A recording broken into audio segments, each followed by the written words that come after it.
From the Peach State of Georgia, nestled in the North Georgia mountains, you were looking live at Atlanta Motorsports Park's karting complex today for round number 4 of the 2024 Kart Championship Series. Good day, race fans. I'm John Matthews, joined in the booth by Steve Newbold.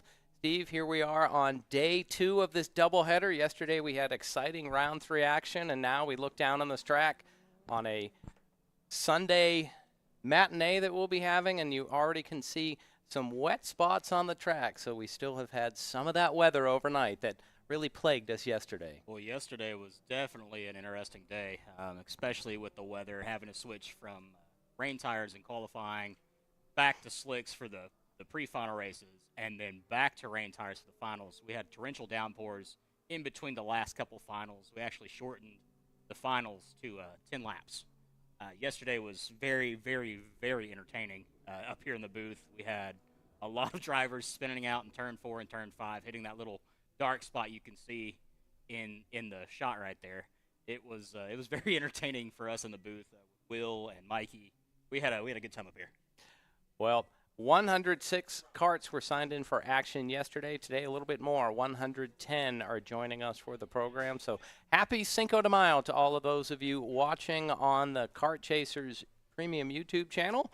And we definitely appreciate you joining us for the broadcast today. You can see in the background of that shot some of the main track action, just some of the practice and activities that they have over there.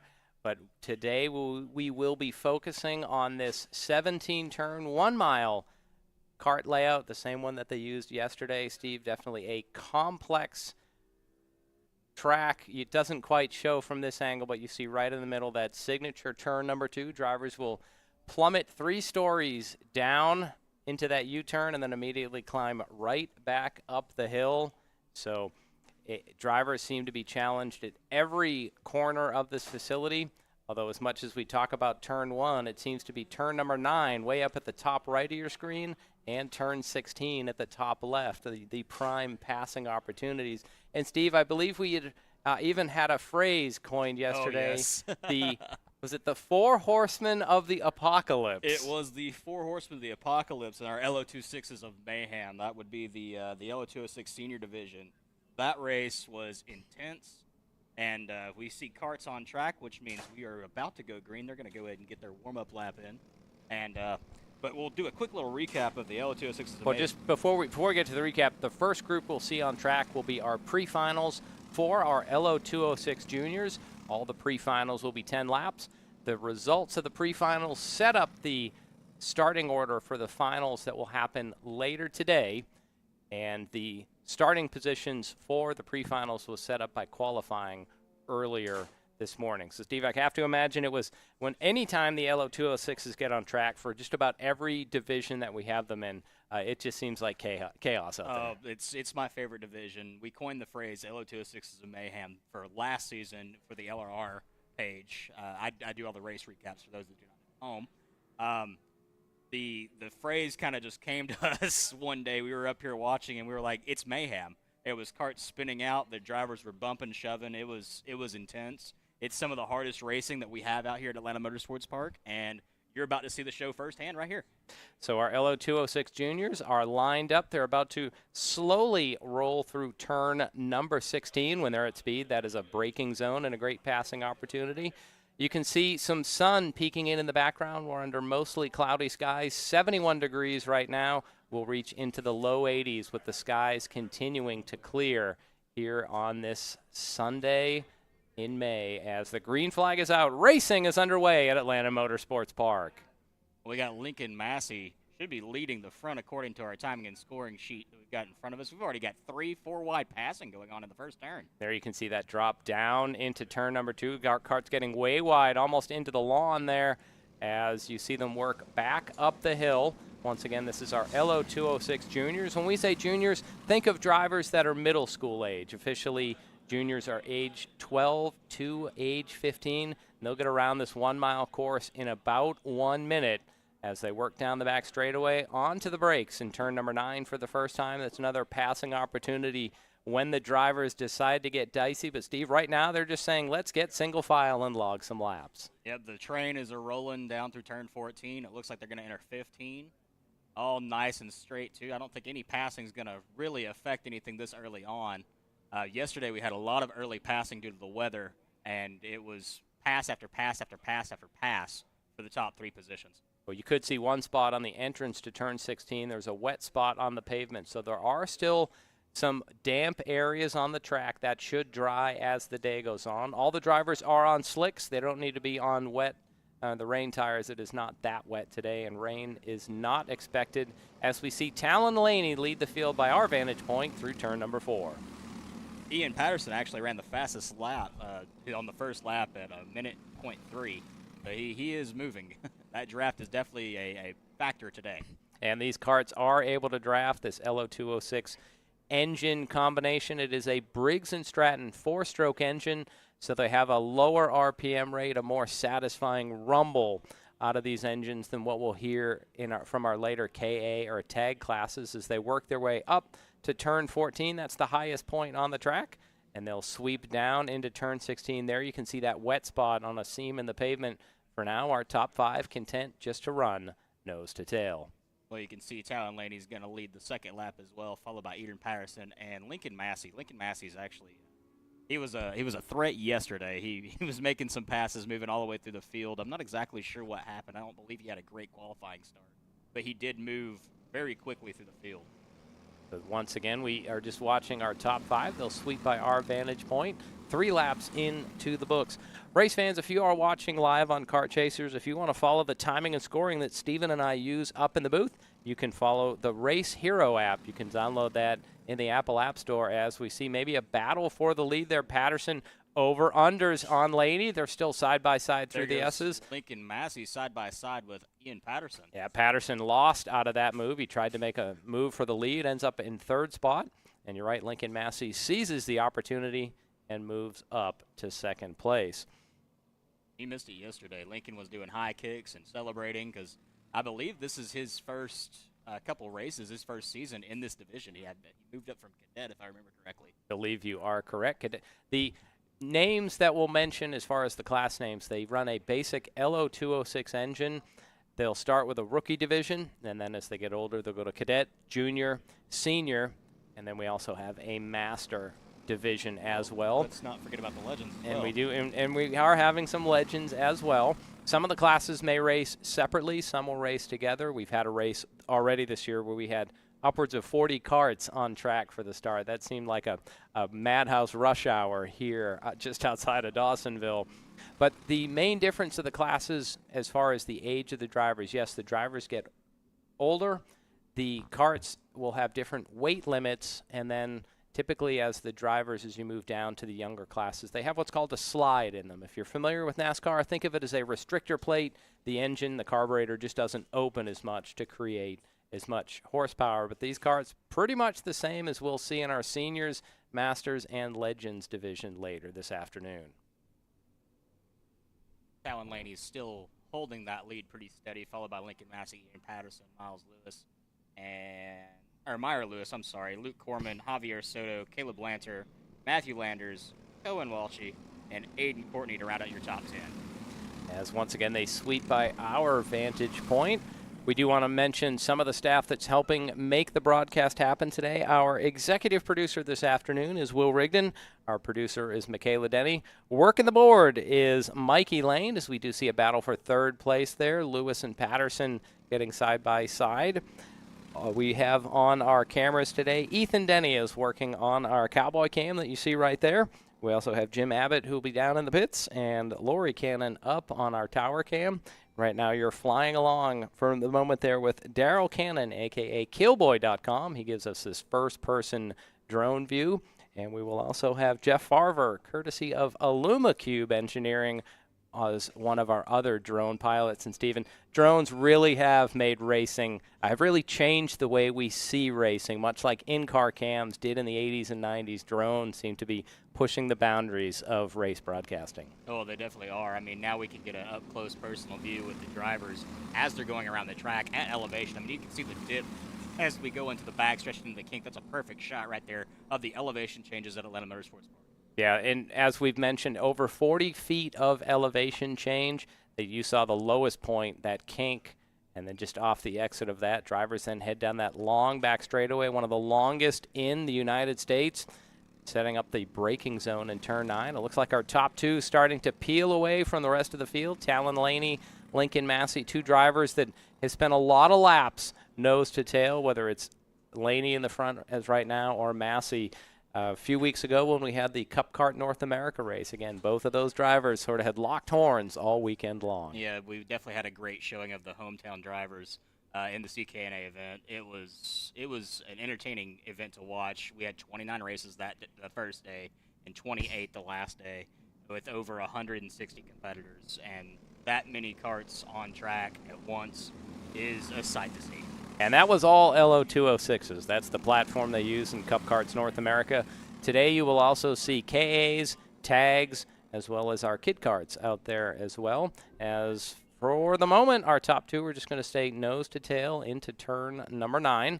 7 laps down out of this pre-final. Looks like, as I say that, here comes the rest of the field. Lewis, Patterson, and Corman reeling in the top duo. Steve, as we've said, these karts will draft off one another, and unless you're really working nose to tail, it's almost impossible to get away from your pursuers. Exactly. These karts are going just about as fast as Blazers Hot Wings. So, in case you guys didn't know, Blazers Hot Wings is our sponsor for the LO206 Junior Division. And Danny May, if you're listening in the pits, we would like our hot wings, please. That was a smooth plug there, Stephen.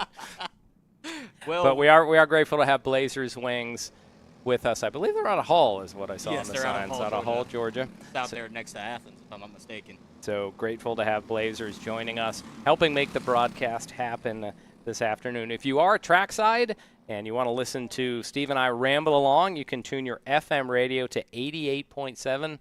That's 88.7. You can get the broadcast right in your truck, right into your hauler if you are outside of the range of the speakers. We're on lap 8, about to come up on lap 9, and it seems like Talon Laney and Lincoln Massey are just starting to pull away a little bit. I do see Lincoln's kind of backing off a little bit, and that group of 2 behind him of Meyer, Lewis, Ian Patterson are catching them. And speaking of, there goes Lincoln Massey making the pass for the lead. As we see our flagman Will Taylor hold out the 2 popsicle sticks, so 2 laps to go as Lincoln Massey works his way up to the lead. Steve, on paper, to be in the top 2 means you'll start the final on the front row, but you know these drivers, they don't want to just sit in second. They want to be the first to see the checkers. Exactly. It doesn't matter what division they're in, even if it's qualifying. The drivers want to see the checkered flag first, and that's the kind of the push these young drivers have. They want to be the best. Oh, as we got one going around, some smoke, maybe a locked-up wheel there, as I think that was Lincoln Massey, went through the spin cycle, and looks like he's able to get back underway. I could not tell if that was due to contact from Talon Laney or if he just locked it up. I saw a wisp of smoke off that, which usually means a locked-up wheel, but that kart went around very quick. These LO206s only have a rear brake in them, and race fans, with a solid rear axle, once you lock up that brake, you are going to be going around. As the white flag flies in the air, Talon Laney inherits the lead after the spin from Lincoln Massey, and Massey's going to fall precipitously down through the running order. Stephen, you had said Lincoln didn't qualify well yesterday, and now he's going to have to come from the back in the final. Well, yesterday he did the same thing, and he finished, I believe, 4th overall, if I remember my correct results. But he did make a comeback and even a push for a podium position on the last lap. Well, our top 3 here work their way through turn number 9 for the final time in this pre-final. Talon Laney leads Meyer Lewis and Ian Patterson. Let's see if Lewis makes a move here. He's right to the rear bumper of Laney. He's sticking out to the right-hand side. He's making a decision right here. Let's see if he waits to brake later, if he does it inside out. He's going to the inside, so here we see it. Meyer Lewis, a power move down to the inside. They're side by side to the checkers. And I believe Meyer Lewis able to eke out a win in our opening pre-final here in our Blazers Wings LO206 Junior Division. Meyer was running 3rd majority of that race, and after the incident with I've already lost names right now. I'm sorry. With Lincoln Massey. Lincoln Massey, there we go. Lincoln Massey. And there is the unofficial results right there. Again, Meyer Lewis in first, Talon Laney in second, Ian Patterson in third, Luke Corman in fourth, Caleb Lantern fifth, Cohen Walshy in sixth, Matthew Landers in seventh, Aiden Courtney in eighth, Ben Beck in ninth, Lincoln Massey in 10th, Javier Soto in 11th, Leon Robertson in 12th, and Abigail Zach in 13th. So here you can see Massey. He will start 10th in the final. The only benefit after that spin, he'll have 12 laps in the final, so they get a couple more laps. There you can see the drivers crossing the scales, make sure that they meet the minimum weight. The top few will go over into tech, and here we're going to see a replay. Massey in the front of that group, and they are wide open there. Boy, that cart just got sideways, so we can't tell from that angle. Was there contact? Was it just he locked up? But you can see Massey, a quick 360 and off into the grass off of turn number 9. Here's the replay at the finish. You see Meyer Lewis, a great dive underneath of Talon Laney. And as they come down to the stripe, I'd say he won by maybe a foot there, as the official distance was about 0.03 of a second. Celebration and congratulations all around down outside of the tech area. Well, coming up next, viewers, we'll have our tag cadet on class. But first, we're going to zoom down into Victory Lane and get a word with our intrepid pit reporter. Take it away, Chris Conowall. Hey, thanks a lot. I'm here with Meyer Lewis. Meyer, you were hanging back there for a good bit of the race, and right at the end, you made your move, and you're our pre-final winner. So talk us through it. So me and my teammate, Talon Laney, guy who's in first most of the race, we're just kind of sticking together, just kind of waiting till the end till we can kind of race each other, kind of like get away. And I did that in the last lap and passed him. And I thought it was pretty good move. But I think mostly just us working together was how we actually got to the final. Excellent. And then so there was a cart issue there toward the end. Did you see what happened there? Yeah, I didn't really know what happened. All I saw was smoke and then a cart spin off track. I didn't really know if he got pushed or if he just locked up, but that was like how we got out front. Just stayed out there. And I was kind of nervous that it would kind of take us out because he slowed down rapidly, but we got around him. Yeah, that was Lincoln Massey. And so so your teammate, so we're going to look for you in the final then. Same thing, a lot of the same or a different strategy for the final?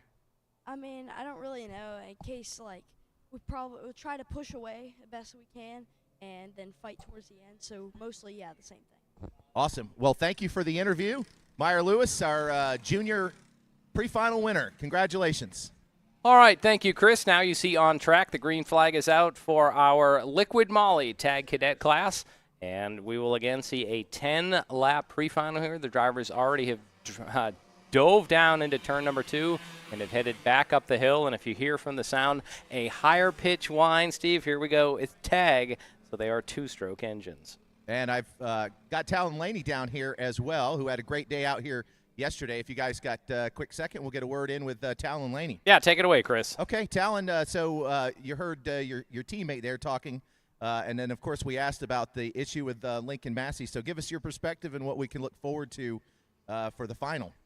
Well, I mean, I saw him get around me, and I was going to try and work with him to the last lap, but I gave him a little bump going into the corner, and he just locked up. Gotcha. So yesterday you took a first podium, is that correct? Yes, I got first place yesterday. All right, and so, of course, the teammate working as a team here definitely pays off. So you're going to work as a team again in the final?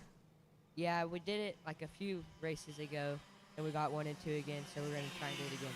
Excellent. Good speaking with you, Talon Laney. We'll see you in the final. Send it back up to the booth. Thanks, guys. All right, thank you, Chris, on the spot getting the action of what happened. So, Steve, we heard there was a little contact from Talon Laney and Lincoln Massey. Have to wonder if the race officials may apply some penalties. We always talk about the results. They are unofficial until our stewards are able to go over them. Exactly. You never know what the stewards are going to find, especially in cases where there's a little bit of contact. It determines on how they investigate that. But as we're entering lap 3, it looks like we're going to have Callan Berghofer in first. And yesterday he kind of walked away with it. Now with these tags, they are two-stroke engines, so you will hear that signature high-pitched whine from them. And when we say cadets, these are for drivers 8 to 12 years old. So think of it basically as an elementary student, and these kids might have the best stories tomorrow walking into class saying, what did you do this past weekend? As you're right there, Callan Berghofer has opened a gap, and he is heading away to turn number 9. I would estimate that probably being about a 15 to 20 car gap. You know, that's about a half a second difference between, a little over half a second difference between him and second place, Bray. Yeah, Evan Fry trying to hold on. Behind him, we have Kyaner, Arthur Nahapadian, and Roland Smith on track. Coming up after this, we will have our tag rookie division. So we have enough that the rookies will run separate. Rookies, think 7 to 10 years old, so they get even younger. And again, it'll be a two-stroke engine, but just a little less horsepower coming out of that engine. But really, cadet is really after you do a little time in rookie, you come up to cadet. As these drivers gain experience and age up, they will go to the junior division. As they sweep by our vantage point, you can hear that two-stroke high-pitched whine. Well, usually most drivers start in LO206, and then either they continue LO206 or they move up to the K or the tag carts. And here it looks like we've got 5 drivers in total that have moved up from the rookie division to the cadet. As Callan Berghofer is the one pulling away. 1.3 seconds is the distance, is the gap between first and second place. Evan Fry right now holding off Kyaner for third. There you can see the best battle is for second and third as they sweep down the front straightaway. Once again, enjoying our Liquid Molly Tag Cadet Division. Now, something we haven't mentioned too much about, Stephen, we are located here just outside of Dawsonville, Georgia, about 3 miles west of the city proper. Race fans, if you've heard the name Dawsonville and you might be scratching your head where you've heard that from, Dawsonville is the home of Bill Elliott, NASCAR champion, known as Awesome Bill from Dawsonville. Also, Bill's son Chase. From the same place. From the same Chase, $1 million Chase from the same place. That's right. Chase Elliott also lives here. He's a more recent NASCAR Cup champion. They're one of a few pairs of father-sons that have won Cup champions. So both of those are, I don't know which one's the favorite son. They're both very much honored and revered here in this town. One of the ironic, or we'll say unique things that happens in Dawsonville whenever one of the Elliots wins a race, the Dawsonville pool room fires up the siren. Oh, yes, wonderful. Siren. The pool room. Not a siren, a siren. Siren, which literally it just seems like a siren on a pole up the side of the building. Yes. The pool room is a restaurant that is located just off the downtown, about a block off, and known for, I believe it's the Bully Burger. Yep, I was about to say, a fully loaded Bully Burger with slaw would be perfect right now. Now they also, I would say, if you've ever heard of someone utter the phrase, if these walls could talk. And at the pool room, they basically do, because the walls are covered in old pictures and newspaper clippings, not just from the Bill Elliott era in the 80s. They have items going back to the 40s, some of the names like Parks, Floyd, Say, Sosby. Some of the formative drivers in Georgia stock car racing also have come from Dawsonville. That's why this area is known really as the birthplace of stock car racing. I believe in my research down Highway 9, that was more liquor ran in the 20s, 30s, and 40s than any other time period in the United States. Yeah, Prohibition was a big part of the formative years of Dawson County and Dawsonville itself, as Callan Berghofer most of the way down the back straightaway, almost a 3-second gap.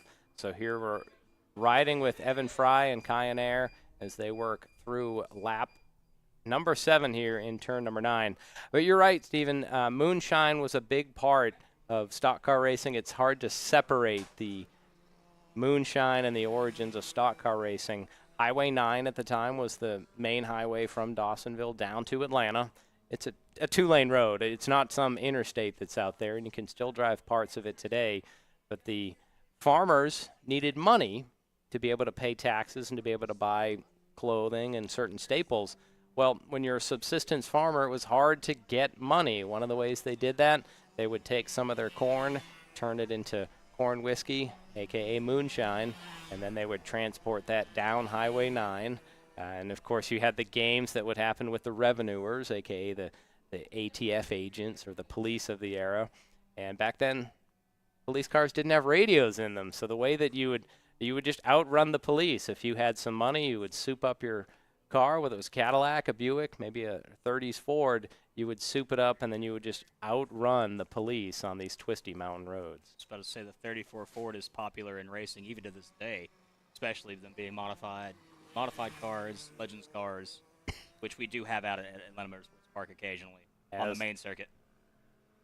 Popsicle sticks were up, as might have been a white flag coming up. We should have just one lap remaining. But you're right, those 30s era Fords were really the formative stock for what became modifieds, where drivers would take a pre-World War II coupe, and then they would cut down the roof, take off the front fenders, giving that signature look, and they would make all kind of modifications to the body. And really through the 50s and 60s, both on dirt and asphalt, it was those pre-war coupes that were what you would see on a Saturday night for modifieds. Along came the Pinto in the 70s, and strangely enough, of all cars that saved modified racing for asphalt, it was the Pinto, was the body style that they jumped from when they really couldn't find pre-war coupes in the junkyards anymore. Man, I would hate to be a driver and get rear-ended in a Pinto. I think they had a fuel cell in those. As now we have the white flag in the air. Alan Berghofer working on the final lap here. 4.2 seconds ahead here in our Liquid Molly Tag Cadet pre-final. Well, after he went through the timing loop, it actually changed to 5 seconds. And that is a very sizable gap between him and second. The Fry Ayer is also 8 seconds back from the leader, so there's about a 3-second gap between second and third as well. And not the same type of drafting that we saw in the LO206 class that we have in the tags. Their lap time's a little bit quicker than the tags, about 57 seconds. We were seeing around 61 seconds in the LO206 Junior. So Callan Berghofer heads up the hill one more time through turn 14, the highest point on the track, and he is on his way to victory if he can keep it between the navigational beacons. Gonna close it out going down the front stretch. He's all alone. He's going to take the checkered flag. He already has that hand up in the air, celebrating all the way down the front straightaway. Congratulations to Callan Berghofer, our Tag Cadet pre-final winner. Again, the unofficial results are Callan Berghofer in first, Evan Fry in second, Kyan Ayer in third, Roland Smith in fourth, and Arthur, I'm going to mess this up. And it's Nahapedian. Nahapedian, okay. In fifth. And Callan's waving to the people at home. Just waiting on the scales to clear right here. This is our new scale area. We added it just a few weeks ago, right before we had the CKNA event, Cup Karts North America. The biggest event we have had here. It was a wild day, like you had said, 29 races on Saturday, 28 on Sunday for the two separate rounds of that event. Really a groundbreaking event here at Atlanta Motorsports Park. Yeah, it definitely was. The lights had just been installed. They're not fully operational yet. Probably pushing about a month out for those. And when we say lights, if you look on your shot there on the right side, that pole that rises right up through the shot, that is one of our lighting stanchions here. So we have a state-of-the-art Musco lighting that's been installed, and we have heard that they're going to work with the county to get the approval. They're going to have some night racing, and I've even heard potentially all-night enduros. We've been spoofing Ric Flair earlier on, but they might be racing all night long. I can't wait for here that. at Atlanta Motorsports Park. And at this moment, we're going to send it down to victory lane with our Tag Cadet winner, Callan Berghofer. Take it away, Chris. Hey, Callan, good to see you again. Yesterday was a big day for you out here, and you're off to the races, as they say here today as well. So tell us a bit about the difference today. Obviously, no rain, and you were able to get out to a comfortable lead. My tires are a little grippy at the start. We put a little too much tire pressure, but we're going to lower it, and I'm faster. Excellent, excellent. Okay, so as far as the field today, you got Fry right behind you. Is that right? And you guys working together, or is it one for all? One for all. All right. Callan, good to see you. We'll see you in the finals. Thanks a lot. All right. Thank you, Chris. Next group of cars rolling on track will be our tag rookie division. How about that, Stephen? All business in Victory Lane. Callan Berghofer already saying how he's going to get faster for the final. Yeah, speaking of faster, we're going to get just a touch faster in this tag rookie division. Actually, I'm sorry, Actually, a little slower. Their ages 7 to 10 out there, so you have to think, first through maybe third, maybe fourth grade. As we have our field stacked up here, a little bumping action going on there, as they want to get them side by side. And the green flag is out, so we're underway in our Auto Lube Tag Rookie pre-final. Going to be an interesting shakeup in this division. There's only 5 drivers today. It was I think 7 or 8 yesterday. This is a little bit of a smaller class in divisions yesterday. Well, for drivers this age, a lot of them, they may have other commitments, whether it's a Saturday or a Sunday. They may play other sports, whether baseball, soccer. They may have been at a tournament yesterday and they're here with us, or they have some event today and they can't be in both parts of the race. This is a 10-race championship series. We're on round 4. Drivers get 3 drops, which could be they had a bad race. It could also be they had a commitment and couldn't make it to one of those races. So, Stephen, I'm glad our scorers are handling those drops, because that's a lot more math than we can handle in the booth. That's a lot of points that have to be added up and divided and, determine subtract things out. Yeah, it's a lot of math. I'm okay at math, but I'm not about to sit there and do that for 160-plus competitors. So our field heading down to put lap 1 on the board. You can see some of the parents urging on their child as Bo Stowers leads lap number 1. George Cruz in second, with Nazar Martin-Yanko currently running in third. They head up the hill once again. So this is a chance, Stephen. Sometimes we run the tag cadet and the tag rookie together. I think they've made the decision today. They have enough carts. They're going to separate them. I really like that it gives the rookies a chance to have their own showcase. They're not mixed in with cadets. They can have their own true race on track. Exactly. Stowers is, starting to pull ahead there with a 1.163 gap between him and Cruz. See there, based off of the drone shot that we're getting right there, he's got a decent-sized gap, almost a full corner right there. So he will probably continue to try to build on that. We're going to focus in on what looks like the best battle on track. I believe it's Nazar Martin-Yanko, Isaiah Williams. Just a scant 13/100ths of a second between them as they drop down into turn number 2. Now we see Williams take a quick peek to the inside as Martin-Yanko swung wide, but that swing wide gives them momentum up the hill. That 24 car looks familiar. I believe Isaiah Williams was one of our drivers at our Caffeine and Octane event a couple months ago. I talked with him shortly after the race about his driving line and what he wanted to do and how he wanted to improve, and he said he wanted to come out here more. So it looks like he's out here. And now you're seeing just about brilliant sunshine here. I'm not going to say it's completely clear skies, but when we started this morning, my drive up here was completely in clouds, and now we're seeing some blue sky starting to peek through. With that, temperatures are going to rise. We're going to be into the low 80s by the end of racing. And, Stephen, you have to imagine that's going to change what the drivers need to do to their carts. It's going to mostly affect tires. Maybe a little bit on the horsepower side with temperature going up. Usually you want to just perfectly. I know all race conditions are never perfect, but as we're sitting here talking about horsepower, you see how quickly these carts are making it up that 40-foot elevation change, turn 2 to turn 3. And once again, they plummet down through the kink. That's the lowest point on the track. Battle here, maybe a little bit of blocking back in the pack as Martin-Yanko and Williams still going at it for fourth place. Just ahead of them, you see George Cruz in third. And then up in the distance, it's Bo Stowers already turning out of view as Stowers over a 4-second advantage. Now Williams is still trying to figure out exactly what Martin-Yanko is doing. He's peeking inside, outside, and he's going back on the inside. Maybe he can get an over-under here on him coming into 16. So they are 5 laps into the race, so they might see the cross flags from our starter as they once again go by, put another lap into the books. Our starter, Will Taylor, this afternoon. Also want to give a mention to our race director, Eli Bearden, and working the scoring this afternoon, Jeanette Bruner. Thanks to all of them making this broadcast possible.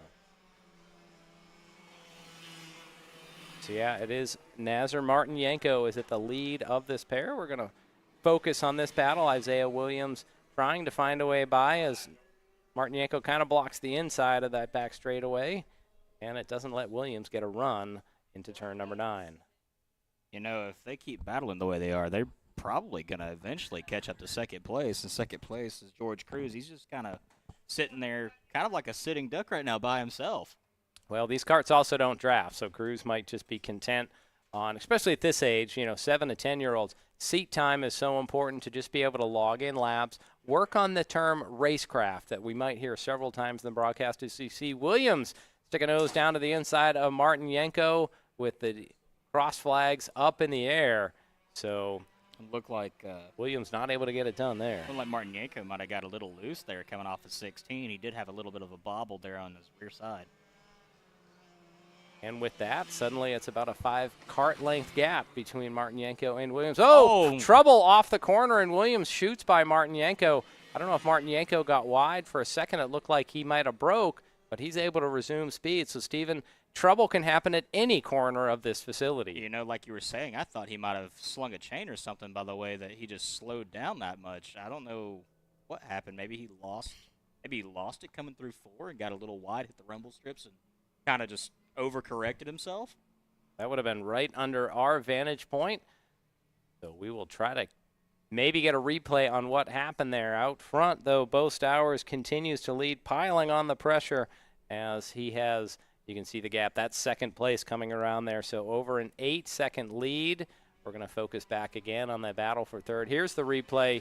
Martinenko gets up in the, just got in the rumble strips, got a little loose, maybe got off the throttle, and that let Isaiah Williams sling by for third place. Well, you can see that kart dancing there as he comes through turn number 4, part of a triple apex complex, turns 3, 4, and 5. And that's our second place driver, George Cruz. That's Cruz. Stowers already out of the shot, so he had already made it through the S's. And in that shot, you don't even see Stowers. So literally in another zip code here as he's not even in the shot. We're going to ride along with Cruz.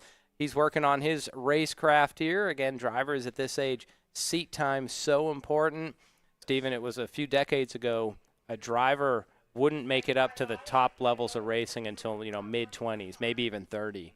Now, whether we see it in NASCAR or in the road racing, when a driver hits 17, 18, they're already looking to push them into that sort of second tier of racing to get more seat time. Speaking of that, I mean, you go to the dirt side, 602 late models, you're seeing drivers as young as 11, sometimes younger than that, winning features against guys in their 30s and 40s. And, that would have to hurt just a little bit. The kid that doesn't even have his license yet is already out there whipping up on the old guys. Well, last night at Sonoy Raceway, where I was, we had a 14-year-old win our Charger division in 602, young Cannon West. And I can tell you his dad was just as excited down in the infield as you'll see many of the parents today when they see their child take that top step up onto the podium. Popsicle sticks are up in the air, so 2 laps remaining as Bo Stowers way out to a huge lead. We're riding along with him right now. He's already coming up the hill for turn 3, and Cruz just passed the start-finish line, so a massive 14-second advantage for Stowers. Yeah, it's a big gap for Stowers. He's kind of just cruising. He's on a Sunday drive. Yeah, one difference you will see, especially at this rookie level compared to the higher levels, these karts are a narrower kart. When we get up to the LO206 juniors and seniors, that kart's wider. That's one. And 2, the rear tires are also wider. You see those nice big fat wide tires on the higher level karts here. I'd really say it's about a 3-inch wide tire, so not as much to lean on in the corners. As the checker flags fly, Bo Stowers will be white flag. Oh, I'm sorry. Don't cheat us. We still got one more lap to go. I'm sitting here looking at 2 different timing things. I don't think it's updating correctly on our scoreboard over here, but that was the white flag.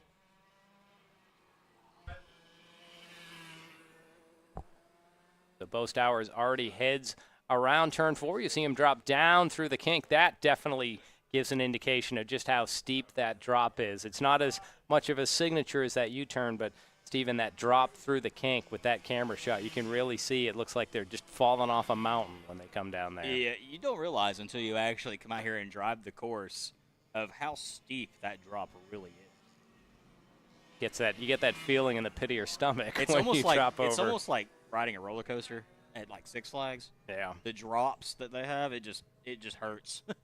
So coming off turn number 17, Bo Stowers has been unchallenged today, and he picks up the win in our Auto Loop Tag Rookie pre-final. He's going to be eating a hot dog at the concession stand before second place comes around. That just was such a dominant performance by Stowers.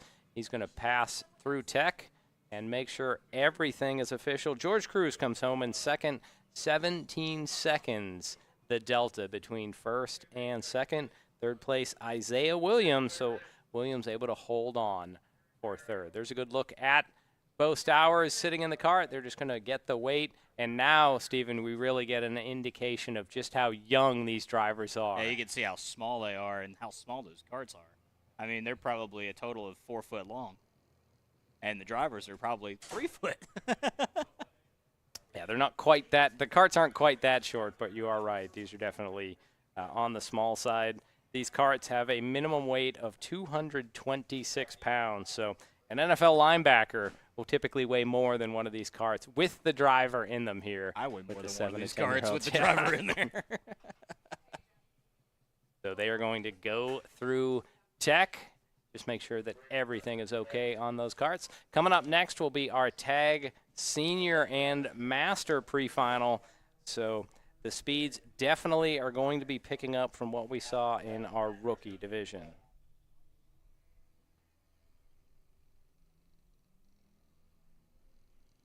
Looks like we're going to send that on down to Chris Conowall for the interview. Hey, thanks, guys. Here with Bo Stowers. Bo, you are from right here in Dawsonville, Georgia. Is that correct? Yeah. And how old are you? Where do you go to school? I actually go to your wife's school. Dr. Conowall, Kylo Elementary. Yeah. 9 years old. I'm really good because my dad grew up racing. He's taught me a lot of things. Second place is he had a good start. I figured out a way to get it going, and I did my job, and he did his job. Excellent. And you are akin to Arlo Stowers, too, right? Yeah. How's he doing? Really good. Good. So you want to shout out to him, and congratulations on your pre-final win. We're going to see you at the final. Who do you want to say hello to out there? I want to say thanks to Mike, Lee, my dad, and all the people that came to watch me. And How about to Arlo? yeah, Arlo's really good. He's a good racer. Awesome. And you're a great racer and fun to interview. We're going to see you in the final. Bo Stowers, everybody. All right, thank you, Chris. Congratulations to Bo Stowers, our Tag Rookie pre-final winner today. Now, we were saying that he was saying that he is related to Arlo Stowers. Arlo Stowers is one of our kid kart drivers, and Arlo actually, we won't be seeing the red Mohawk today or for a little while. Arlo actually had a little incident at school the other day, and he broke his wrist, and we wish him the best, and hopefully he'll be out here again racing with us pretty soon. And hopefully with that trademark, I don't know if you call it the red Mohawk or more like the Roman helmet kind of thing. Oh, yeah, the because topper he's storming to going the on front regardless. Yeah. So Arlo, a regular in our kid kart division. Hope he gets well soon from that wrist injury. All right, on track now, our Tag Senior and Master division. As we're just trying to get settled here. The speed will definitely pick up in this group. Tags our second fastest division, and that word tag stands for touch and go, and looks like some touching and more than going on the track there for a moment. Confusion going on there. It looks like a bunch of the drivers got out there late, and there's already a full group going up front, and it looks like the next group is going to sit there and group up in the rear.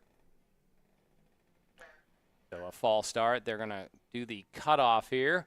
So now as you get a look at these carts, you might see those plumes of bluish-white smoke come out of them. These are 2-stroke engines, and they are 125 cc.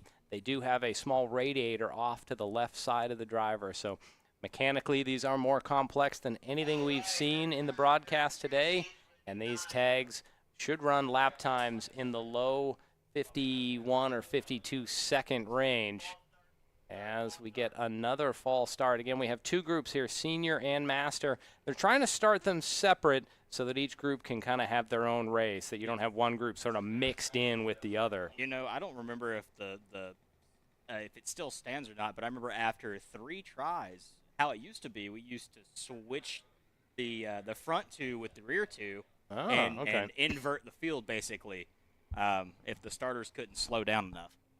Age-wise, seniors are, so we got one pulling off here, trying to get a number on that. Looks like the 42, as we do hear the call for the green flag being out. So we are underway with our pre-final in our tag senior and master division. Just looking down timing and scoring, the 42, Lucas Donahoe, had some sort of problem, came to a stop right off turn 16, and they're 2 and 3 wide up the hill by our vantage point. And this was the division yesterday that was very entertaining, drivers battling back and forth all day. And this was even in the qualifying. It seemed like they were racing in the qualifying heat. And they're side by side off turn number 9. So tag 125 cc. Once they do get up to speed, they will be at peak speed. They're about as fast as a shifter cart. They don't have the transmission, so they're a little more mechanically simple than a shifter cart, but otherwise water cooled with a radiator. It's a 2-stroke engine, and here you see them come screaming down the front straightaway.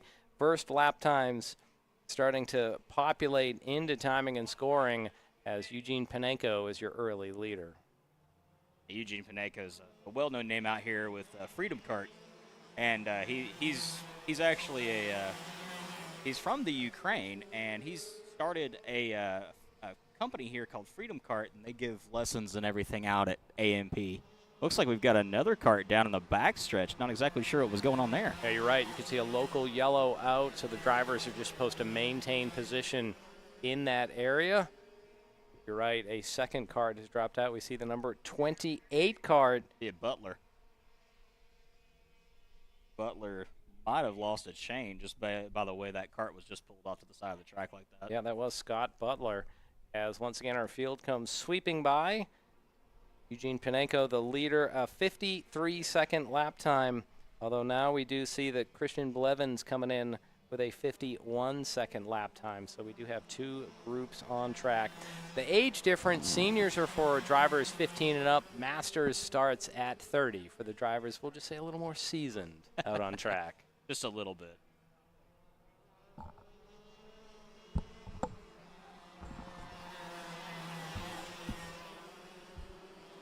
As the field works their way through the S's, Eugene Panenko currently leading over Kyle Clark. Todd Shambo third, Jose Garcia in fourth, with Lon Washburn running in fifth. Coming up after our tag senior and masters, we'll have our KA seniors on track. KA is always another fun class. Quick air-cooled 2-stroke engines. But here we are with our tag, one of our faster classes. That water cooling, Stephen, lets them just get even that little bit extra horsepower out of these 125cc engines. You know, every time these guys go past the boom mic we've got set up out there, I think of a horde of angry bumblebees. They do, or hornets even. Oh, yeah, Well, more like hornets out there. Bumblebees don't get mad. What am I talking about? Bumblebees are peaceful little creatures. It's those hornets that are angry, and if you stumble upon them, you'll know the difference for sure. I mean, I don't think these carts are angry, but they sound angry. Do. So we have this group of 4 on screen right now that we're following here in our tag senior division. Steve, I don't know about you. I'm trying to figure out which group is which. So we have the second group on track that I think is our masters, although some of these I think that's Clark, Shambo, Garcia, and Washburn, but I could be wrong. Can't tell if that's a 5 or a 35 back there. Could be the Oz cheat group with Freitas and Blevins. So already they are clicking off the laps, 4 down. And this time around, they will see halfway. That was a 35 at the back of that group. So that was Luke Kondrowski. So that's that second echelon that is on track. And you're right, that would be Freitas, Shambo, Cheek, and Kondrowski. And just to give an indication of the speeds, we're seeing 51-second lap times out there. So these are good 10 seconds faster than our LO206 divisions. Plentiful sunshine here in the North Georgia mountains. Race fans, we appreciate you joining us on Kart Chasers this afternoon. I'm John Matthews, joined by Stephen Newbold in the booth. As we see all kind of trouble, I think that was supposed to be a pass. And what a save. Yeah, to avoid crashing, he ended up going down the chute to where the scale house is. So we'll try to get a name on that, but some wild moments coming off turn number 2. That was some heavy contact with both of those drivers. I'm glad he was able to keep that under control, and he saved that. That was miraculous of a save. Well, there we do see Kondrowski in that 35. Would love to see a replay on that. You talk about nervous moments there, Stephen. He could have easily rear-ended that cart, swung out, and was not able to make turn 3, bailed on it, and went down the exit chute. Let's see if we can get Here's there the we go. replay. Can't tell which drivers that was. It looked like he went for a pass and just caught that back rear tire. Yeah. And look at how he's drifting down the pits. And he was able to maintain that and slow down and not make contact. We don't know if he'll be able to get back on track or if that's the end of your race at that point. I would assume that would be the end of the race for him. That's I don't know if any penalties will be issued for that because I couldn't tell if well, that was his looked own like doing or the if the it was cart in the front came and sort of pulled to the middle, and it looked like he did that right as the driver behind went for the pass. So if he had just stayed straight, he would have had an open line there. Yeah. But where he went, it was already going to his right. Now had to swing around the cart in front of him, makes a little contact, and wow, a heady moment there. A great save, but unfortunately lost. We just have to say a ton of track position, literally off the track. Hopefully no damage to that cart. Once again, Eugene Panenko leads. Todd Shambo second, Jose Garcia in third. And then we do have this second group on track, Christopher Blevins, the leader of that group.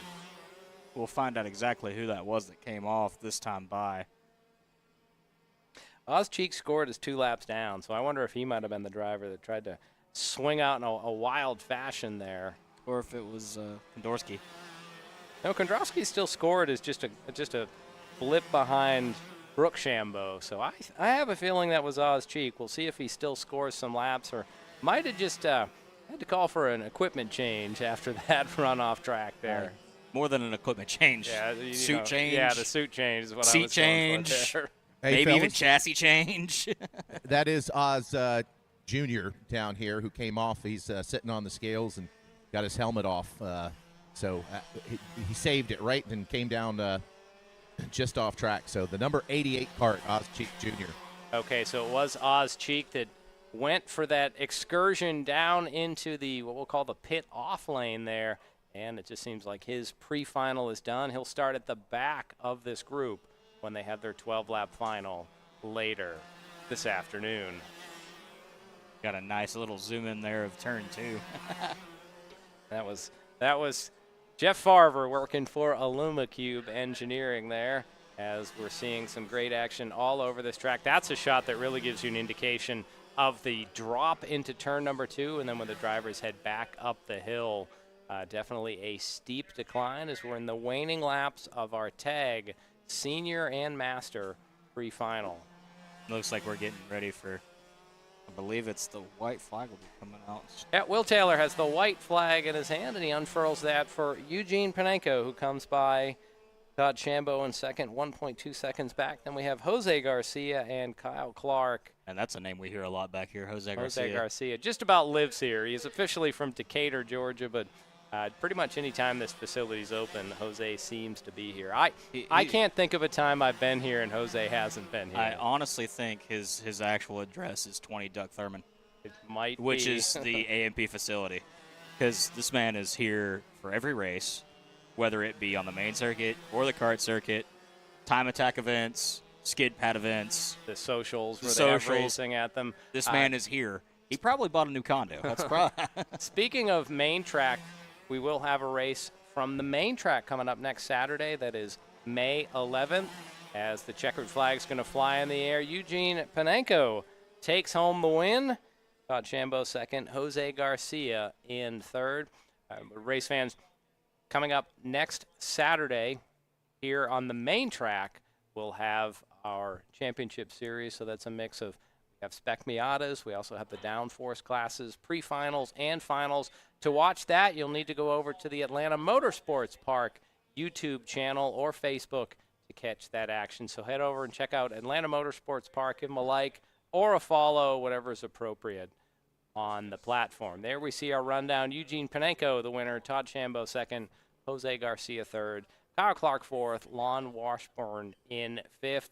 And then we go down and we see some of the names mixed in there. We have some Masters mixed in there as well. I believe it's Christopher Blevins was the first Master on the field. All these drivers, they're going to head across the scales. There we see the 88 of Oz Cheek backwards on the scales. That's just an indication, Stephen, of how his pre-final went. That's heartbreaking seeing what happened to Oz. You know, I don't know exactly what happened, but again, from our vantage point, it looked like he just might have just overdrove that right through there, and I can't tell if he made contact or not. But there's a good shot of Eugene. Yeah, he's got that signature purple driving suit. That Freedom Kart or Kart. No, it's Kart Freedom. I get it backwards every time.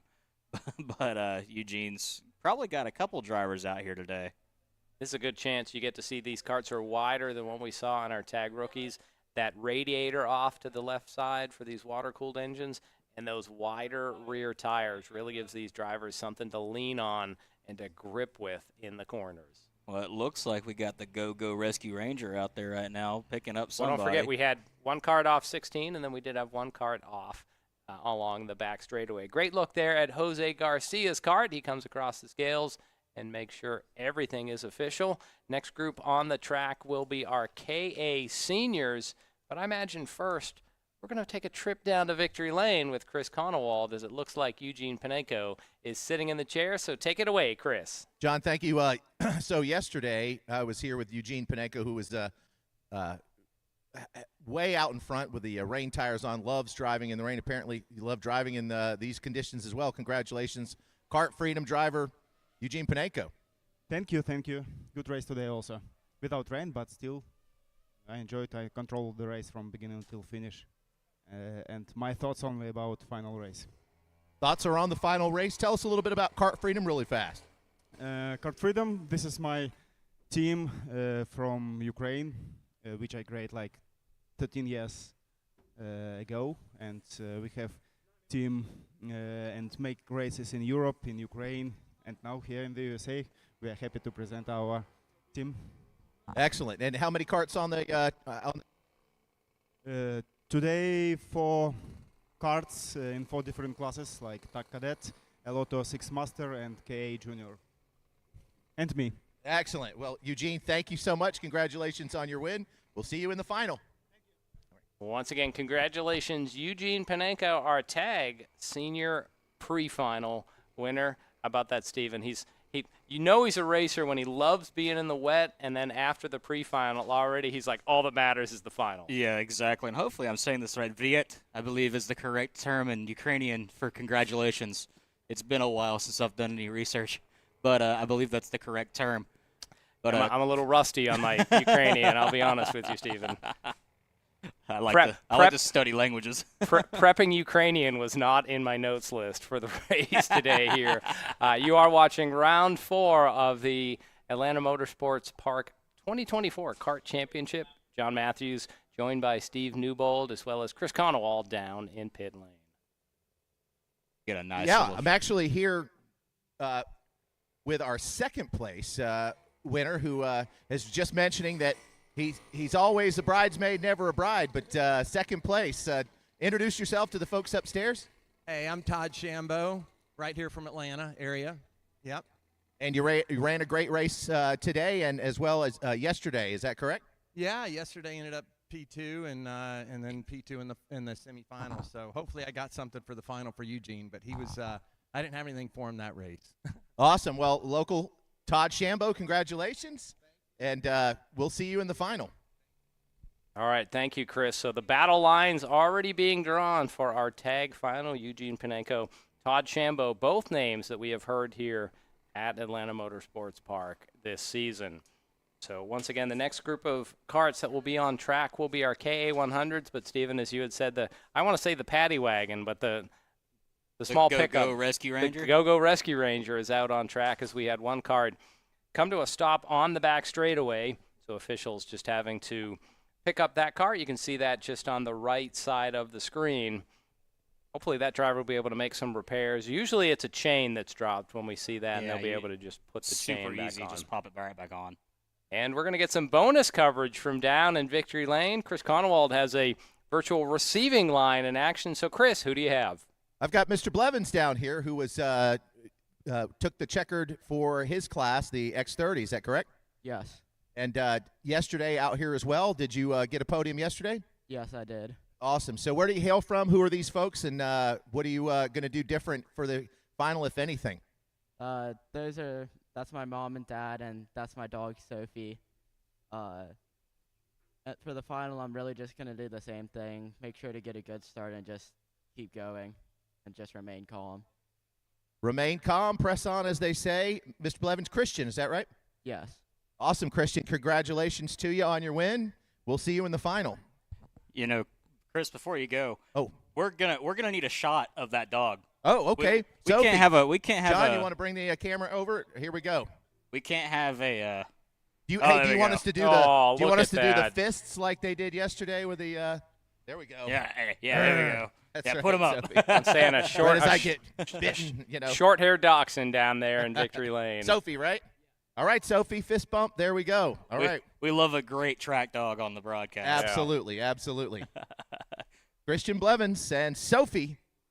You know, not Ozcheek, but we've got the cat with the laser eyes, and now we've got Sophie the dog. So that's awesome. Sending it back up to you guys. Thanks. All right, thank you, Chris. You never know what'll happen in a day at the races. Well, race fans, if you see this and you want to try your hand when you're in the Atlanta metro area, you can also do karting here. We do have Arrive and Drive karting. I believe it is now 7 days a week. So if you want more information about that, you can start with the website atlantamotorsportspark.com, and that will get you information for the entire facility, as well as how to get to Arrive and Drive karting. They also have different schools, whether it's at Main Track or here at the karting complex. It could be schools to drive on track. They also have, if you're learning to drive, they have driving schools for that. Stunt driving schools, they have the skid pad. They have the ice hill, so if you want to learn how to drive in raining events, definitely a lot of motorsports and sports opportunities here. So check it out, atlantamotorsportspark.com. Looks like we're going to get the field gridded up down here in the final couple corners, and hopefully we can get a green flag to start this race. Looks like a pretty good-sized field here for our KA Senior Division, brought to us by Primal Racing. That's one of those racing, they do the downforce cars over on the main track. As we're hearing, there's a fall start here in our KAs. KAs will be a little bit slower than the tags. That KA 100, 100 is the size of the engine. It is 100 cc's. Two-stroke engine, so you see those plumes of bluish-white smoke, but these are air-cooled. There's no radiator on them. If you can see the cylinder head of the engine, you'll see those fins coming up as a way to try to get the heat out of the engine. But, Steven, still a pretty fun little class out there. Yeah, I've personally done a couple laps in one of these karts around here, and the G-forces that you pull, just it hurts your ribs. I have to say, what type of kart were you out on here? This was, I want to say it was a K100 at the time. Oh, wow. Okay. And it was the first time I've been in a K100, but we are getting the green flag. As up front, looks like Zach Frank leads the field to the green and into turn number one. They're double file down into that hairpin number two. Let's see if they'll stay that way. 3 wide, trying to make that work up the hill Drivers will have to get single file before they get down through the kink.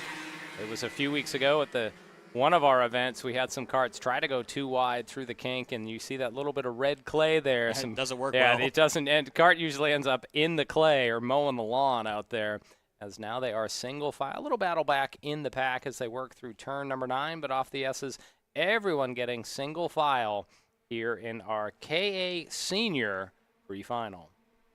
Zach Frank's kind of a staple out here. He's with the Eyes Up race team that he usually runs shifters, so it's a little different seeing him in the KA100s. Some of these drivers will run multiple classes. They might be in an LO206 and then jump into a tag. They might, as we're seeing with Zach, be in a KA and then jump into a shifter. Just how much endurance do you have? You have to imagine if you're doing qualifying and pre-final and final, if you try to do 2 or 3 classes, that can be a lot on your body. From a personal experience, I mean, it hurts. I'd much rather stick to my LOs than switch over to the KA100s. Battle again for the lead as Andrew Hamill had taken the lead for lap 1. I think Frank's got back to the front. Yep, Zach Frank just took that right back. He's like, nope, that's mine. Next. So you can see them getting around the track. First lap times, 53-second range. Hamill has the purple moniker. They're going to battle into turn 16, crossover off 17. I could see a little hand signal there for a second from one of the drivers as coming around Zach Frank, your new leader here on lap number 2. Yeah, Will Rigdon had probably the greatest quote from a couple race days ago. Pointing up to God, I think is what the quote was. Maybe that was... That didn't look like a pointing up to God. It looked like he was just waving some sort of signal. Most of the gestures you see in karting tend to be in anger. About the only one that's not is when they touch the back of their helmet, almost to say, hey, guys, let's just ride together, get some laps. As now we see a battle through the S's. Hamill goes to the inside of Frank, so you got a new leader once again. Heavy action here in our KA100 Senior pre-final. I actually quoted Will wrong. It's he was pointing straight up to heaven. He's pointing him the way to heaven. Yeah, pointing him the way to heaven. As our top 3 staying nose to tail this time through turn number 16. Hamill leads Frank. And then it is Camden Trachtenberg running in third. These 3, I was going to say are broken away, but we do have 1 4th kart there trying to make it in. Mason Groves trying to get into the mix here and make it a 4-kart battle. Stephen, it's a sunny day. I don't think we can have the 4 horsemen of the apocalypse reference like we did yesterday when it was raining out there. Yesterday was definitely the 4 horsemen of the apocalypse. It was a great reference that Mikey Lane, our producer, he got on the mic with us for the last couple races, and that was probably one of the best quotes of the season so far. Yeah, now we see Andrew Hamill starting to draw away from his pursuers. Not used to seeing Zach Frank on the back foot here, but as they get to turn 16, Frank sort of chips back into that lead as we see a battle for 3rd place here. Groves gets to the inside of Trachtenberg, but thinks better of it and slides back in behind. Yeah, Hamill's got a little bit of a pull right there on Zach Frank, but it looks like 4th place was trying to go for a... That was Groves got by Trachtenberg there, so a great little pass by Groves getting up into 3rd spot. You don't see many passes down into turn number 2, but he made it happen. Yeah, that's kind of an unusual spot to pass for these guys. Usually it's in the back stretch or right here in the S's. So Andrew Hamill, your leader, Zach Frank 2nd, Mason Groves in 3rd, with Camden Trachtenberg running in 4th place. Now remember that these positions where they finish is going to count for where they start in the final race, but everybody again wants to be on that front row. With that first 2 rows, you kind of have an advantage on the rest of the field. Well, I have heard people say sometimes you want to be starting 3rd over 2nd almost because it puts you on that inside groove into turn number 2, into turn number 1. It's going to be pretty tough to find a driver that's going to say, nah, I want to finish 3rd over 2nd. You know, these drivers want to get every position they can, every moment they're on track. If you're not first, you're last. I live by that motto. That doesn't make sense. You could even be 5th. No. It's first or nothing. Little Talladega Nights reference. We got that in before Days of Thunder reference, which is amazing in a broadcast. Once again, Andrew Hamill leads over Zach Frank, seeing someone named Hamill in the lead. Yesterday was May the 4th. Oh, yes. We didn't even have a Star Wars mention yesterday. That's impressive. Now that you say that. Well, we're going to need a Cinco de Mayo reference. We need our executive producer to bring in some chips and cheese dip for us during the broadcast at some point to truly celebrate Cinco de Mayo. Some food right now would be great, not going to lie. But you know where there is food? Smokehouse Q. Well, we do have Smokehouse Q is here, the official barbecue provider for Atlanta Motorsports Park. I could see our producer Michaela Denny had one. I can't eat a chip on air. That would destroy the sound if I ate a chip on air right into the microphone.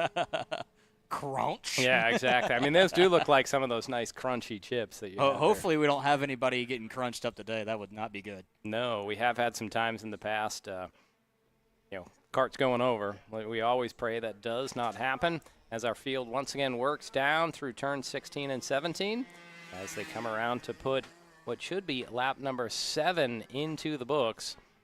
Andrew Hamill continues to lead. It's now Mason Groves up in second. And Zach Frank falling to third. You have to wonder if Frank missed the setup, because usually we see Frank either at the front or going to the front. Or pulling away. So maybe missed the setup a little bit. The weather a lot different today than yesterday. Rainy conditions yesterday.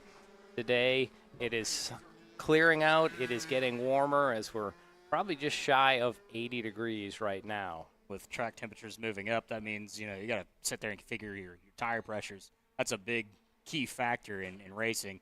With the air temperature being about 78, 79 right now, I would guarantee that track surface is probably pushing mid to upper 90s, maybe even low 100s. Yeah, I might see some triple digits on the pavement as the popsicle sticks are up. 2 laps remaining for Andrew Hamill to book a win here in our pre-final for our Primal KA Senior Division.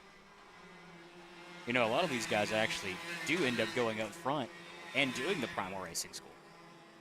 Now, Primal is where we have those downforce cars that are up there. So I would love it sometime later in the broadcast to get Will Rigdon in to talk about that. But those Primal cars, I think they're running like a 2-cylinder engine, maybe like a Hayabusa. Is it they're the Hayabusa? They're a Hayabusa racing engine. And they only weigh about 1,200 pounds. So they're very light as you think about them for a car. But they have that look of a Daytona prototype or a Le Mans prototype, rear-engined, and a lot of power for the weight that they have.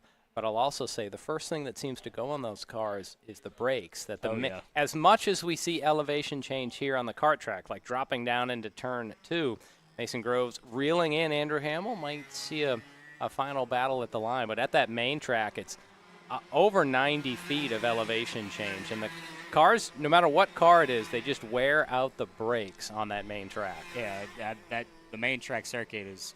If you think this track is technical, you need to go to the main track. The main track is probably one of the most technical courses in all of the United States, if maybe even the world. Which says a lot. So our top 2 have broken away from Zach Frank. They're going to settle it here in the final corners heading up to turn number 14. Hamill leads Groves. They're going to work their way down towards turn 16. That's going to be Groves' last best chance. Does not look like anything is happening as the checkered flag waves. Andrew Hamill, your winner in our Primal KA Senior pre-final.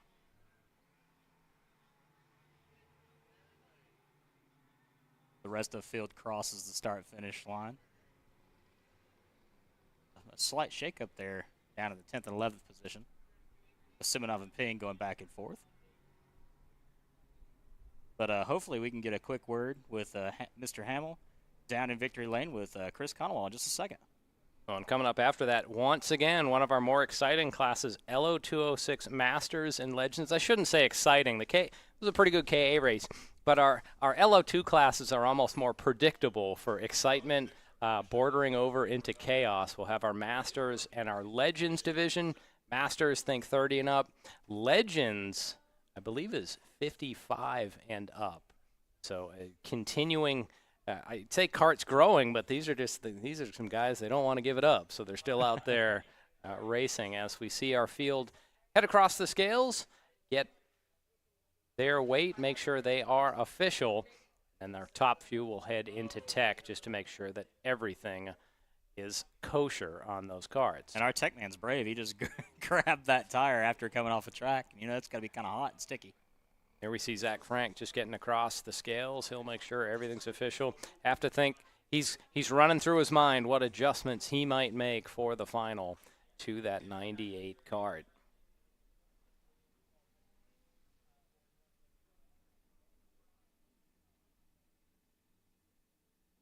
And in just a moment, I imagine we will get Andrew Hamill, and then Chris Conowald's working down there. Let's commentate on Chris working down there in Victory Lane down there, trying to get some drivers to come over. His form, we got him perfect. And you know what? We gave him that cover down there. I remember last year he was out in full sun. Now he's getting pampered down there, down in Victory Lane. So let's see who Chris has. Take it away down in Victory Lane, Chris. We've got a familiar face down here, Andrew Hamill, winning that race.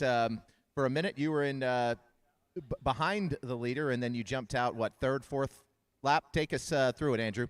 Well, off the start, I just got a bad start. The other line had a really good start, and I was just able to stay behind him, stay with him, and catch him on the third lap. Yeah, conditions changing from a cool 71 when we got here, and it's going to creep up during the day. Any changes to talk about, or are you going to keep those under wraps? Yeah, I do first just want to say thanks to DPC for all the help, Danny for helping me, and all my competitors for racing out here. It's been awesome. No, I think the conditions are really good. I think the weather is getting a little hot, so it's hot out there, but I think we'll have a good setup. Excellent. Always good to see you here in Victory Lane. We'll see you in the final. Andrew Hamill, thanks. So once again, congratulations to Andrew Hamill, our Primal KA Senior pre-final winner. Stephen, we hear them talking about the heat out there. This is really the first race this season we've had where temperature starts to become an issue. You have to think these drivers are out there, they're covered in a suit from head to toe and then a helmet on top of that. And when you get out there in the sun, boy, it doesn't take much for the body temp to start cooking inside of that suit. No, it doesn't. Most drivers back, in the day, they would just suffer through it. But nowadays we have cool suits. I don't think they have cool suits in karting, though. I think they're. I don't know, actually. That maybe we can ask somebody. I've seen them at main track in the Miatas, but you need the gear with it to have the cool suit. So we just saw the group of LO206 Masters and Legends rumble by our viewpoint. There you see them weaving their way down the back straightaway, just trying to get their tires cleaned off and up to temperature.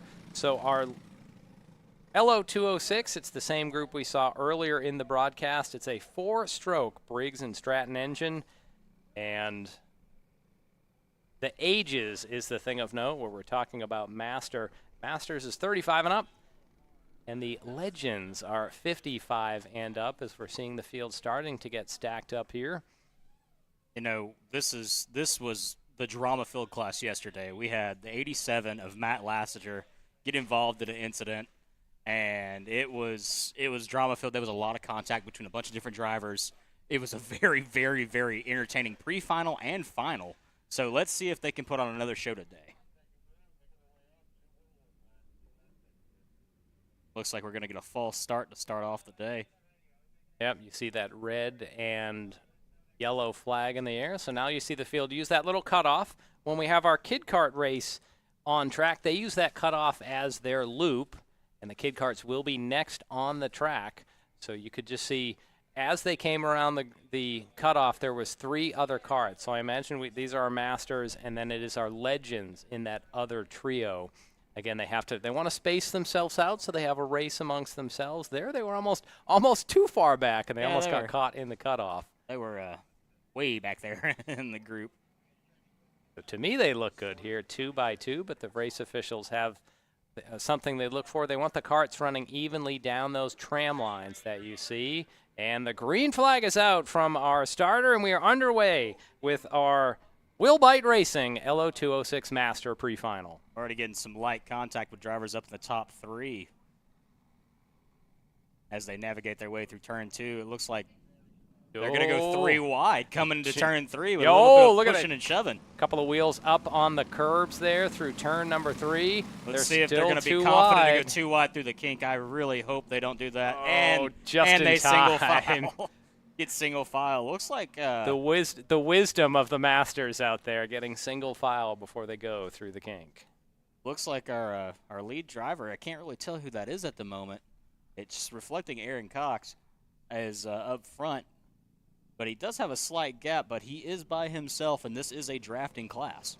It is. So right now it looks like those top three are spreading out, but they will probably be nose to tail by the time they get to turn one. And if they start racing, the rest of the field will reel them in like a fish on the line as they come around to put lap number 1 onto the board. Aaron Cox, your leader. Danny May in second. Paul McElree in third. Stephen, we've heard Danny May mention, even in Victory Lane after the last race, Danny May with his group, they do a lot of sort of racing and having teams out here, but now we get to see the man himself in the card. Well, it looks like Danny May has made the push for the lead entering the kink. And Danny May is going to maintain that lead into the backstretch. He's getting a little push from Aaron Cox, and it looks like they're going back and forth. But from what I can tell, it looks like Danny's helmet is the one up front. We've got a little bit of contact going a little bit further back of the field. Oh, boy, one kart got pushed out wide there, lost wholesale positions as they're bumping and banging through the field. We'll see what the race stewards might look down upon that, as, again, they're still too wide going up to turn number 14. This has let our top trio get away. Once again, if they start battling too much, you'll see the field reel them in. But with the field, whoa, we got one down in the grass on the entrance to turn number 16. So the LO206 Masters of Mayhem fitting the bill here, Stephen. Yep, as we coined that term last season, and we're just going to keep running with it. But in that last little event, it looks like Matt Lassiter might have been the beneficiary there. He moved up a couple positions. So Danny May, that familiar number 9, not the only number 9 in town, but Danny May running that number 9, your leader. Aaron Cox second, Paul McElree third. Then it's a little over a second back to 4th place, so you can see the gap there from McElree to Leon Robertson. And we're going to try to figure out what kart ended up. Might have been Ian Drennan that ended up in the grass off turn 16. We're trying to look from our vantage point. He has not restarted. Looks like he's out of the cart, so walking over to the wall. We might see a local yellow as they swing by here, but there is that one kart off by the old bus stop chicane. Entrance to turn 16, and there we do see it is the 96, Ian Drennan. So his pre-final is over. He'll have to start to make thoughts and designs on what he wants to do for the final. He'll be coming from the back. I could be wrong, but I'm pretty sure that's part of Eugene Paneco's team. Danny May just huffing and puffing going up the hill. Meanwhile, back in our Legends division, just an update. Frank Paul leads, Rob Anderson and Chris Kellett. And just about a second separating our 3 Legends. Once again, Legends for the drivers 55 and older. There you see Danny May take a look back over his left shoulder just to see where Aaron Cox is. There's no mirrors in these karts, so you do it the old-fashioned way. You just look over his shoulder. There's Danny doing it again. Peekaboo, I see you. Now, I know if we had Al Edwards up here, he would say, don't do that. You know, don't look backwards, just look forward. But takes a quick peek back and sees that there's no attack at the moment as Aaron Cox gets right to the rear bumper, that 9, but he's going to stay in the tire tracks for the moment as they put lap number 4 into the record books. And the battle for the top 3 just continues to heat up as May, Cox, and Killery just keep pulling ahead. They've started their own little train. Yeah, as long as they stay single file, they will not be caught. But once they start racing, you'll see that next group catch them. Sort of like at Talladega, you know, numbers, bigger groups can catch smaller groups. So that duo in the middle is going to have a difficult time. But if this top trio starts messing around up front, you're going to see suddenly a 5-car group at the front. See, yesterday we waited till the last 2 laps to really get going, and that's kind of like how it is at Talladega. With this drafting class, they wait until the absolute last second to make their move, and it's usually on the white flag lap. Well, and this is the case where normally you'll see a driver like Danny May tap the back of his helmet, saying, guys, let's ride in line, and then settle it at the end, sort of a gentleman's agreement out there. And maybe Aaron Cox is on board with that. He's not over-pressuring here. I think content to just sit as they see the cross flags up in the air. 5 down, 5 to go. Cox seems just content just to ride there, but now maybe that second group. Yeah, they're working their way in. Danny May slips off turn 2, so Cox gets alongside. Now, Cox stuck on the outside. He's able to pull back in front of Paul McElree. But you're right, Steven. It is a quintet up front. Yeah, that group right there coming through the kink is going to be a big factor in the final little bit of this race, the last half. That's Leon Robertson and Derek Sokol trying to get in. Sokol yo-yoing off the back as they work through turn number 9, and the S's. Danny May continues to lead. Danny May will hold that lead going into turn 14. And you don't realize how steep of a drop turn 14 is until you're in one of these carts. That's a good little vantage point we have right there of just how it's a swooping turn. Well, and it's a blind corner as well. The track drops away down to the right. You don't see what's ahead of you. You just trust that the track is open ahead. Even in one of the rental carts, that is one of the more fun corners on this course. Danny May leads. I don't think Aaron Cox wanted to pass him through turn 2 the last time. I think Danny May just swept wide. As we do see a pass, Robertson works to the inside of McElree. They're going to make it 3 wide. Are you kidding me? Up the hill? And all of that. They stay in position. Yeah, they hold position. Sokol not able to come around the outside. Although this 4th and 5th, they lost some ground there. So McElree got a great drive up the hill. And once again, Robertson and Sokol are on the outside of the lead trio. Yeah, just that little bit of a battle right there pushed those 2 in the rear back just a little bit too far. And hopefully they can catch them before the next lap. Because this is about go time, wouldn't you say? Yeah, well, let's see. They're on the 7th lap here, so when they come around, they will still have 3 laps remaining. Top trio, again, just content to ride in the tire tracks.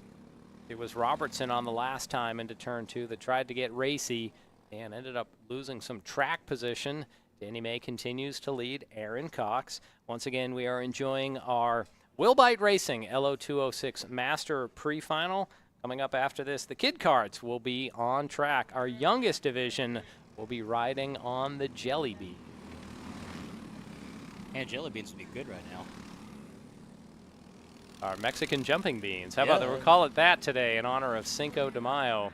As our top trio, you can see extending that gap over 4th and 5th. Looks like Robertson and Sokol might be settling 4th and 5th position amongst themselves as Danny May continues to lead, takes another look back over his right shoulder, just gets a fix on where Aaron Cox is. Cox content once again to just ride in those tire tracks, just inches behind Danny May. And Danny May is just blazing fast right now. I get the feeling when Cox needs to, he's going to try something in turn 16. He seemed content right there. He's been sticking out just a little bit, trying to make do of what's going on right now. He's sizing him up, and I think it's going to be within the next lap or 2. He's going to make his move. Well, you saw the clenched flags there from starter Will Taylor indicating 2 laps to go. Maybe some Dyson for 4th place back there as our top 5 in the shot here in our LO206 Masters.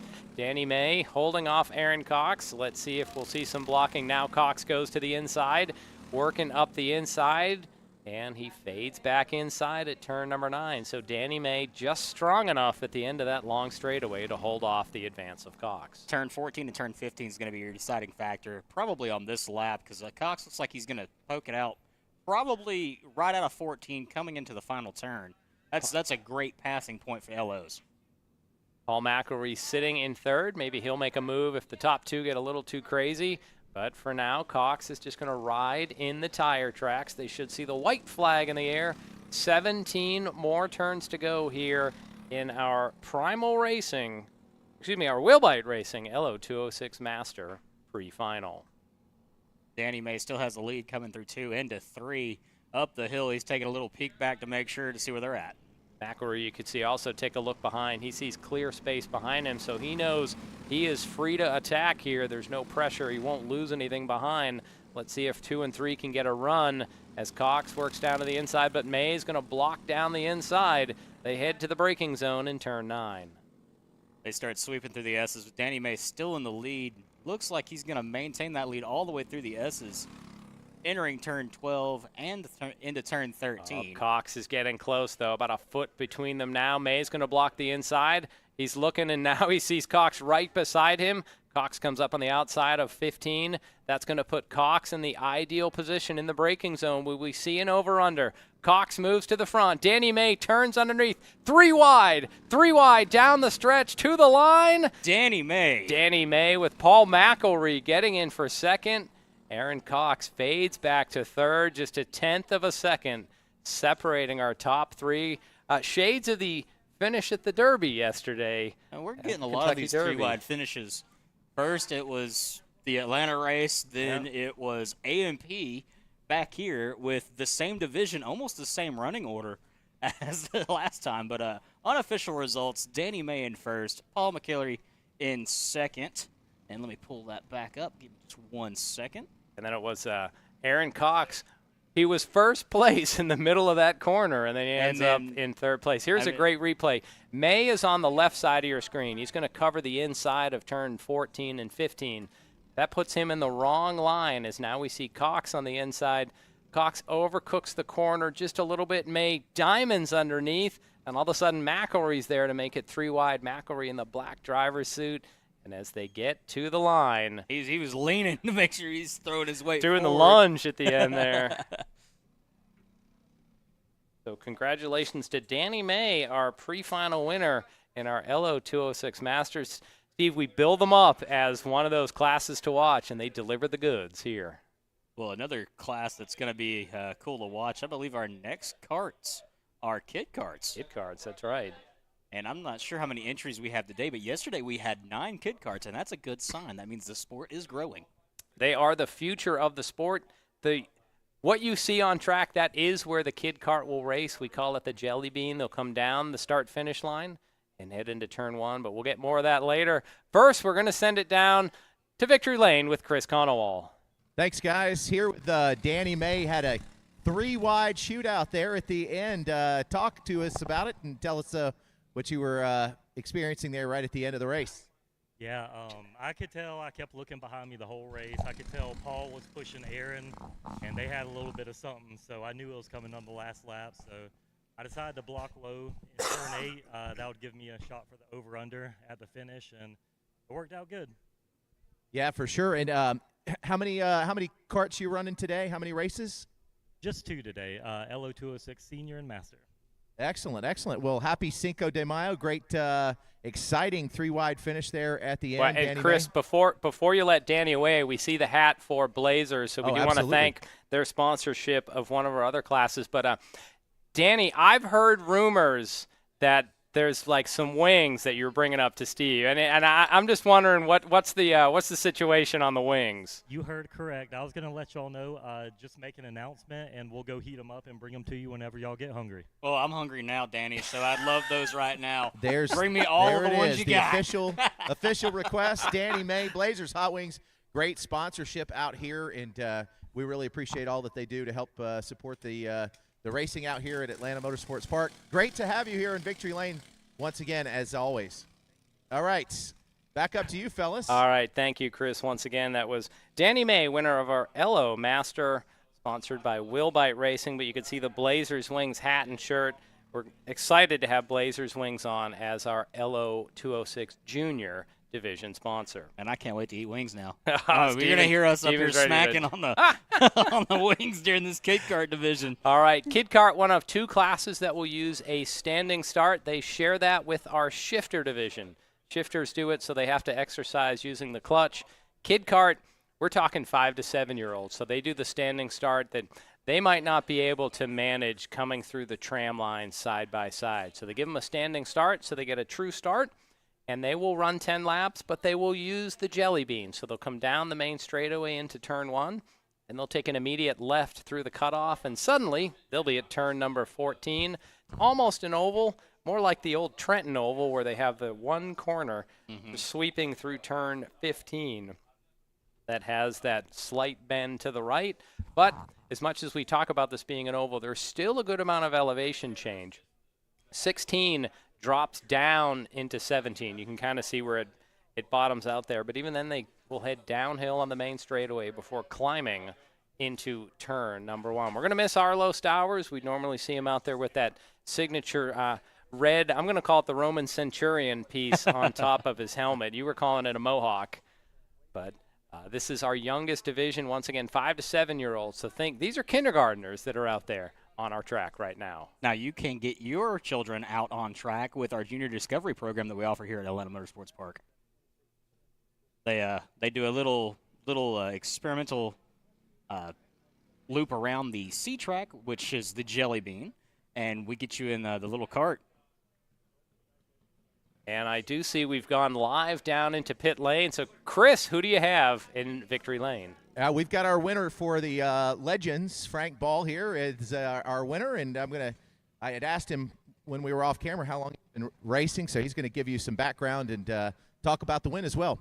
Awesome, yeah. So we've been running K100 for the last couple of years out here, and after just getting the crap beat out of you in those fast carts, we dropped down to LO206. And we're dialing this in. Yesterday was one of our first races in Legends in the rain, and that was fun. And a lot of people helping us out here. The camaraderie we have out at the track just makes it amazing. Raced cars for about 10 years and retired about 20-some years ago. So getting back to my roots, and I love it. I'm out here doing it with my son, by the way. So he's running LO206 and the seniors. And, tell us your son's name and cart number. Grayson Ball, 421. Grayson Ball. We'll be on the lookout for you in our final as well as your son. Thanks for coming over to Victory Lane. Enjoy the interview. We'll see you next time. You bet. All right, guys, going to send it back up to you. All right, thank you, Chris. That was Frank Ball, our Masters winner. Again, the race within a race, the Legends winner, where we were focused mostly on the Masters. Our Legends having their own 3-man battle back in the pack. So our Kid Kart looks to be underway. Once again, this is a 10-lap pre-final, but these laps go quick. They'll run about 25-second laps as they're getting all over the front straightaway, 2 and 3 wide. Harrison Marich, your early leader. Matthew Perez second. Beckett Hempel running in third. And looks like our executive producer just brought us some food up here. Big thanks to Will. This is where we give the shout out. This is probably Smokehouse. Yeah, this is probably Smokehouse down here. And Smokehouse is a wonderful group. We love those guys. We're going to look official over barbecue supplier of Atlanta Motorsports. We're gonna look over to Mikey Lane, our director. Is this Smokehouse that we got here? Who's our food provider? It is Smokehouse. So Smokehouse Q, you're right, the official barbecue provider for Atlanta Motorsports Park. And it's good too. The brisket's what I usually get down there. I don't know what they have today, with it being Cinco de Mayo. Yeah, well, brisket in Georgia, though, that's normally you think of Texas when you think of brisket. Oh, yeah, fellas. They had brisket, chicken. I had some of the nachos. Chicken was absolutely phenomenal. Smokehouse really getting it done out here today. They are such a great addition here, trackside, I'll tell you, as I was sitting down here salivating. Yeah, we're salivating in the booth now. Thanks, Chris. All right, so, Steve, here's how this is going to work. We're going to flip a coin, and one of us is going to go eat, and the other's going to carry on the broadcast. So why don't you go get some food? Oh, no, I'll wait. You sure? Yeah, go ahead. Okay. And we've got a spin as we're saying we're going to go to a little bit of a change there. That's the number 26 of DeFeo, and he moves down one position. Looks like Marinich is up front. I hope I said that right. I always mess his name up, but that is Harrison up front, followed by Perez and Hemphill and Valdez, Schomer, Fitzpatrick, Rower, O'Donnell, and DeFeo. Not exactly sure where our leaders are right now, but we are trying to get that up for you guys at home. And Harrison is in the 61 cart today. And he should probably be coming around any second. He just passed the start-finish line. So Harrison should be coming through turn 2 of the Kid Kart track, entering turn 3 as we speak. Getting a good overhead shot there of the action going in the Jelly Bean. Right now would be a great time to go ahead and mention some of our sponsors today. We've got Body Symmetry, Cartoons, Carroll Daniel Construction, Civil Logistics, Discovery Parts, who is on site, DT Racing, Epic, Ferrari of Atlanta, Folger Gas, Georgia Zone, John Meagle, Motor Cars of Atlanta, North Cobb Electrical, On-Site Shine, Primal Racing, the Carlin Group, Ben Wiki, and VRD, who is also on site. With that being said, this is the perfect opportunity for us to plug VRD. This is where VRD actually kind of pulls some of their drivers. They start off with the very, very young drivers and work them up into an appropriate age to where they can get them on the main circuit to get them in possibly a Formula ride. Formula 4 cars they have, Formula 3 cars, as the 61 of Marinich takes the white flag this time by. We're going to follow him around for the final lap as he enters turn 1 and through turn 2. He's going to enter the back stretch of the Jelly Bean, and he's just got a commanding lead over a 6.5 second gap between him and second of Perez. Entering the final corner, he is on his way to clinch victory as the checkered flag flies. Heron Marich takes the checkered flag.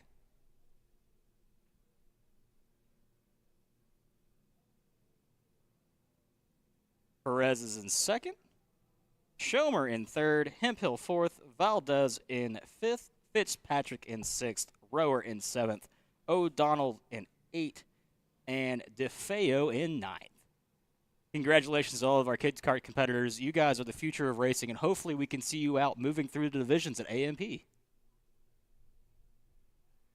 And hopefully our reporter Chris can get a good word in with Marich. Yeah, Harrison yesterday clinched in the pre-final and the final.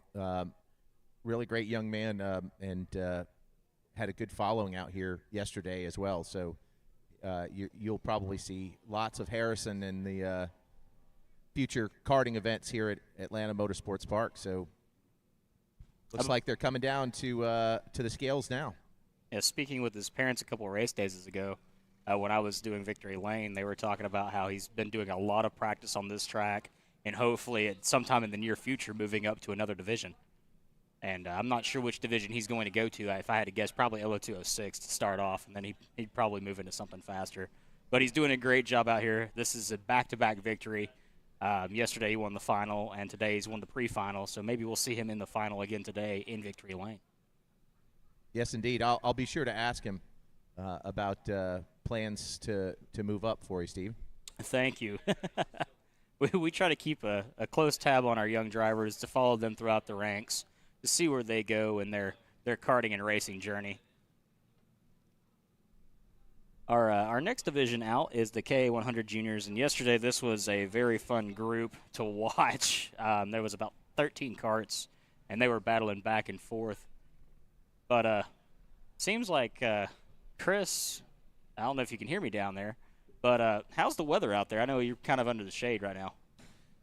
Yeah, quite a difference. But there is a nice breeze, but it is definitely heating up rather quickly out here. So we'll see some differences, I'm sure, reflected on the times as the day presses on. Yeah, yesterday was definitely interesting, switching from rain tires to slicks, back to rain tires for the final. Hopefully, we don't have any situation like that today. Yeah, I'll tell you, I new to racing, my being with sports, but I'm here with Harrison. Is now a good time?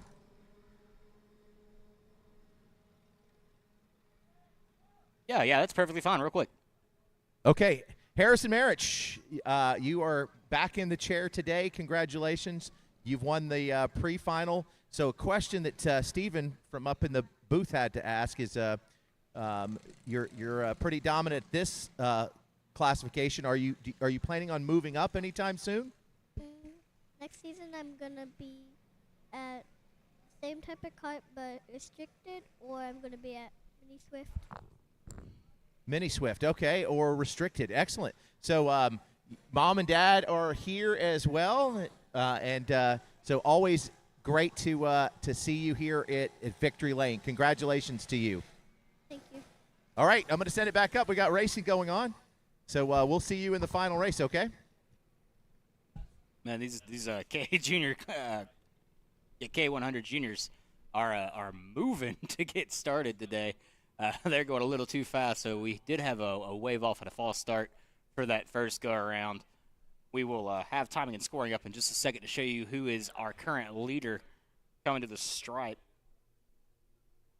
But hopefully they can get it all slowed down and going. Yeah, they're already bumping and banging, so it looks like we're going to get another false start.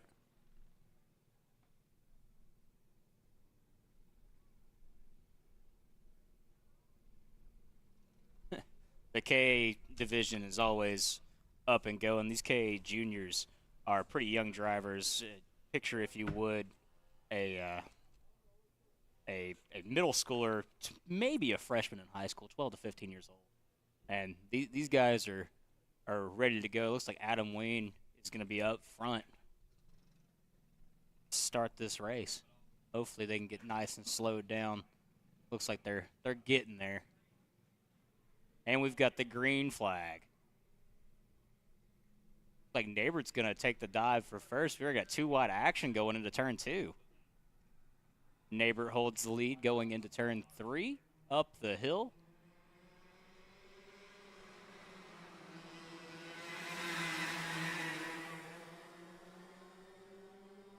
Harry Cunningham is currently in second. Talon Laney in third. Gabriel Lopez Velarde in fourth. Adam Wayne in fifth. Luke Allen in sixth. And Meyer Lewis in seventh. If you guys remembered yesterday, Oliver and Talon Laney were going back and forth the entire race, and it was an entertaining race throughout. As we can see some passing action going on the further side of the screen right there. Looks like we had a little bit of a shake-up since the first lap. Yeah, Stephen Oliver is looking like the second race that we saw out of Oliver yesterday, jumping way out front. But yeah, different race between pre-final and final for Oliver yesterday. Oh yeah, the heartbreak that happened.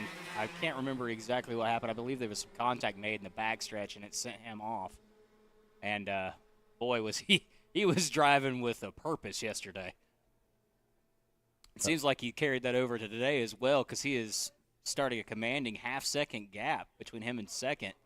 Gabriel Lopez Velarde is sitting in second, and Cunningham is now in third.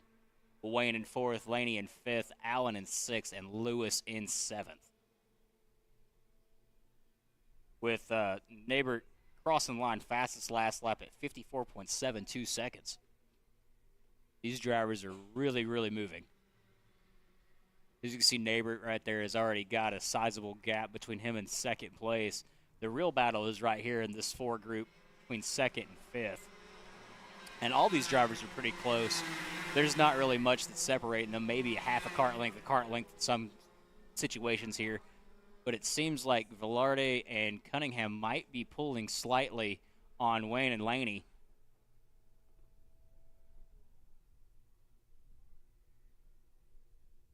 Neighbor's still keeping the lead at a sizable gap of about a second and a quarter at this very moment.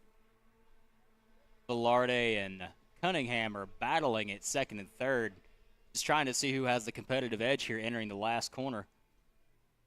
Seems like they're content to run 2-3 at the moment, but back further in the group, you've got that group of 3 of Wayne, Laney, and Allen that are just duking it out back there, with Allen trying to make some passes, and Wayne is doing some very impressive blocking right now to keep those drivers behind him. As you can see, the gap there between first and second is already sizable. He's growing that lead even more at 1.19 second is where it's reflecting. It looks like we're getting a pass going between Adam Wayne and Talon Laney. Laney yesterday was driving with a purpose just as well as Neighbor was. Both drivers were very competitive, very fierce throughout the entire day. The 3-cart battle is continuing to heat up as we're entering turn 16. You can see from our coverage here, these drivers are not even a cart length apart. They're bumping and banging coming into turn 1. Neighbor still has a sizable lead right there. It's still maintaining about a 1.02 second gap between him and Lopez Velarde.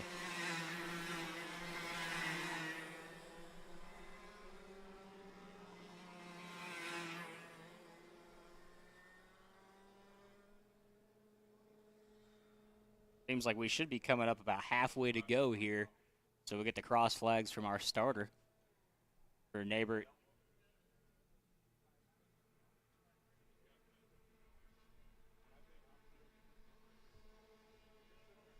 The group between 3 and 5th is continually to battle heavily.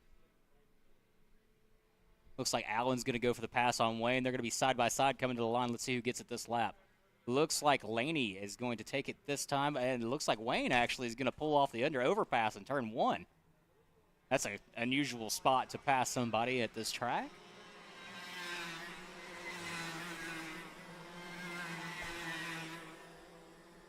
This division's always really close in the latter stages of the races.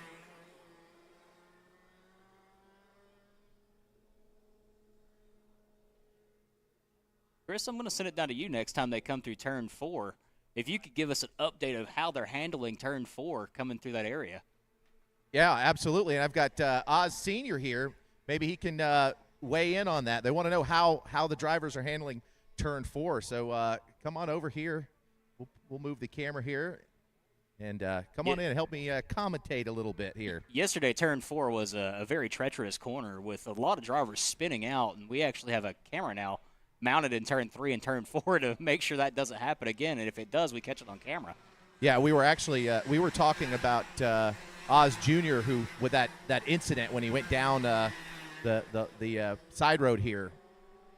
So what do you think? How do conditions look here in the turn? Turn 4, I mean, the track looks like it's hooking up pretty good. Watching Oliver take the turn here, he's got a perfect line and showing why he's out front for sure.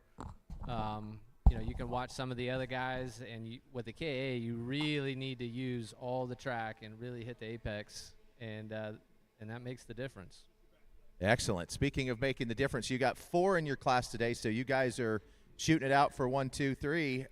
Yesterday there was 2 of you, but our own, did you say Jeremy's going to be racing as well? Porter. So Porter's jumping out there in one of the Burrell carts. He's Porter is he's definitely an accomplished driver, qualified P1, and so I'm really looking forward to racing with him. Excellent. Now I've noticed right here, just down in the bottom of this this turn here, each of the drivers, they tend to brake just a little. Is that fairly typical, or is that something that that's a problem when their tail end will bark just here at this corner? Is that common? If they're running a perfect line, the kart is going to be smooth. This particular section of the track, it's not too tight, so you shouldn't see any hopping. But if they correct a little too hard, you're going to see the kart bobble, and of course that's taking time off. Gotcha. Okay, Steven. Well, Chris, we got a change up top. Steve's face deep in some wings right now. I was able to enjoy some of the Smokehouse Q as we're continuing to watch some great action on screen in our KA Junior class, presented by VRD. Out front, Oliver Nabert continues to lead. If he had that helmet off, we would probably see his flowing blonde locks in the wind. Gabriel Lopez Velarde runs in second. Harry Cunningham third. Talon Laney fourth. And Luke Allen running in fifth. And that's the battle I believe we have on screen here. Just a couple of hundred separating Laney and Allen. Earlier today, we saw Laney running in our opening LO206 junior race, led most of that, got pipped at the line by his teammate Meyer Lewis as the white flag flies in the air. And again, this is Talon Laney and Luke Allen on screen. That is your battle for fourth as they charge up the hill for one final time. Now Laney has a little bit of breathing room out front. Oliver Nabert, your leader by 1.5 seconds. So that you see the field scream down through that kink there. Once again, that gets to the lowest point on this 17-turn, 1-mile facility. And with these KAs, think these are for drivers age 12 to 15. So middle school, as Stephen had said, maybe a freshman in high school. Get to that point, at the end of the year, they'll age up. Maybe some of them will end up in the senior division next year as the checkered flag comes out. Oliver Nabert is your winner. Gabriel Lopez Velarde comes home in second. Harry Cunningham third. Talon Laney fourth. And Luke Adam comes home in fifth. Adam Wine on the outside of the top 5, looking in with Meyer Lewis a little bit further back in the field. So a little different result from when the LO206 juniors were on track. That time we saw Meyer Lewis on top. This time it is Oliver Neighbor coming home with the win. They're all going to cross the scales, and we should get a word with Chris Conowall down in victory lane. They're just going to make sure all the carts get properly on the scales. It's Gabriel Lopez Velarde there in the 825. And nice thing about these KAs, they have a little, maybe it's a push button start on these. They're able to get going really easy when they do have to move forward again. LO206s, you'll see them reach over and actually start pulling a ripcord like they're trying to start up an old-fashioned lawnmower. Next group of carts that will be on track will be our LO206 cadet division. So we'll have that satisfying rumble of those four-stroke engines. But there'll be drivers a little bit younger, cadet age 8 to 12, and the carts will be a little slower. They have a slide in them, so they cannot quite generate as much horsepower as they let the LO206s generate for the older divisions.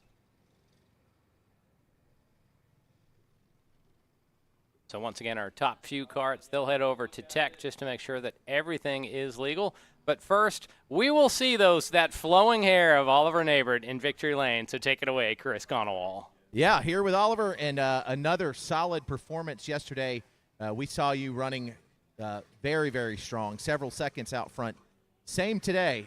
So what's the secret, or you going to keep that to yourself, Oliver? Just get a good start and just keep your head forward. That's all I did. Yeah, and so tell us about the conditions out there right now. It's nice and cool under the tent here, but things heating up out there?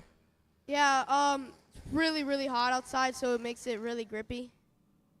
Yeah, and so okay, so in the final, you got to make a few adjustments, or you pretty happy with your setup?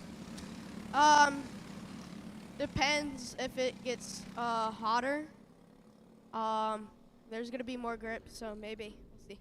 All right, we're going to see Oliver Neighbor here. Congratulations to you in the pre-final. We will see you in the final, all right? You and all your flowing hair.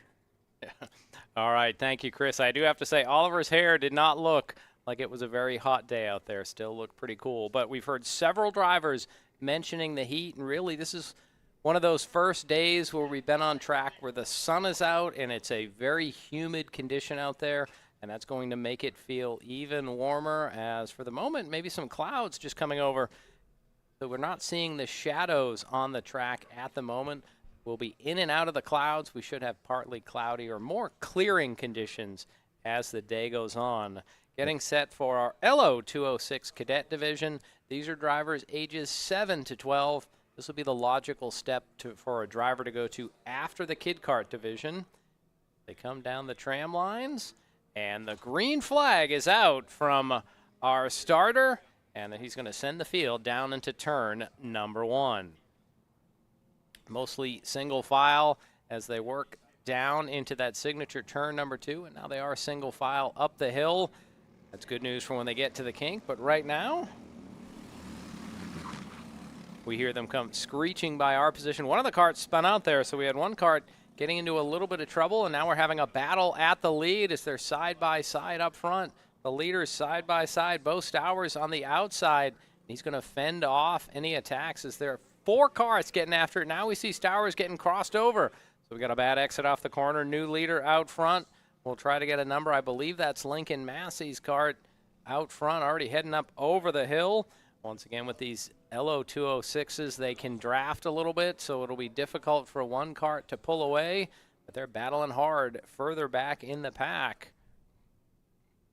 As we started with 7, you can see that last cart must have been the one that spun. First lap in the books, Lincoln Massey, your leader, Bo Stowers second. Then it's Evan Fry, Ryan Perez, and Nico Corpita. Luke Rower in 6th, and there comes Hunter Wilson coming across in 7th. Wilson was the one that spun as they came by turn number 4. So Lincoln Massey just about 2 cart lengths ahead of Stowers. Stowers has Fry and Perez with him for drafting company, and we should see that trio reel in Massey, although as I say that, Evan Fry looks down to the inside of Stowers. Stowers able to hold off the battle for second there. It was that first time around. Stowers seemed like he took a good line through turn number 9, but lost a ton of time as they got to turn number 10. That allowed Lincoln Massey to sweep to the inside and get to P1. But now we see our top 4 nose to tail working through turn number 16. This LO206 chassis really creates a great racing platform. Makes it great for you, the viewer at home. Thanks for joining us on Kart Chasers this afternoon. Massey leads Stowers as they head up the hill. Maybe a little dicey for 4th back there. Perez took a step to the outside of Fry. Cannot make it happen, so they're single file once again down the back straightaway. Now let's see what blocking may happen as there's 2 laps already onto the board. The sun back out as we had just a little bit of cloud cover for the opening lap. Now the sun coming out. I imagine it's going to start broiling these drivers. So Steve Newbold, these drivers, they have a suit and a helmet on. Some of them, most of them even wearing gloves, so not a lot of air ventilation goes by, even if they're moving at 50, 60 miles an hour. No, it gets pretty hot in a driver's suit, even in an open wheel vehicle. It does get very uncomfortable there for a hot minute. Hot minute, see what I did there? Yeah, nice. As we see a battle for 3rd, and now even for 2nd. Evan Fry looking to the inside of both Stowers. They're side by side through 1. And looks like Fry is going to be able to make the pass on the outside of turn number 2. So moves Evan Fry up to 2nd place. Bo Stowers has slid back to 3rd. And this battling has allowed Lincoln Massey to add a couple more kart lengths to his lead. But, Steven, it's the LO2s. We know if that trio gets together and works together, they're going to reel in the leader. And there we can see the tapping on the helmet from Fry saying, come on, guys, let's work together so we can get up to Massey. Yeah, if they get up in a line, they should be able to just train their way up to the front. And it looks like that's what they're trying to do. They're trying to get organized right now. We're not even halfway through this race, and they're just trying to get themselves organized. Well, the exuberance of youth would say, though, they're not going to cooperate out there. They're going to be too antsy to try to race each other. But as we say that, this group of 3 starting to reel in Massey, but now we see Perez work down to the inside of Bo Stowers. But Stowers holds on to 3rd at the line. So just as we say, hey, they should work together, and they're doing it, then they start slicing and dicing. But Lincoln Massey, his lead whittled down a little bit, just 0.3 of a second that last time around. Were you able to enjoy some smokehouse I barbecue? was. That was actually pretty good. I don't know if that was like street tacos or what that was, but it was. Call them street tacos, sort of the corn, a couple of corn tortillas wrap. I had 1 chicken, 1 beef there. Yeah. So definitely hit the spot on this Cinco de Mayo round 4 of our Kart Championship Series. Margaritas after the race, you in? Oh, we'll see about that. As our top 2 starting to break away, and just as I say that, Fry takes a look down to the inside of Massey. They come off of turn number 14. Massey holds on to the lead for now. So like an accordion, they pull apart a little bit and then get pulled right back together. Perez is making up the tail of that train right there, and he keeps thinking he's going to stick it to the inside and past the 35 of Stowers, and they're just going back and forth constantly. Not sure if Perez is trying to size everybody else up or if he's just trying to size up Stowers to figure out what he's going to do. Well, Stowers already has a win today in the tag rookie division. Lincoln Massey has been close this year, probably hoping to, notch a win here in our LO206 cadet pre-final. There's the pass for the lead.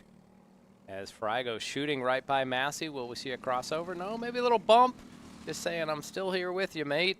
As Evan Fry, your new leader here on lap number 6. Massey is he just lost the lead there, so he's definitely going to be fighting tooth and nail to get back up front. Maybe we can see him up here a little bit with an ice cream. It has been known to happen that he's been up here as Lincoln Massey takes a peek down to the inside, but he's going to stay behind Evan Fry. So Fry officially your leader here on lap number 6. Massey just a couple of inches behind. And it's about a kart length back to Bo Stowers, who's in 3rd, with Ryan Perez in 4th. They charge up the hill one more time. 4 laps to go. Would you say it's go time for these guys, or you think they're going to wait? Well, at this age, it's always go time. It's go time once they leave the trailer, just about. As we say, the exuberance of youth. Top 2 have drawn away a little bit. You don't just see the nose of Bo Stowers in the shot there. Lincoln Massey urging Evan Fry forward. As we have 4 on the track. Wait a minute, could we have another 4 horsemen of the apocalypse set up here? There's a possibility. I don't see it storming and lightning, so that's a good sign. That is definitely a good sign. Mostly cloudy skies, so we're back into the shadows here at the moment. Boy, you can see Stowers take sort of a low line into turn number 16. Looks like he gains on the entry, but might lose some ground off the corner as they hit the exit, so he hurts his momentum through the middle of that corner. Up front, once again, Lincoln Massey and Evan Fry have got a couple of cart lengths back. Now we see Massey take a quick peek to the outside. He falls back in line as, once again, our top 3 are all equally spaced. As you say that, they kind of gap a little bit right there, entering the kink. Seems like Massey and Fry are working together very well. Same thing with Stowers and Perez. Perez looks, well, he looked to the inside thinking he was going to get a pass there, but he decided better of it to go ahead and just get right behind Stowers and try to catch those 2 up front. Going to the inside, though, you'd lose any of that draft effect you'd have down this back straightaway. Almost has that look of a NASCAR when they have to step out to cool the engine a little bit and make sure they don't overheat things. That's not an issue here in a tag, or excuse me, in an LO206 card. It'd be kind of entertaining, you know. Stepping out of the draft. As we see 2 clenched flags in the air from our starter, Will Taylor. 2 laps remaining here in our LO206 cadet pre-final. Seems like Frey and Massey are still working very well together. I don't think Massey's going to make any move, and probably until he sees that white flag. Well, as Fry was able to get by on the back straightaway, Massey, for now, looks like he's just going to follow behind. Normally, they would have made a move already. So maybe Massey's just hoping he can make Fry here some footsteps, as once again, they've kind of gapped 3rd place. See, Massey's notorious for passing in the S's. That is his #1 passing zone, either at the entrance of the S's or the exit of the S's. He doesn't really do a lot of passing in 16, but occasionally you'll see it happen, but it's rare and far between. Well, there's our top 2 on screen. They should see the white flag in the air this time by indicating 1 lap to go in this pre-final. LO206 seniors coming up next as Massey looks down to the inside in turn 1. He's going to stuff it in there. So you've got a new leader for now. Lincoln Massey seizes the point once again. Well, that's another one of his favorite passing zones that we didn't mention was turn 1. He likes to wait till the last second usually to get them in 1. Massey's going to lead them through turn 4. And you would think earlier in the race he might have let off, but last lap he was not going to lift going into turn 1. Now Massey covers the inside. That's going to open up the outside for Fry. Fry is wheel to wheel as they head to turn 9. Fry gets ahead, maybe a touch of contact. So Massey back to P2 as Fry seizes the lead once again. They're battling back and forth, passing positions. Fry is currently just slightly ahead of Massey. Massey's peeking a little to the inside. Let's see if he tries to make some moves with 14. Massey took a peek behind him, make sure he had no pressure. And let's see, still in his tire tracks, Massey. Is he going to make a move off of turn 16 and 17? Massey staying in the tire tracks. Now he moves to the inside, but he does not have momentum. Evan Fry, your LO206 cadet pre-final winner, holding off 1 final charge from Lincoln Massey. So again, the final there, unofficial, is Evan Fry, Lincoln Massey, Bo Stowers, Ryan Perez, Nico Capita, Hunter Wilson, and Luke Rower rounding out number 7. So they will come across the scales, make sure that everything is official, and that will clear the stage for the, I'm going to call it the prime division here. It's the LO206 seniors. They're not the fastest. They're not even close to the fastest, but my goodness, the level of competition in the senior division, every lap seems like they're beating and banging on each other, trying to get to the front. And then after that, we'll have our shifter class, and they are the apex predators of the karting world. So we have the LO26s of Mayhem. What would we call these guys? The LO26s of Calamity? Well, we'll keep working on the names here. We got to figure that one out. You can see Lincoln Massey stand up out of that cart, gloves come off, maybe sensing a little frustration, although he gives up a thumbs up. Led for a couple laps in that race, but at the end, Evan Fry was able to move past on the final time they went through turn number 9. That seemed like a strong spot for Fry down at the end of that long back straightaway. Yeah, he's he definitely figured out what Massey likes to do there. And I guess he just read it perfectly and was able to cut to the inside and pass him. Well, he went to the actually went to the outside where Massey blocked down the inside of that winding back straightaway, and Fry just kept his foot in it, went to the outside, and got ahead just enough that at the entrance to the corner, he had just enough clearance to take the lead. Well, I see our intrepid reporter working the beat down there, so let's send it down to Victory Lane. Chris Conowall. Thanks a lot. Here with Evan Fry. Evan, you and Lincoln Massey there, the story of the afternoon with the lead changes. So tell us how you were able to secure the victory. Walk us through it. So he comes up my inside and on the back straightaway, and he comes like this, and I go on the outside, and I swing around his outside and just keep it there. Yeah, and so there were at least 2 lead changes. So you were able to do that on 2 different occasions. Is that right? One time I went down the inside. Gotcha. Now yesterday, you got a P1? Is that right? All right. Well, we're looking forward to seeing you in the final. That battle between you and Lincoln Massey. Thanks a lot. You're welcome. All right, guys. Looks like we're underway down here. All right. So I'll send it back up to you. You know what time it is, Chris? Hold on. Thank you, Chris. Congratulations once again to Evan Fry, our LO206 cadet pre-final winner. Now, do you know what time it is, Chris? Go ahead. Do you know what time it is? It's the LO26s of Mayhem. Mayhem, that's right. And that is brought to us courtesy of Swan Mechanical, our division sponsor for our LO206 senior division. It's currently reflecting 21 karts are going to be in this division. So 21 karts are going to be battling pod to pod, bumper to bumper for all 10 laps of this pre-final. And if it's as entertaining as it was yesterday, it's going to be one great show. Oh, absolutely. You guys really brought the energy during this race, as you guys always do. So looking forward to it. These drivers bring the energy. They make it easy for us announcers as they come down the tram lines. And I don't think we got a start there. No, they're going pretty slow, so they should take the cutoff here. One of the easier karts for us announcers to identify is on the inside of row number 5. You see the pink kart of Alyssa Vasquez. A lot easier than when you just see a bunch of sort of like drab-colored karts and a driver in a black suit and a white helmet. You know. See, there's a couple of drivers we can point out easily. Yeah. Matt Lasser in this division, Danny Mays in this division, Alyssa Vasquez in this division. How about Sam Evrutsky, one of the drivers that we were calling out yesterday? Ryan Curtin is also in this division, but I see him on the scoring list. As they come to the line, and the green flag is out. We're underway in our Swan Mechanical LO206 Senior pre-final. And they're going to go 2 by 2 by 2 all the way down into turn 2.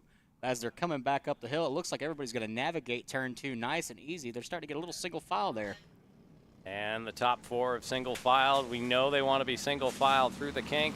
Alyssa Vasquez is the first car that you see battling side by side, and they're trying to get worked out through the field to the kink just in time.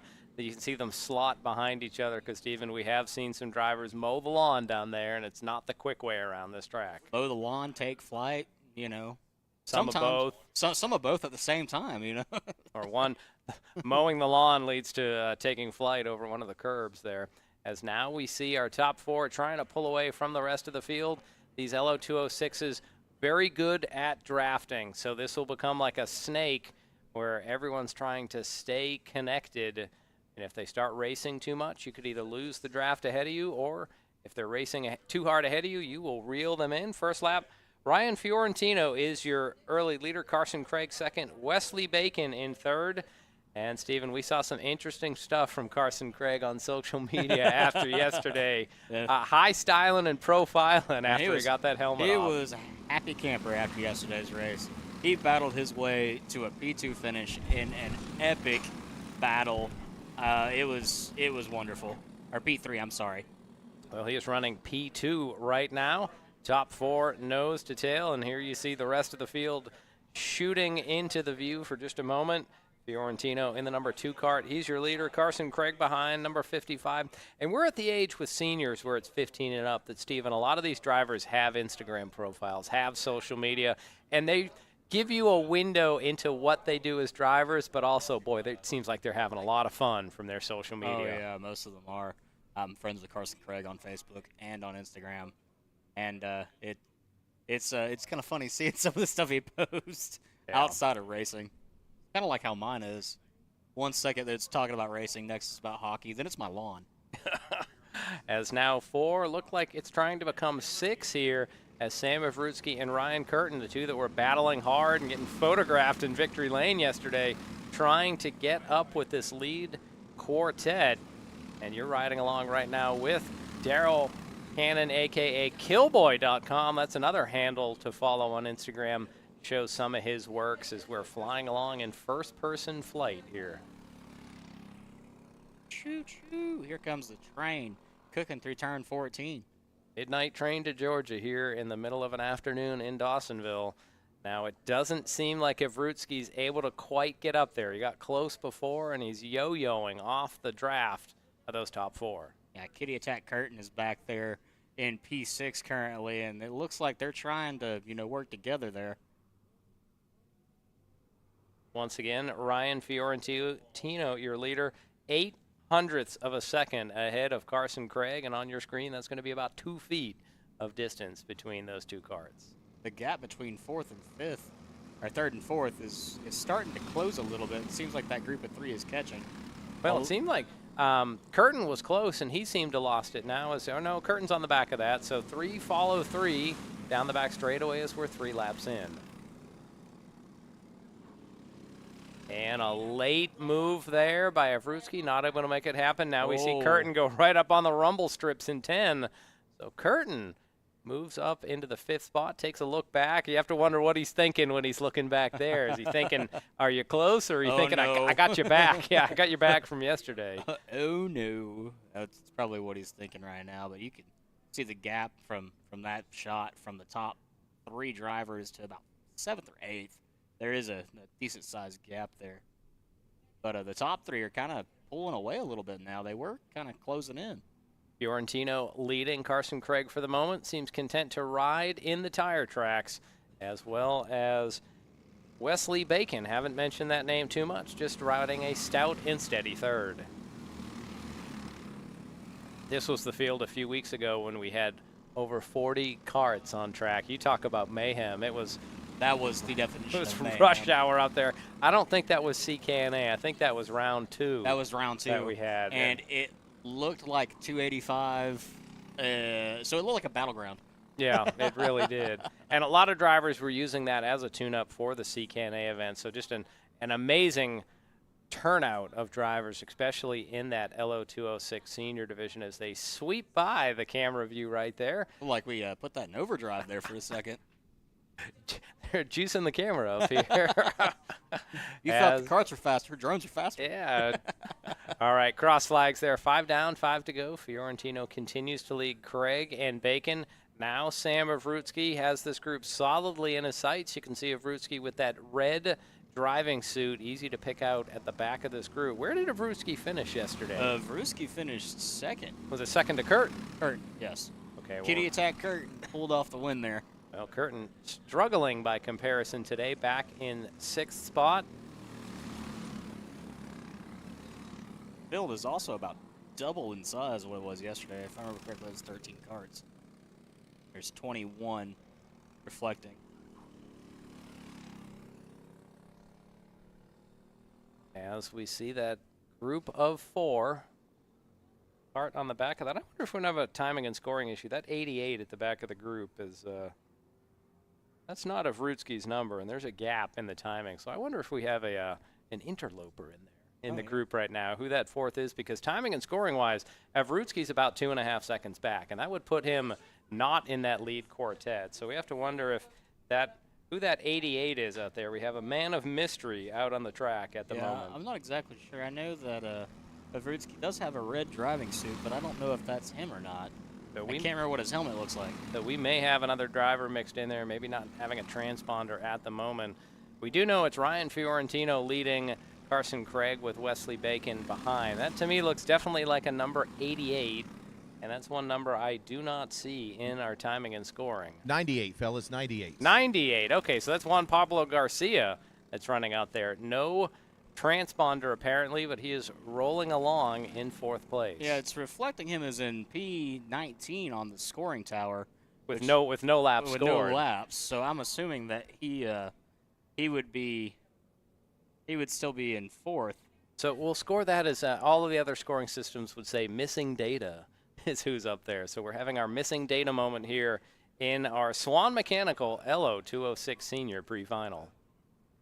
Yeah, he's definitely moving. This is the first time I think we've seen Garcia up here in a hot minute up in the top 3 or top 4.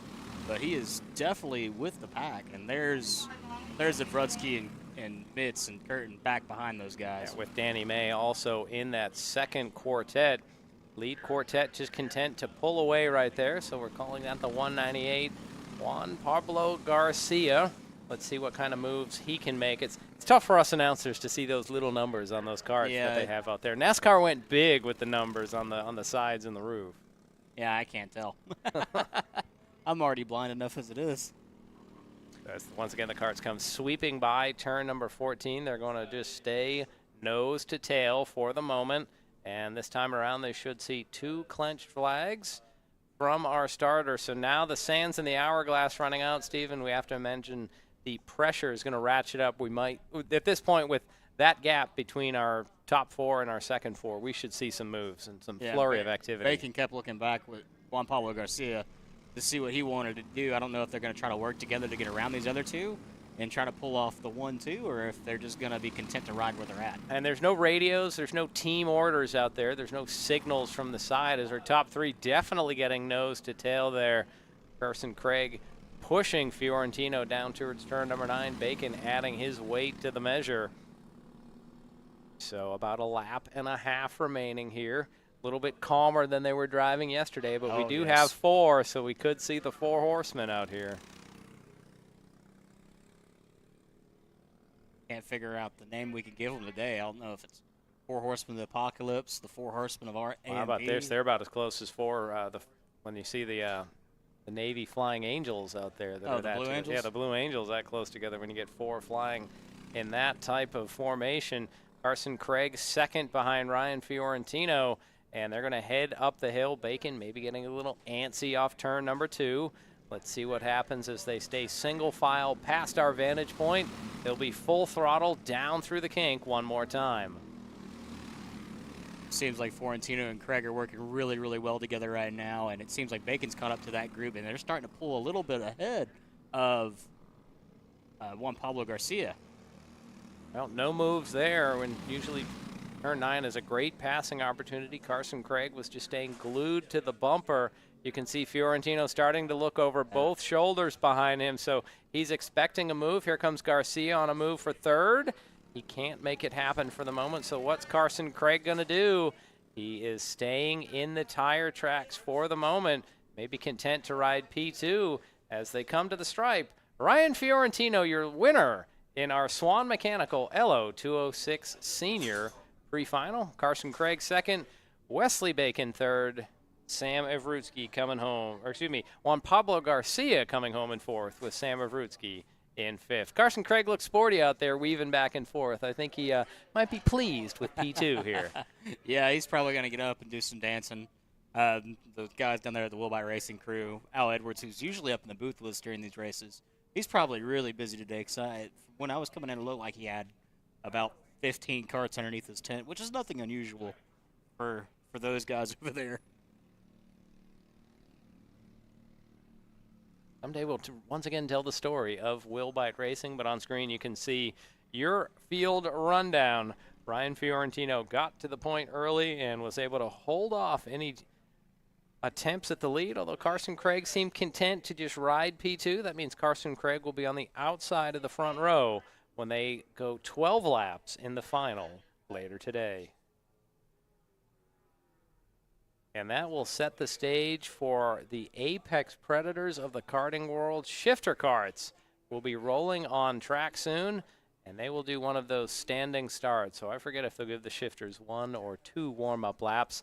They run the softest tires they have. They're the most mechanically complex, and they could be turning lap times in the 48-second range. So, Stephen, I'd say buckle your seatbelt, but the carts don't have any seatbelts out there. Well, tighten your chin strap, put on your neck brace, and hold on because this is about to be a wild ride. Yeah, and I believe we have heard them say that Jeremy Porter is going to be racing. I don't know if they said Jeremy. I think they might have said Porter Aiken might be racing. Oh, okay. All right, well, let's go down. We got a duo down at Victory Lane. So, Chris Conowald, what's happening? I've got numbers 1 and 2 here, and they're going to talk you through the race a little bit, maybe get a clicking of the heels when it's all said and done. Maybe we can do that. There it is. All right, Ryan, you're going to be taking our number 1 spot for the pre-final. Talk to us about it. Yeah, it was a pretty good race overall. Me and Carson, we kind of tagged up and really just worked together. I think Wes was there too. But, yeah, it was a really good race. Kart felt average, most of it, but luckily we worked together and we got the win. Excellent. Come on in here, Mr. Bacon. You in our 3rd spot as well. But right now, walk us through from your perspective. Yeah, so our line got a really good jump off the start. And, well, not jump off the start, but we got a really good start. And Brian and I just fell in line behind each other, and I was thinking to myself, I don't want to pass Ryan. I want to just work with him, get away from everybody, maybe bring Wes along with us, which thank you, Wes, for pushing us along. And, yeah, no, everything was really good. We were just settling in line and keeping it on the straight and narrow through the race so that way we can play around in the last couple of laps of the final. All right, well, speaking of, we're looking for both of you in the final. Mr. Bacon, some final thoughts from you. You had Juan Pablo Garcia right there knocking on the door there toward the end. How'd you hold him off? Yeah, I mean, it was just, I kind of just kept my line and didn't really do anything, too crazy. Stayed in file, and he went for a move at the very end, but he didn't have enough speed to get it through. Excellent. All right. What a great field. You guys make it super exciting for us, and we look forward to seeing you in the final. Oh, of course. All right, guys, back up to you. All right, thank you, Chris. You have to wonder, they're not going to be just staying in line when they get out there in the final, Steven. You have to imagine Carson Craig's not just going to be thinking, well, I'll just, hang out here. They're going to be getting after it. They're going to put the mitts on and start swinging. Well, for the 2nd time today, we will see a standing start be used for our shifter kart division, and we will get lined up 4 shifters signed in for action. It was Porter Aiken that signed in. It is not Jeremy Porter, our CEO here. And although in round 2, he was in a shifter kart, and boy, we talk about the G-forces. They just get amplified in shifter karts. He came off that kart, and he just looked whipped by the time he was done. Just the physicality. We talk about the people out here as drivers. They are athletes as well. To be able to wrestle one of these karts through the corners, withstand the G-forces, takes a lot. So shifter karts have a 6-speed sequential transmission. Their left hand operates the clutch. The right hand operates the gear shift. If you're thinking you run out of hands, you're right. As the field is bringing the revs up, those plumes of smoke. Green flags out as we have one stall. A stall on the start of our shifters. You can see the frustration. The driver looking for a push. They can push it and try to get a old-fashioned pop start there. He's going to lose a ton of track position. That was one of our front runners as the rest of the field swings by our vantage point. And if you're able to hear on screen for the first time, you hear cars working up through a gearbox that once they get to sort of top revs, they'll just go up to a higher gear. As I was saying, Steven, these guys, left hand's on the clutch, right hand's on the shifter. There's what are you driving with at that point? They only use the clutch at the start. After that, they can just blip the throttle to go up and down the gear. So at that point, the left hand is solidly on the steering wheel. The right hand, really, these drivers are pretty quick. In just a blink of an eye, they'll reach down and pull. I believe pulling goes to a higher gear. Pushing drops them down a gear. They do it real quick so they can get their right hand back on the steering wheel. Because I got to say, it seems kind of nuts to go one-handed in one of these, but they have to do it to be able to work the gear shift. And, I mean, you're basically sliding all the way through Turn 4 into Turn 5 in these karts. This is one kart division that I never ventured in. Yeah. One, because I was scared. I'm going to be completely honest. You start going upwards of 90-plus miles an hour, sometimes some tracks even 100-plus miles an hour. And it gets a little terrifying in these. Yeah, they'll flirt with 90 miles an hour at the end of the long back straightaway here. These are 125cc engines. They do run a radiator, so they are a water-cooled engine. It's a 2-stroke engine. That's when you will see those plumes of blue and white smoke. And they run the softest tires that we have to help them grip in the corners and be able to get – upwards of 30 horsepower hooked up onto the ground. One other thing you may notice, because of their ability to shift, they'll back up the corner. They actually will tend to turn earlier, and a good example is usually seen here. They almost seem loose into the corner. What they're trying to do is square up the kart as soon as possible so they can get back on full throttle and head down the next straightaway. They're not so much concerned with momentum. They just downshift and make their own momentum. They're hoping for the best there. One other difference that we'll see in this class compared to every other class, when they come up that hill after turn number 2, every other class you see them tend to lug up that hill because it's 3 stories. It's a steep climb. In the shifter class, they just downshift and get to whatever gear is appropriate, whether it's second or third gear, to get to the peak RPM band, and they zoom up that hill. Watch them here, almost like it's flat ground as they just, get down to peak RPM and zoom right up that hill like it's not even there. Yeah, I believe the Whoa, that guy's getting all kind of loose there. You see that? The driver that had a stall at the beginning of the race, I believe, is Oz Cheek, who's usually a front runner in this division. As they work down the back straightaway, I wonder if that is Porter Aiken right there. No, that's the number 11, Grayson Butler. He was all kind of crisscrossed heading through turn number 4. I'd say he was loose, but he seemed like he was loose, tight, loose in rapid succession, able to wrangle that kart and not lose second place. Out front, as we say, going purple. The purple in the race hero system right now is Porter Aiken, 49.448 seconds. Blisteringly quick. That's about 2 seconds quicker than we saw in our tag class. Yeah, he is definitely moving because the next fastest underneath that is a 49. Although watch out, here comes Oz Cheek. He's laying down some quick laps back there as well. He's 12 seconds back.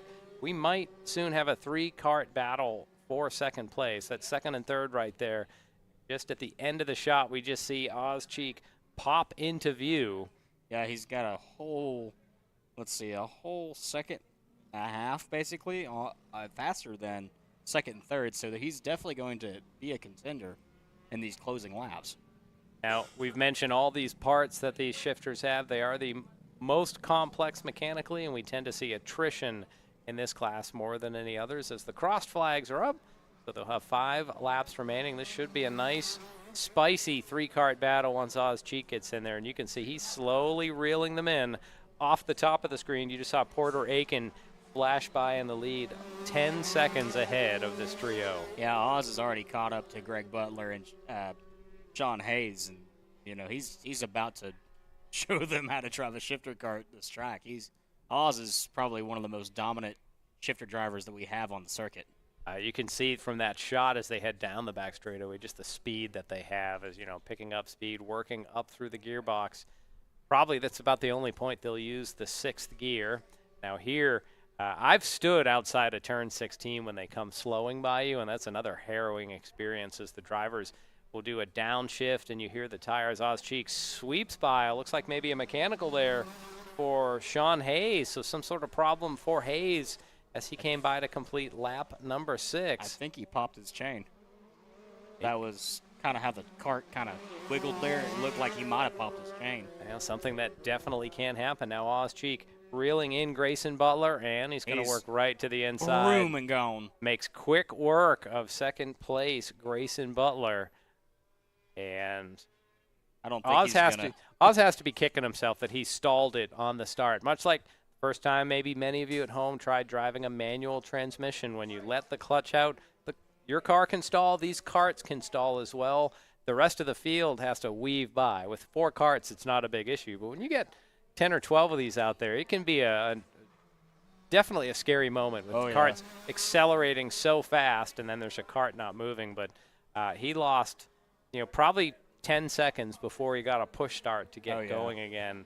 Has to be kicking himself, but that's why they do the standing start. It tests all aspects of what one of these shifter karts can do. So now Oz Cheek 12 seconds behind, and he's a little bit slower than Porter Aiken on that last time out. So Aiken still has the quickest lap on track, 49.448 seconds. So we'll watch that Cheek just about 12 seconds back. Coming up next, race fans, LO206 Juniors will be on track for their final. You can see them staging up on the left side of the screen. And it does look like Sean Hayes might have called it a race as he has now scored down 2 laps. So you're probably right. Something broke. Maybe the chain came off. Yeah, I'm not exactly sure. It's just the way the back end of the cart kind of came out from underneath him. Like something broke. I would assume it'd be the chain. That's one of the most common issues out here at the kart track. Our sponsor for the shifter division is OzTech. Have to wonder if that is for the Oz's, OzCheek, and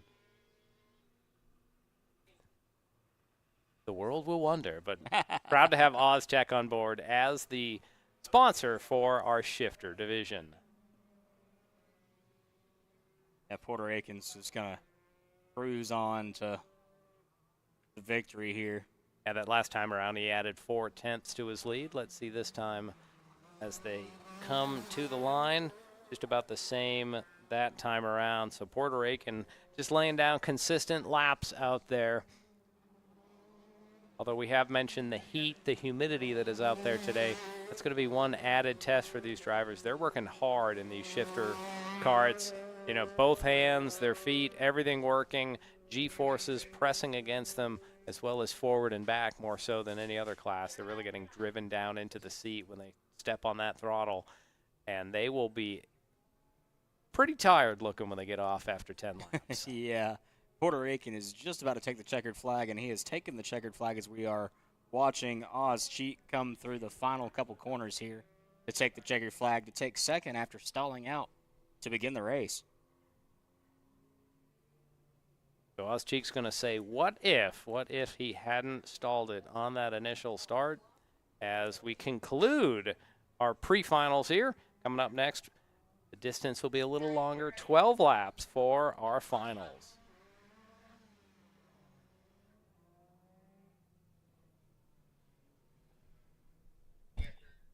That away. Well, it seems like we're about to send it down to our infield reporter. Chris, do you have Porter with you? Yeah, sorry about that. You guys missed a burnout from Porter here. Oh man, maybe we could pull a. You think you could pull that? You could do that burnout one more time for our viewers after your interview? Yeah. Maybe after the final. Okay, after the final, I'll take it. Speaking of burning it up out there, man, you were way out in front. So tell us a little bit about your karting experience, because I don't know. So I used to race professionally about 10 years ago, go-karts.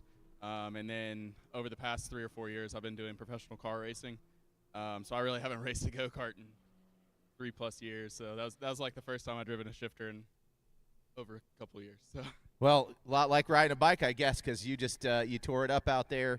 And so, Porter, we're going to see a lot more from you out here, because I sure would like to see more of it. You got to talk to Lucas about that one. Gotcha. All right, guys. Questions for Porter from the booth? Now, Porter, back in the day, there's a video that we made for the AMP kart racing page of you in a shifter cart. This is probably about 5 or 6 years ago, jumping turn 2. Are you still able to do that, or is it kind of a little bit more downforce now? No, I was lifting before the crest of 2 and still getting about 6 inches in the air. So. Yeah, we need to set up a camera down there, like a GoPro or something, to catch that. That's something the viewers at home probably would like to see. You can go airborne in a shifter cart here. Is there any other places that you can do that on the track? I mean, if you go airborne a little bit coming out of 4, if you're really tight on line, or if you hit any curbs really hard. But, just turn 2 is definitely the one that jumps the most. I'll try to send it one good time in the final. See if we can get a good picture of me a couple feet in the air. 100%. And then, of course, if it works out for you in the final, that burnout, the first one I've seen of its kind. So good stuff, man. Congratulations. Thank you. Hope I'm up here again after the final. 100%. All right, guys, I'm going to send it up. That'll conclude the pre-final there. Our winner, Puerto Rican. Congratulations. Well, we are getting prepared for our LO206 Junior Final, and let's see if Myra Lewis has what it takes to finish off the day today. It's going to be an entertaining race. Let's see if I can get an exact kart count for you guys at home for this next race. It's showing 13 karts. So hopefully we can have all 13 karts on track, and hopefully it's gonna be fun. And don't forget about our sponsor, Blazers Hot Wings. Blazers Hot Wings is based in Hull, Georgia, right outside Athens. I've yet to go down there, but hopefully Danny May can get us down there someday. But we'll be looking forward to going down there and getting some hot wings. Got a good shot of the Kartworks building right there, and you can kind of see Victory Lane off to the left. We haven't got that fully set up yet, but hopefully in the next couple months next couple races actually, I'm sorry, get that all situated for you. So, guys, where can we check out the live stream? Remind our viewers. Oh, yes. We are live on Kart Chasers on the Kart Chasers YouTube channel. That's right. I heard the clarion call go out again for the wings from Danny May, it sounded like. Oh, yes.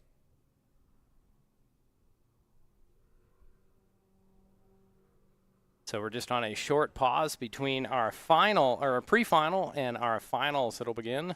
So our pre-finals 10 laps, the finishing order in those races set up the lineup for our finals. We get 2 extra laps, and sometimes, Stephen, we've seen some of these LO206 classes. We're hoping they were more. Like, we want 2 more than the more we just got out 2 there. extra laps, 2 extra wings. You know, it goes hand in hand there. It does seem to all fit together. As you're right, it was Meyer Lewis was the winner in the pre-final for LO206 Junior, and he led about half of the front straightaway. He did not lead for very long, as we had a great little opener.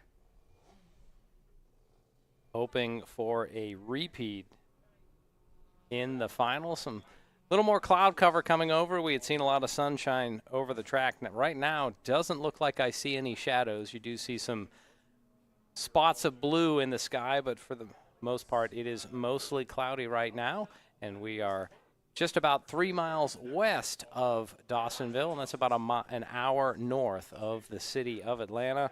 Starting to look on radar, there are some rain cells around out there. None right around us for the moment. So that we'll see. Wouldn't that be a curveball for some of these drivers if we did have a little rain shower? Yeah, a little rain. Overhead. I don't think anybody projected that. I mean, it's pop-up showers are notorious for North Georgia, but I don't think anybody expected that today, especially if that does happen. I mean, you got to think these drivers have got everything set up for racing slicks. To switch them to rain tires again would be a real curveball. Mentally, they're focused on dry as well. As now we see the parade lap for our LO206 Junior, sponsored by Blazers Hot Wings out of Hull, Georgia. And boy, a Blazers Hot Wing would really hit it just about right now, wouldn't it, Steve? Yeah, it would. So I think we're calling out Danny right now. We are totally calling out Danny May here. I'd say it's all in good fun, but it might not be. No, it's all in good fun. No, Danny's a wonderful guy. We love Danny up here. In the background, you can see some of those condos here at Atlanta Motorsports Park.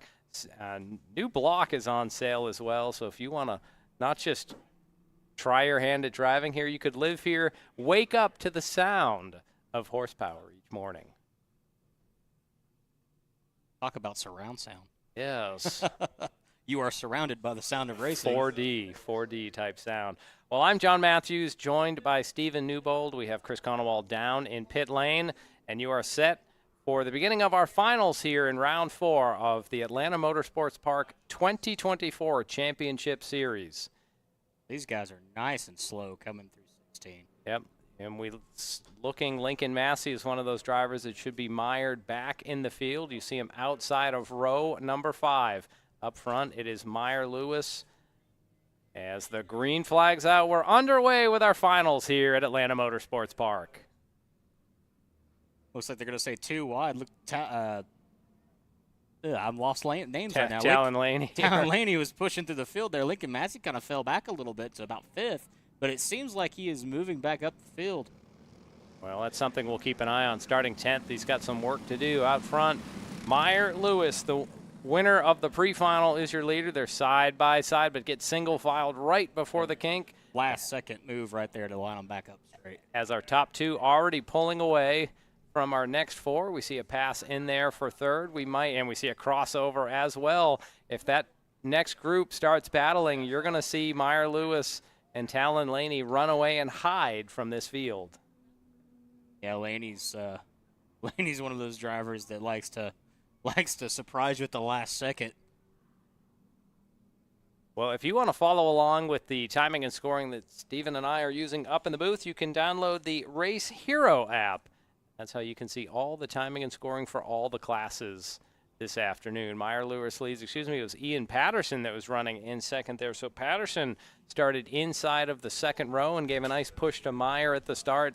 Laney was sort of caught on the outside. Sometimes drivers say they don't like to be on the outside of the front row because they get shuffled on the wrong side of turn number 1. Yeah, Lincoln Massey kind of fell back there. Well, he started 10th, so yeah. Maybe I was seeing the original scoring. And that's Massey that was sort of the last car in the shot there, as he has some work to do. Remember, he was leading late in the pre-final. Little tap from Talon Laney, and he went into the spin cycle right as they got to turn number 9, ended up in the grass, recovered to finish 10th. So he's had a tough start. That's going to make a long road for him to work through this field, but he has 2 extra laps to do it. Yeah, it seems like they're doing a little bit of pushing and shoving entering turn 16 in that last little group back there. Can't tell what those drivers are. I'm going to assume that's Beck, Massey, and Walshy. See, Massey's the car at the bottom of your screen there. So he has scored in 8th. That would have been right in front of him. Beck and Landorus and Luke Corman as well as their single file once again up the hill. Your top 5, Meyer Lewis leads Ian Patterson, Talon Laney, Caleb Lanter, and Luke Corman. Man, my favorite sounds when they open up that door right here at the booth and you can hear the yellows that just sounds rumbling great, by. doesn't it? Yeah. That deep rumble, almost like we'll call them the muscle cars of the karting world out there. They have that 60s muscle car sound to them. That deep gurgle. Yeah, as opposed to the higher pitch whine that we'll hear from our KAs, tags, and shifters. So our field mostly nose to tail here. We'll see if Lewis and Patterson are able to pull away. Right now we have Laney, who's in third, just kind of in between the top duo and the rest of the field. He just needs to string together some good laps to try to get up to the top duo. Right at that point, he'll be catching wisps of the draft from up ahead of him. I know those top NASCAR drivers, you can't see the air move, but it was drivers like Dale Earnhardt who literally were able to see the air, and it's a clear fluid, I get it, but he was able to basically see how it moved. See it. Yeah. Some of the passes and the drafting. Sort of like the way birds just sort of have an innate knowledge of how air flows. It seems like some drivers, when it gets to the draft, they just know how air flows and can take advantage of it. I think that's with time. You learn your craft so well, you can be able to determine how everything works. And Dale Earnhardt was probably one of the best drivers ever to do that. Battle for 4th here as Luke Corman works to the inside of Lanter and looks to make the pass, but here comes Lanter. Oh, boy, getting wiggly there. Didn't know if he's going to fall in line. Contact. Yeah, a lot of wiggling, as that was Landers in 6th place, and now Lincoln Massey went for the dive right there and is going to get past. Like he's going to send it up the inside of turn 1.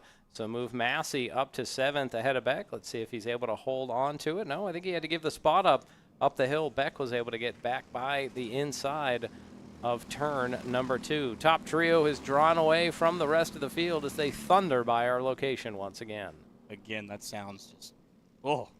Now, the only bad side of the new staging here, I love the new staging, love the new scale area. When they used to have the LO206s staged in the building, and then you'd have, imagine 30 LO206s underneath you, all starting up at the same time, and the building literally rumbling to life like it was its own organism. I mean, yeah. that was something else.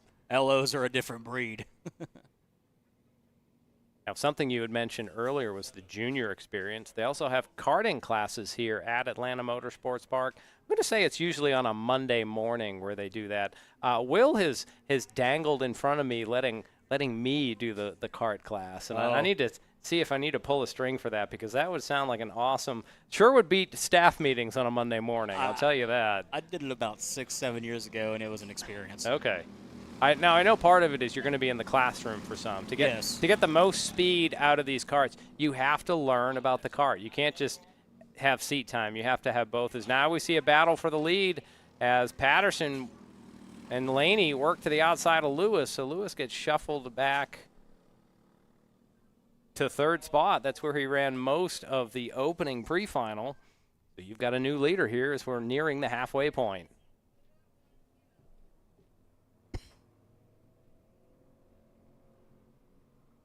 Now remember in their interviews that Talon Laney and Meyer Lewis are teammates out there. I have to wonder if Laney just ran through his teammate there, not physically, but sort of hung his teammate out to dry for a moment there. As that new leader that time, Talon Laney, and 86 1/1000ths of a second in arrears, Ian Patterson is running in second. Yeah, that big group behind them, though, they're going to eventually catch up with that big drafting group. Now, especially if they keep messing around up front, as we could say. If those top three stay in formation, they'll be tough to catch. But there we see Talon Laney getting pushed down the back straightaway by Ian Patterson, and suddenly it's Meyer Lewis that may have lost the draft here. He'll have to refocus his efforts and try to hone in on the wisp of draft that'll come off the back of the lead duo. Yeah, that next wave is coming in, so. That's led by Luke Corman, has that group of 5, 6, 7 carts all hooked up nose to tail. They're going to try to hunt down our leaders. We see our next group staging up in the wings. That'll be our tag cadet class preparing for their final. Lap number 7 into the books for our LO 206 juniors, presented by Blazers Wings. Blazers Wings. Out of Hull, Georgia. Yeah. Danny May. Danny May. Okay. Wings. Oh. Man, can you tell we're hungry in the booth? As we see some side-by-side action, looks like Lincoln Massey's trying to get to the outside of Beck. Beck in that pristine white helmet. Our lead duo starting to pull away, so Meyer Lewis maybe missed the setup a little bit. He is drifting in arrears as Laney and Patterson charge into turn number 10. Now, speaking of setup, that's something that's very important on this track is the gearing of these karts. You know, this is not your standard flat track. This track's got some serious elevation changes and some serious turns as we're going to focus here on Laney and Patterson, the battle for first as we're going into turn 15. Well, and the shape of this track, you could be really good up the hill out of turn 2, but then you have no top-end speed by down the back straightaway to turn number 9, so you have to pick your poison. Do you want to be good in one area or do you want to be good in the other? And sometimes we see that. The drivers that can make a move at the end of the back straightaway really would struggle, say, at this portion of the course. These karts have one gear in them, like an old BMX bicycle. You can't shift gears to make things a little easier on you. You got what you got at this point, and right now it's Talon Laney leading Ian Patterson. They're sending it down the backstretch here, about to enter the S's. This is a prime opportunity to peek out just a little bit to see if Laney's going to break a little early or a little late, and Patterson could potentially take advantage of that situation. Well, Patterson maybe running back through his mental notes of what happened in the pre-final where Talon Laney and Meyer Lewis dueled right down to the end with Meyer Lewis able to get to the inside of Laney. Maybe Patterson wants to repeat that plot line here in the final, as now look at the gaps that have opened between first and second back to third, and an even bigger gap back to the throng of cars from fourth on back. And the leaders are going to be coming down into turn 2, and not much has changed between Laney and Patterson. They're running still pretty close in time. A couple laps ago, they had that exact same 86 1/1000ths of a second, so everything just holding station right now as they have 3 laps remaining. They work down through the kink and into the long back straightaway. That's our cowboy cam, courtesy of Ethan Denny out on the back straightaway in the parched, sunny wasteland of that part of the track out there. A real trooper. He's out there every race day on the cowboy cam usually. Well, once again, thanks to our crew helping make the broadcast happen. We have Will Rigdon, our executive producer. Michaela Denny is our producer for the afternoon. Mikey Lane behind the director's board. Ethan Denny, Jim Abbott, and Lori Cannon working on cameras. Then we have Jeff Farver and Daryl Cannon, a.k.a. Killboy.com, as our drone pilots. As well as Chris Conowall down in Victory Lane, our intrepid, also pit reporting as well when he gives us some insights from the track level. I'm John Matthews with Steve Newbold up top. Steve, you're with Liberty Racing Review. Give them a follow on Facebook. And if you want to follow me, search for Georgia Racing Podcast. As our top duo heads down the back straightaway once again. Only a couple more shots for Patterson to shoot his shot, as the kids would say. No cap, bro. No cap. What? I don't have enough lingo to know what no cap means at that point. Usually it's not used in a racing form where they mention shoot your shot. I know that. But Patterson right there to the rear bumper. We need to have a broadcast for the next generation. What is it, Gen Z? It would be Gen Z. White flag is out. That's universal across generations, meaning 1 lap remaining. Talon Laney leads Ian Patterson. Laney hoping to finish off what he could not do in the pre-final. Ian Patterson hoping to repeat the script that was played on Laney on the last corner of the pre-final. And it's going to be a 2-man duel here as the gap back to Meyer Lewis over 4 seconds. So it's a 2-man joust down the back straightaway. Looks like Laney's going to try to throw a slight block on Patterson entering the S's. Patterson's going to stick it to the inside, and Laney goes high. Yeah, a late stab there from Patterson. He was able to get off the corner reasonably well, but maybe lost a couple of feet of distance. Is that going to be the window that Laney needs to get to victory? He sweeps down through turn 14 and 15. Patterson not close enough to make a move. Let's see if he goes for one last Hail Mary into 16. And he cannot make it happen at the moment. So Talon Laney sees the checkered flag in the distance. Talon Laney, your Blazers wings. Elo 206 Jr. That battle final back winner. there in the field is going to be tight. Let's see who crosses the line. I have no clue. They were side by side, that last little group right there. That was Massey, Courtney, and Soto. Yeah, Meyer Lewis was able to hold on for third. Corman officially scored in fourth place. Ben Beck able to get back in fifth with Lincoln Massey in sixth. Aiden Courtney 7th, Javier Soto 8th, Matthew Landers 9th, and Caleb Lanter rounding out your top 10. Look at that grouping of 3rd through 8th. You have 6 drivers there, all just about a second and a half. So a bunch finish there for 3rd through 8th. So congratulations to Talon Laney. We're going to see the drivers roll across the scales here, make everything official. And then for the first time today, Chris Conowall will officially talk to one of our winners. Sun's out, guns out for our tech man. Give us a flex.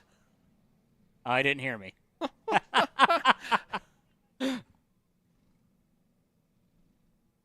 You know, this is what we should do for the sponsors here. The Blazers Hot Wing sponsors. You know, we should have the winner take a bite of a hot wing.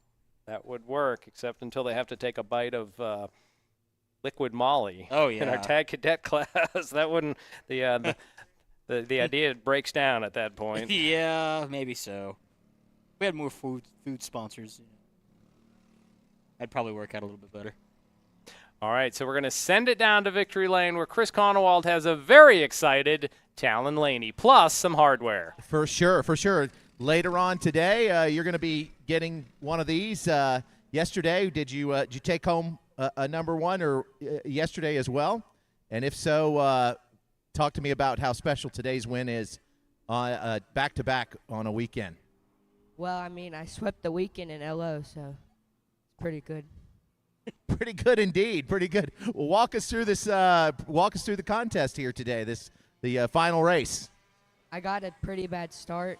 I dropped down to like 4th, and then I had to pass a few people, and then I was gonna work with my teammate, but he had the wrong gearing for being up front, so I just had to get by him.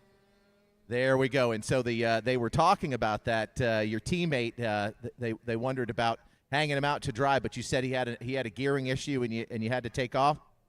Yeah, I tried to get past him, but tried to get him to come behind me so he could bump draft me, but it didn't work out like that. All right, well, you'll get one of these a little bit later, but for now, that's we're going to put you on TV with your number one trophy. Talon Laney, congratulations for your big win. Thank you. Talon Laney right, mugging with the hardware down in Victory Lane. Thank you, Chris. Steve, you were right on point. Bad gear choice for Meyer Lewis, and that really showed the difference where he was about 5.5 seconds behind our lead duo. The gears are definitely important at this track. And speaking of importance, our sponsors, Liqui Moly is the cadet sponsor for this division.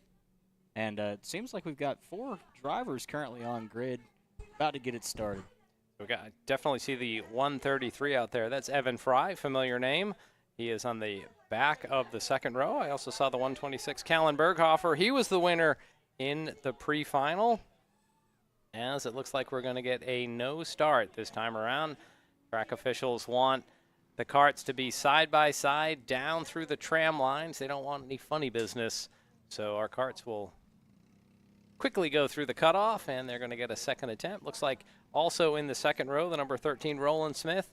So that puts the 126 is on the pole. That's Berghofer, and beside him is probably Kyaner in the number 1. Yeah, I think Arthur pulled off earlier.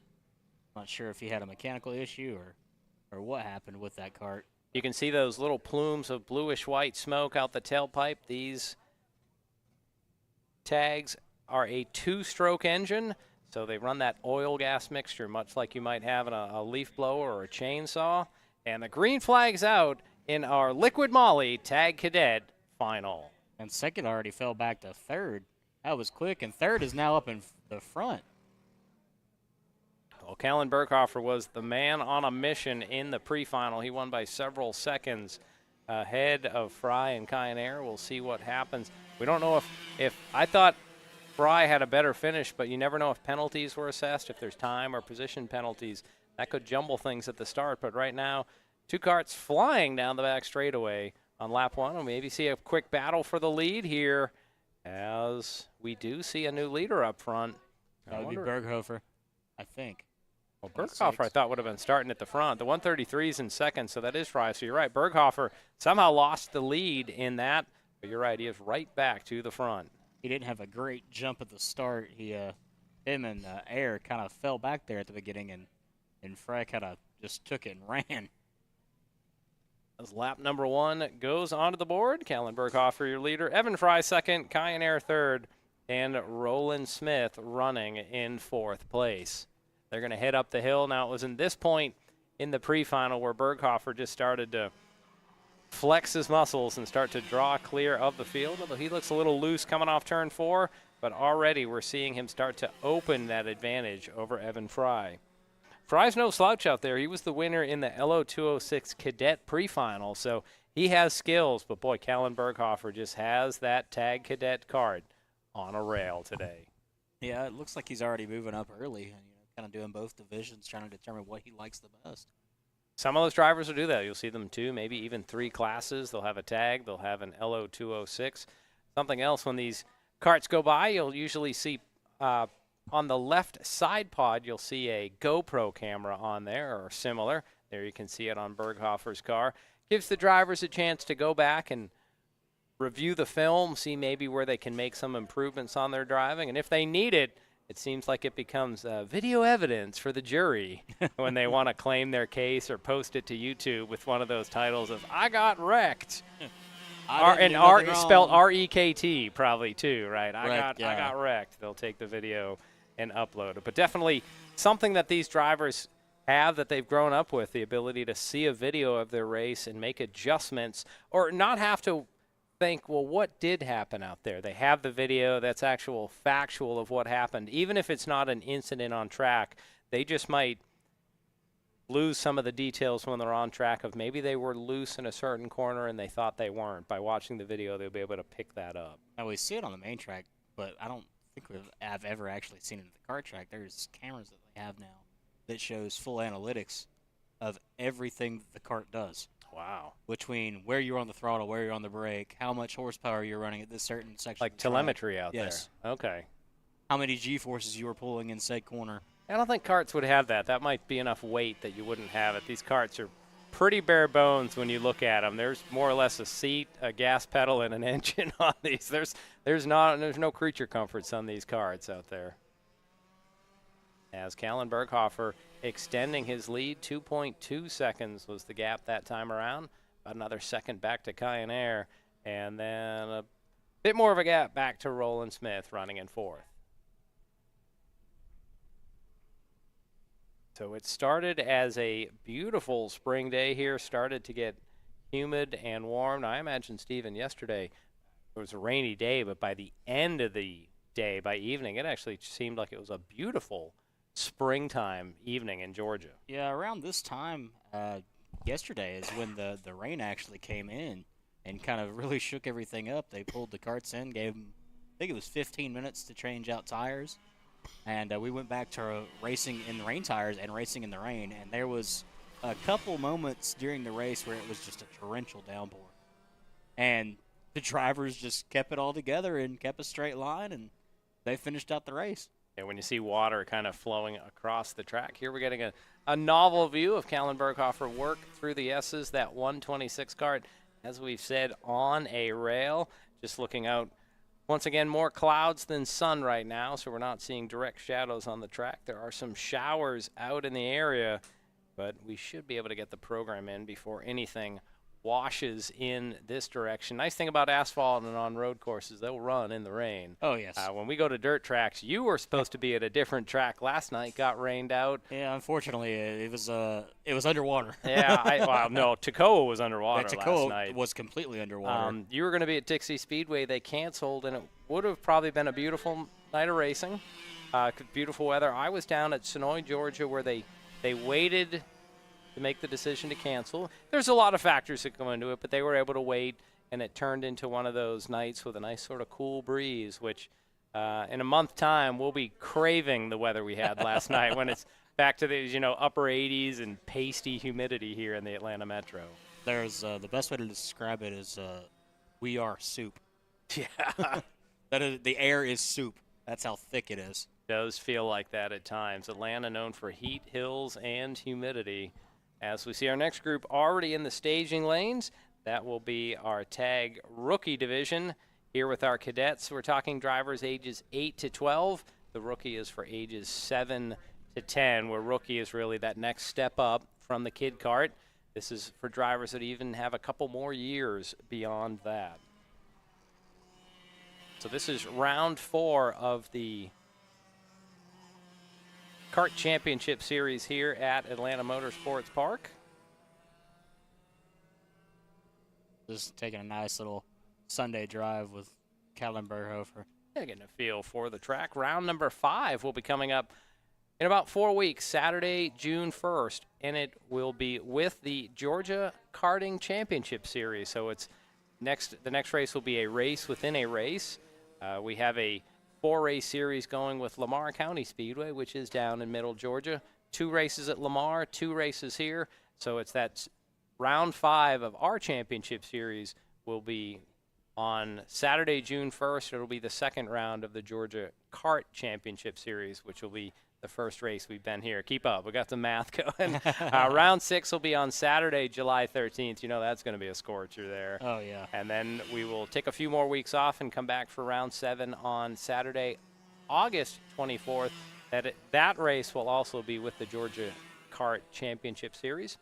Round 8 will be on Saturday, September 28th. We'll make that a doubleheader, coming back for round 9 the next day on Sunday, September 29th. And the series concludes Saturday, October 12th. Once again, drivers get 3 drops out of these 10, and the way Callan Berghofer is going right now, he's not looking like he's needing any drops right now. No, I think if I remember the scoring correctly, I think it's 300 points for first place, and he's probably going to notch another 300 points here in just a minute. They only get points for the final. The pre-final just sets that up for the day. Now, I had mentioned that Georgia Karting Championship Series. Round number 1 was back at Lamar County Speedway on Saturday, March 23rd. That included the karting debut of Lucas Arnett out there in the LO206 Master Division. I can see a big smile come across his face, the general manager here of the AMP Karting Complex. We had mentioned that round 2 will be Saturday, June 1st. Round 3, Saturday, August 24th. Both of those races will be here. And that championship will conclude Saturday, October 26th, down at Lamar County Speedway, a much different facility, Stephen. First off, it's about 0.4 of a mile, so it's shorter. And there's maybe down there. You haven't? Okay. No, I No, you haven't. haven't. And there's maybe 10 feet of elevation difference. So where we have these monster up and downs. Lamar, you get the feel of it's a much more close quarters combat, trench warfare versus sort of more mobile tank warfare here. Is the best way I can describe it. They have different courses there. Here we see this course. When they run at Lamar County, they can run forwards and backwards, and they have a total of 12 different courses, including my personal favorite, the Baconator. The Baconator? Yeah, they named it after one of the drivers down there, Bacon. So the course name is the Baconator. As there's 3 laps left, Callan Berghofer disappearing into the distance, 7 seconds ahead of Evan Fry. Kyaner running in third with Roland Smith in fourth. Yeah, Lamar County Speedway has a rich karting history. We had sort of that big Cup Kart North America event here a few weekends ago. Lamar County is known a lot for vintage karts. Well, they ran World Karting Association races in the 70s. Oh, yes, WKA. As the popsicle sticks are up. Well, when the WKA was there in the 70s, you see fields of 30, 40 karts of what we would now consider vintage. Back then was state-of-the-art. But you see some of the names in the pictures in the walls that they have in their community room. Lake Speed, former NASCAR driver. Greg Pruitt. So some of the names that you would see, the original road course ringers in NASCAR, drivers that would show up in the Trans Am Series or maybe even into IndyCar, they were getting their start at the 70s down at Lamar County Speedway. Much like, I imagine, some of the drivers we see here today. Some of these names we're going to see in the future, whether it's in the GT Series or going over to Europe, even moving up into the IndyCar ranks. We do have one driver that's moved off into the European circuit. I think it's the GT. I think it's Eric. I want to say Eric, yeah. Eric came back here last year to sort of run when the European season ended. Callan Berghofer takes the white flag here in our Liquid Molly, or Tag Cadet final. He has just a few more turns, maybe a little wiggle down into turn number 2, but it is no issue as he is over 8 seconds ahead of Evan Fry. Fry gave a spirited start on that first lap, Stephen, but it's just been overwhelmed by Callan Berghofer. Yeah, he's long gone. He's done checked out. So almost looks like we see Roland Smith in the backside of the S's. So Berghofer almost putting a lap on someone in the field. Good to see that Smith will. You always love to see a driver, don't get a lap down here, able to stay out there. Finish on a lead lap. As one final time for Callan Berghofer down through turn number 15. He dominated in the pre-final, and he is set to finish it off here in the final as he comes off turn 17. Callan Berghofer wins the Liquid Molly Tag Cadet Final at Atlanta Motorsports Park. And coming off turn 17, now we see Evan Fry come by. He's going to get second place, and third on the podium, Kyaner able to round out the podium. Good to see he'll be able to celebrate with some bubbly and the other drivers later after we go off our broadcast.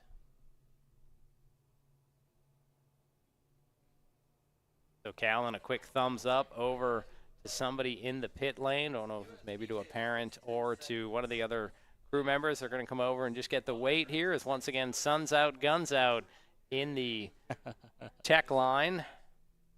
Callan steps off the car just to make sure that everything is fair. Just to give you an idea of what a tag cadet would have to weigh. Minimum weight, 246 pounds. And next race coming up will be our tag rookies. 226 pounds is the minimum. So a little bit lighter, a little bit less power coming out of these carts just because they changed the slide in them. Cadets run... Looking for the slide. Actually, they don't run the slide. They just run the engine as is.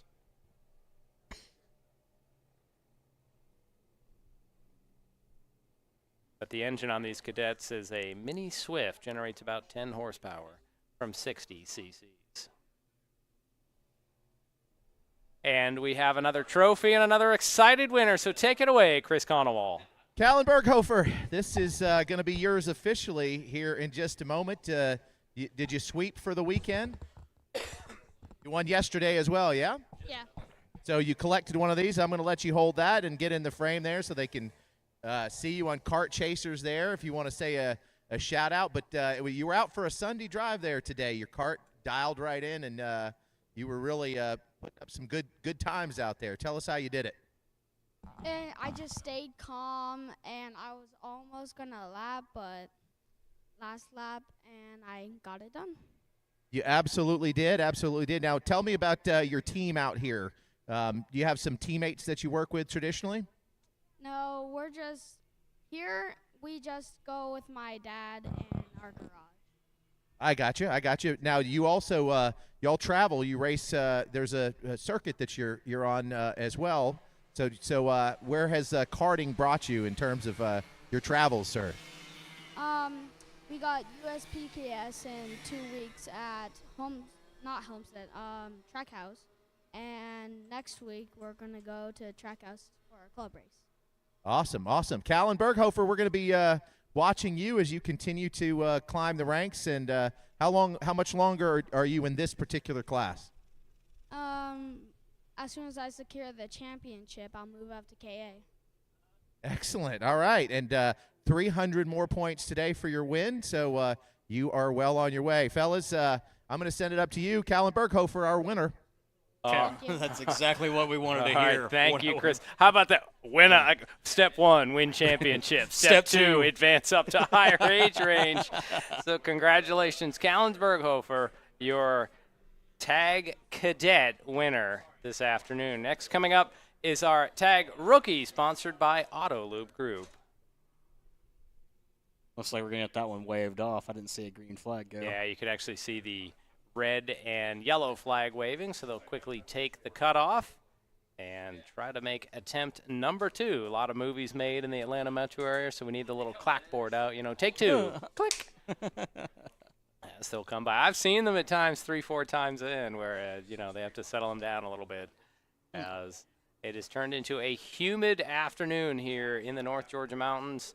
You are watching on Kart Chasers here from Atlanta Motorsports Park. Green flag is out in our tag rookie final, sponsored by Auto Lube Group. In the pre-final earlier today, Bo Stowers was the driver to beat. Let's see what he can do here, as I imagine that Stowers already charging up the hill. Little loose wiggle. Oh, a lot of wiggles through turn 4, our top 2. Crisscrossed with applesauce for the front of those karts. And Stowers is just way gone now. He's got about a 20-25 kart advantage right there. Yeah, we're starting to measure it in time there. It is George Cruz that is running in second. Let's see what happens as they work their way through the S's. It was Stowers already out in front. Boy, you could see Cruz really lost a ton of time through turn 4.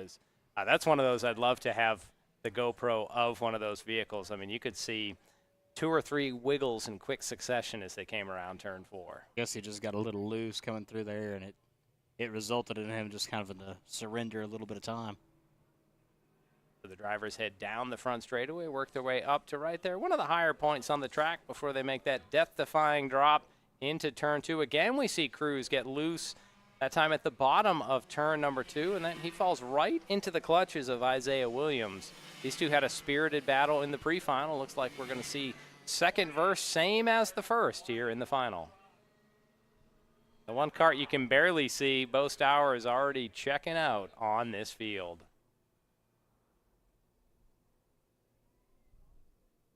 Seems like the 24 Williams is also a little loose there. He's bobbing and weaving a little bit more than usual coming through the S's. Well, with the temperatures rising, the sun coming out a little bit, you have to imagine that those track temperatures start to climb. Some of the drivers say the warmth will make it stickier, but then you can also hit that point where it gets warm and it actually starts to get greasy out there. Oh, yeah. And it can be harder to find the grip. Yeah, sometimes it gets really slick. See Williams get about a foot away from Cruz as they get to the braking area in turn 1. He had a big run right there. Turn 1, one of those underrated corners here at AMP. It is a left-hand corner, uphill, off camber. So you can, in theory, hold it wide open in most of the classes. But, boy, the earth falls away to you to the right. There's a scary moment for a second in there where you think the kart's not going to turn. Oh, yeah, especially right here.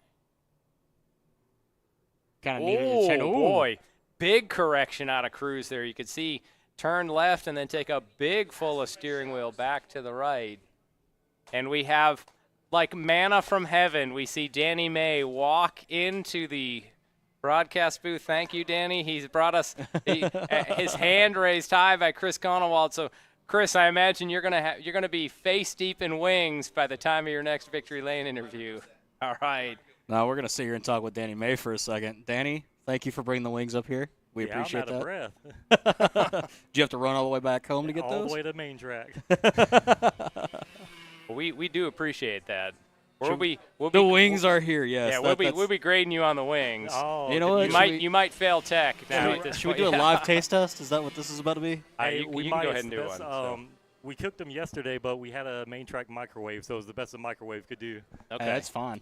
So Steve's gonna dig in.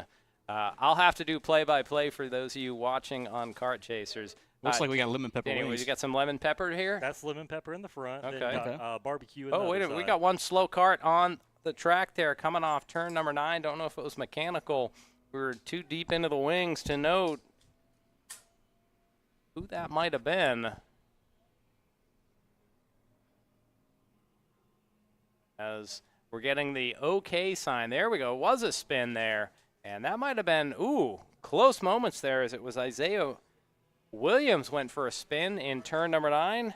Some deft driving by Nazar Martinenko and Ryan DeHoney to avoid any contact there again as we see DeHoney get real loose off the bottom of turn number 2. So, Danny, you were mid-pack in the LO206. I think it was the senior race out there. What caused that? Bad qualifying, tough start? What's going on out there? Kind of mid-grade qualifying. I went with a straightaway gear, and it really didn't pay off for me. I couldn't pass at the end of the straightaway, and I also couldn't pass up the hill like I usually do. So we're going to do a gear change for the final and hope it helps out. All right, now I got to ask, are you being honest, or are you telling people the opposite of what happened so the people hearing us in the pits will, are you playing head games going on here? No, not at all. Not at all. Although in the pre-final of the Masters, LO Masters, I did tell everybody we were going to get in a straight line and just push for a while, but that didn't happen. All right, Danny, honest rating here. Some of the best lemon pepper wings we've ever had. Glad to hear it. And we're gonna need a side tray for the discard pile. We're gonna need here. more. We got 100 more in the garage.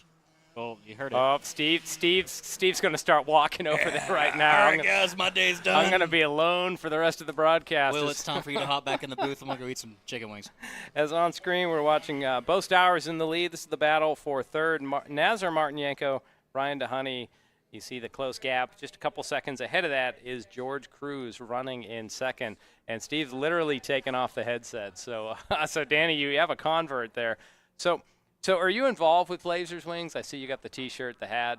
Yeah, you are Blazers. We own the one in Hull and the one we've got a food truck too that we run kind of around Athens. Okay, and for the people that don't know, where is Hull located? It's about 10 minutes north of Athens. Okay. Home of the Bulldogs. I'm trying to think. When I was down at Sonoy a few weeks ago, Nathan Bray picked up the win, and I think that he was from Hull, Georgia. That name sounds familiar. Okay.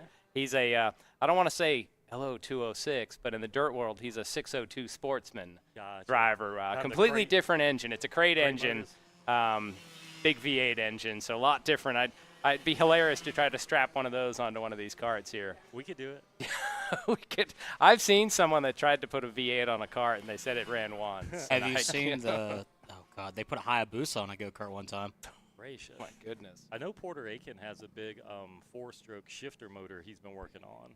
Wow. But I haven't seen it hit the track yet. Could you imagine a Hayabusa in a go-kart? You know how fast that would be? That would be insane. As light as that is, but as heavy as that engine is. Oh, my gosh. But it'd be on a track like this, honestly, it would have to be overkill. Yeah. Because by the time you get it wound up, you're in the next corner. Yeah. That's Daytona 100%. See what it would do on the big circuit. Even the 175 super shifters, you just can't even get the power down to the track here. Which that's, the shifters here are 125, so you're adding another 40% CCs those to are it. Those are the laydown carts, right? No, they actually have Iami makes one. It's pretty much a bored out 125 shifter motor.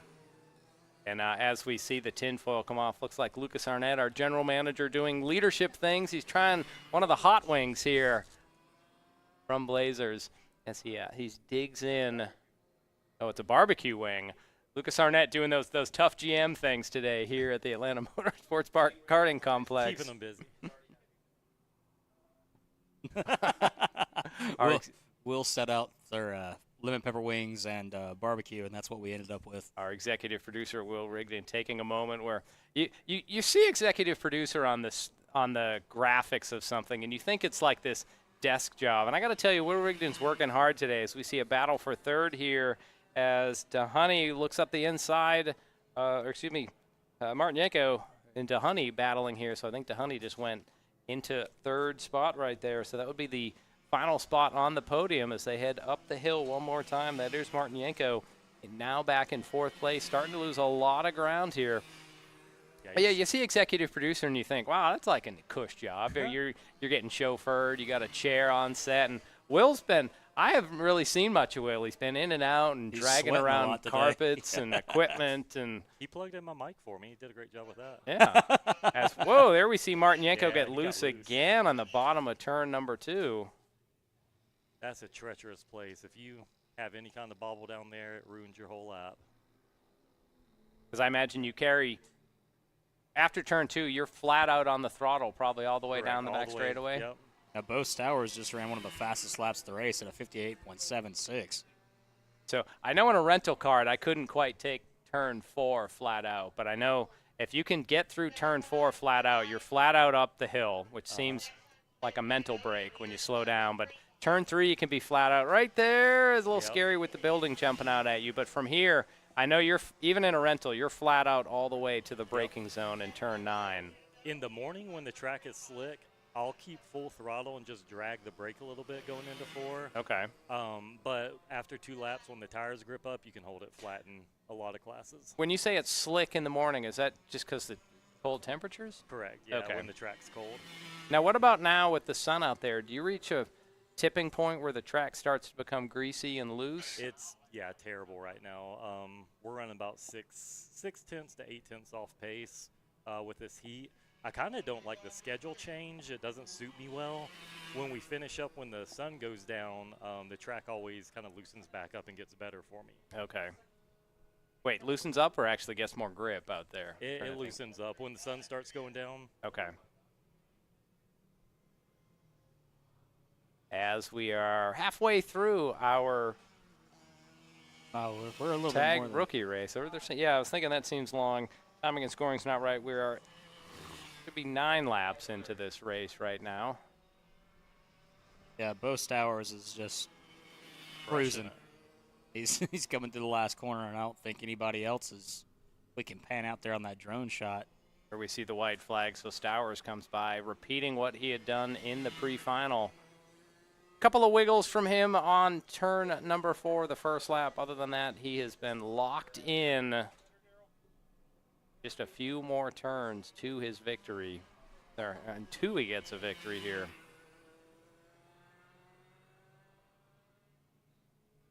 Well, I'm gonna hand it back to you fellas. I gotta go make a gear change and let y'all do interviews, but we appreciate everything you do. Well, with luck, you'll have a microphone again with Chris Conowall later in the program. All right, good luck, Danny May, competitor Thank you, Danny. in our LO206 Masters and LO206 Senior division. So, Steve, we got to get the, or we might have Lucas come in for the wing description. Lucas, you tried one of those barbecue wings. That's as good as it gets right there. Puts Buffaloes to shame. Wow, this is killing me because y'all are like gnawing on wings, and I'm trying to keep a broadcast going. Go ahead. As Bo Stowers picks up the win in our Auto Loop group tag rookie final. You can see the gap that he had. Dominating. Will Taylor's arms getting tired. They're having the checkered before the rest of the field comes over. When he was entering turn 14, the second place driver, I think, was sitting probably at the beginning of the S's, if not closer. And there's George Cruz coming around to get second, 24 seconds behind. Nazar Martinenko coming home in third place. And looks like Isaiah Williams is going to round out the field in fourth. Ryan DeHoney was scored a few laps down. This is DeHoney, so I don't know if he had a transponder issue. Yeah, I think he just missed. Well, we're gonna let John try these wings up here from Blizzard's Hot Wings. Again, if you want hot wings, go to Blazers because these are pretty good. Yeah, they're delicious, and we definitely appreciate Danny and his sponsorship here. Definitely a family act, and always trying to help AMP's program succeed, and we want to help him out as much as possible too, and everybody show some support. And when you're in Athens area, go grab some wings from Blazers Wings. You won't be disappointed either, I can say that. Yeah, I'm pretty sure Chris got some wings while he was up here just a second ago. He's probably about to go down there and do an interview covered in wing sauce. How am I going to call this race? My eyes are like rolling back in my head. These wings are so good. I haven't tried the barbecue ones yet. I should try those in just a second. It looks like we're getting the interview ready to go down there with Chris. Chris, from your vantage point down there, how did that race look? Well, it looked like Bo Stowers out for a Sunday drive. I'm going to have him pop up in the chair here. Mr. Cruz, come on over as well. That one's going to be yours officially here in a minute. Can I get Mr. Cruz over here? Excuse me. Hey, you want to come on over? Number 2? Is that right? Put these guys up in the seat. So I did not get a chance to sample the wings, so you guys saved me a few. But I've got we'll try. Numbers 1 and 2. Bo Stowers, out for a Sunday drive. Your cart was dialed in, and you were just head down and crossing the finish line with plenty of time to spare. So what would you like to say about your victory this afternoon? When you're driving, you got to do what you got to do. Even if you have to spin out, whatever you have to do, you have to do it to win a race. Absolutely, absolutely. And go ahead and introduce yourself to our viewers out there and tell them about what you had to do to secure second place. I went on the start, and then we passed. And what's your name? George Cleves. George Cruz. And who do we have right over here? Is that our number 3 driver? Cesar Montenegro. Yeah, this one's going to be yours here in just a minute. You guys want to come right here to the middle, and that way we can take pictures. Everybody's out there. These guys are going to be on podiums a little bit later. Congratulations to each of you. Bo Stowers bringing home number 1. Let's ask Bo if his grandpa was awake for that race. Bo, was your grandpa awake for that race? He's right there. Come on down here. Come on in. Here's your answer. All right, that's good to see. I saw he was in the back of the truck in a lounge chair, sunbathing and taking a nap in that back of the red truck on the drone footage. So we're glad to see he was awake for that race. I want to thank TW Phillips Grading for sponsoring me, my pit crew, and the people that came to watch me and everything they did. There you have it, folks. Words from our winner, Bo Stowers. We got numbers 2 and 3 up here. We'll see you guys on the podiums a little bit later. Congratulations, George. Marchenko as well. Good job. All right, thank you, Chris. Congratulations to Bo Stowers, winner in our tag rookie division this afternoon. So we're getting set for the start in our tag senior and master. Green flag is out. Tag stands for touch and go. A little bigger engines. We're going to see a lot more speed poured on. This is our second fastest division, with the exception of our shifters. Now, Lucas, I have to wonder, is a shifter more or less a tag engine with a transmission popped on it? Yeah, it's just, pretty much an automatic versus the shifters are. Well, automatic, it's only one gear. Yeah, There's not really gears going on there. You're not having to shift anything like that, but pretty close on speed for sure. I wonder if we might have separated our senior and master. I remembered more cars in the pre-final. Yeah, it looked like the Masters had a pretty big class today. I think they had 9 or 10 in it. So this is tag senior just our tag senior division on track right now. And they're going to have their chance to battle it out. I think they had a spirited battle back in the pack as lap 1, Christopher Blevins, your leader, Ozcheek second, Brooke Shambo third, Matthias Pratis fourth, and Luke Kondrowski rounding out the top 5. They're all on your screen right there. Steve, you're probably picking glorious chunks of wings out from between your teeth as we're enjoying some of these Blazers wings up here. Yeah, those are pretty good. I'm going to say that beats everybody else that I've had. I like the barbecue, a nice like tangy kind of, savory finish on those. And well done. Oz Cheeks gaining on the leader a little bit. It looks like Shambo is falling back just a little bit. Now, just went up to 3rd. It lists in our system as Oz 4 Cheek, so I imagine this is Oz Cheek the 4th. We do have the 3rd, which I think he's running in the shifter today. Yep. So, and I think Oz 4th is he's going to start moving up to shifter here soon. Speaking to his dad last week. So much of what happens in racing is really a family thing, where you see. We see it with the Stowers family. You see generations sort of father to son passing things down, which is as much as the Elliots have done a little further east in Dawsonville.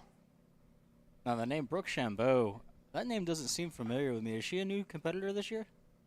Todd Shambo out there? I believe this is her first season at AMP. She may have done a few seasons or a few races throughout different other seasons, but this is my first season seeing her out here, and she's improved a lot. She's just had some unfortunate luck from what I've seen just race directing in the past. Don't we have I think a Todd Shambo that runs with us? Yeah, her dad runs Master, I believe, in this class as well. Okay.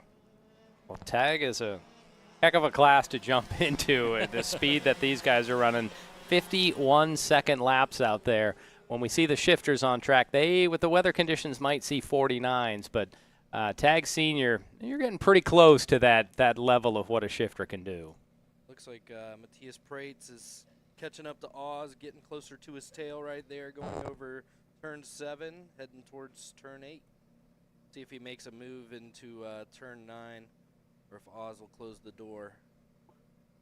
Well, Lucas, while we have you here, you are the general manager of the kart track here at Atlanta Motorsports Park. We've mentioned the lights a little bit, but give us all the details of what's been happening, and when can Steve and I expect to have an all-nighter here on the track? Yeah, so I had a meeting with them last week. This is Musco Lighting, which is, all that's a big name in NASCAR, yeah. The NASCAR tracks use it. A lot of the F1 tracks use it, so it's a really dependable company to be putting up lights with that kind of name at a go-kart track. Yeah, I spoke with them. We're looking at 5 to 6 more weeks, so we're hoping, praying before Memorial Day weekend we get to run under the lights, but probably about 2 weeks after that, in June is what we're looking like, which is a little bit ahead of schedule. We were looking like July when we first all put our hands on it, so we're ahead of schedule. All we have left pretty much is just turning on the power and running power underground. There's a lot more rock here at Atlanta Motorsports Park that they're boring through, so we'll just see what happens. I can imagine there's rock. We're up here in the mountains of Georgia. So well, I'll tell you, red clay can be just as hard as rock, too, if you want the truth about it. I mean, we've got the lucky rock over here. Yeah, not with all the rain we've had. I mean, it's crazy the amount of rain. I've had to fix the scales like 2 weeks back to back just because they were swimming. So with the lighting, what do you imagine will change? It's like, okay, we turn the lights on and then that's it, or what's going to happen as far as operations here? Yeah, so we are approved for the public carts, the concession carts, to stay open later. We gain about an extra 2 hours during the week, and then on weekends, 3 to 4 hours. We'll be open till about 11 p.m., which, it'll be a lot cooler at night. I would rather run under the lights in July than 4 o'clock when it's 100 degrees out there, because even if you're in short sleeves and shorts out here, it's still just hot. It's hot, it's miserable, and it's an enduring sport that you're doing even in those carts. So hopefully. So good luck to the people driving down Duck Thurman once they leave the property at 11 o'clock at night. As we're seeing, still a great 3-kart battle here. Oz Cheek, Matthias Pratis, and Brooks Shambo. It looks like she's gaining back in. She's I don't know if her tires are finally starting to come in, but she's definitely closing the lap. Looks like she was 3 seconds off. Let's see where she's at this time by.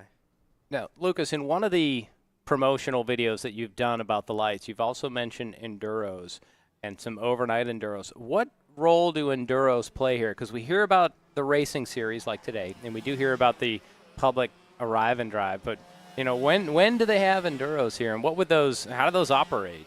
Yeah, so we do one enduro every month, and we're hopefully, once lights are in, we'll start doing leagues too.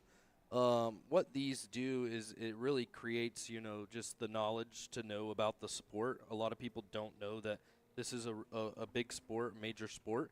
So a lot of those league guys or enduro guys, you see them in the karts like today because they finally get to know what's going on and this gets found basically. So it's a huge feeder system to our race series, and it's also just great competition with your friends at a very affordable price. So we do one a month. Leagues usually go 4 weeks in a row, and they're on Wednesday nights once we get those starting, hopefully July. But yeah, I mean. And when you do the enduros or the leagues, are they racing on the SOTI rental karts? Correct. Yeah, you'll be in the SOTI rental karts. The enduros, we'll do a 12-hour enduro as well. You can have up to 6 teammates on that one, and yeah, you just kind of like go on track for 45 minutes on your stint, go tag team somebody else in, they go for 45 minutes, and so on and so on. It's a lot of strategy, and we're going to do an LO enduro as well on a race chassis. It'll be an 8-hour enduro this year. If they go successful and we get a good turnout, we'll push it to 12 hours and maybe even a 24-hour enduro. Wow. Now, is the strategy where when you come in and tag, do you actually switch karts, and a lot of it is the strategy of when you pit, when you change? For the public concession karts, yes. On those enduros, you do switch karts. We usually have 6 just sitting on the side that we're rotating through. That way there's no this person has the best kart, and they're going to stick with it the entire time. You're always equaling out the field by rotating those karts throughout the entire field. And then I guess at that point, fuel is, the kart just disappears and comes back with a full tank? Yep. Okay. So we'll fill up, or our pit stewards will fill up the tanks while they're sitting and waiting for the next team to grab them. But with LO chassis, whenever you start these chassis, they stick with the same chassis, and they'll add like an ammo can on the side of it, and here's 2 to go. Let's see if Prates can make a move on Oz Cheek the 4. Wait, when you say ammo can, like a big old jerry can of more gasoline on the side? No, just an ammo can like you would store your bullets in. People weld those to the frame chassis, and that's where they add the weight because of the different sizes of their for the teammates. drivers. Okay, Yeah, so if you have a light driver, you have to put some lead in the Correct, box. and you can't add enough lead to the cart, and it's a lot harder to bolt stuff on where you can lift up the ammo can and then put it in, drop it in, and seal it back up and go. We got to, for science purposes, we got to do this, Stephen. We absolutely got to do this. All right, so the size difference between me and you is a little bit different. Little bit different. I'm a little height bit bigger. difference too, yeah. So, all right, coming down to the white flag, Christopher Blevins Jr. is led from the get-go, 4.5 seconds ahead in our tag senior final. The focus has been on this battle for second. Oz Cheek right now holding off Matthias Pratis as they head down into turn number 2. But, boy, look at that drive Oz gets up off the hill. Huge gap there, and shout out to Christopher Blevins, just dominating all weekend here at Atlanta Motorsports Park on this doubleheader. First doubleheader we've decided to do. We've had a great turnout so far. The weather on Saturday wasn't the best, and look at Prates falling back. Even Shambu's going to have a shot to get onto podium. Let's see if she makes a move. Well, you're saying about the bad weather. Some of the drivers, like Eugene Panenko, love it out there. I They know. just He want to was be on like, track. Let's run in slicks. I was like, you're the only one that wants this. As Christopher Blevins comes around to take the win in our tag senior final to the line.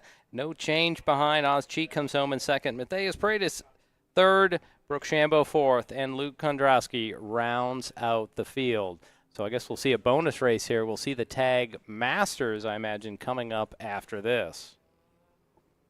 But first, we should get a word with our intrepid pit reporter, as once again we'll just see our unofficial senior final results. The tech stewards will make sure they'll go over this.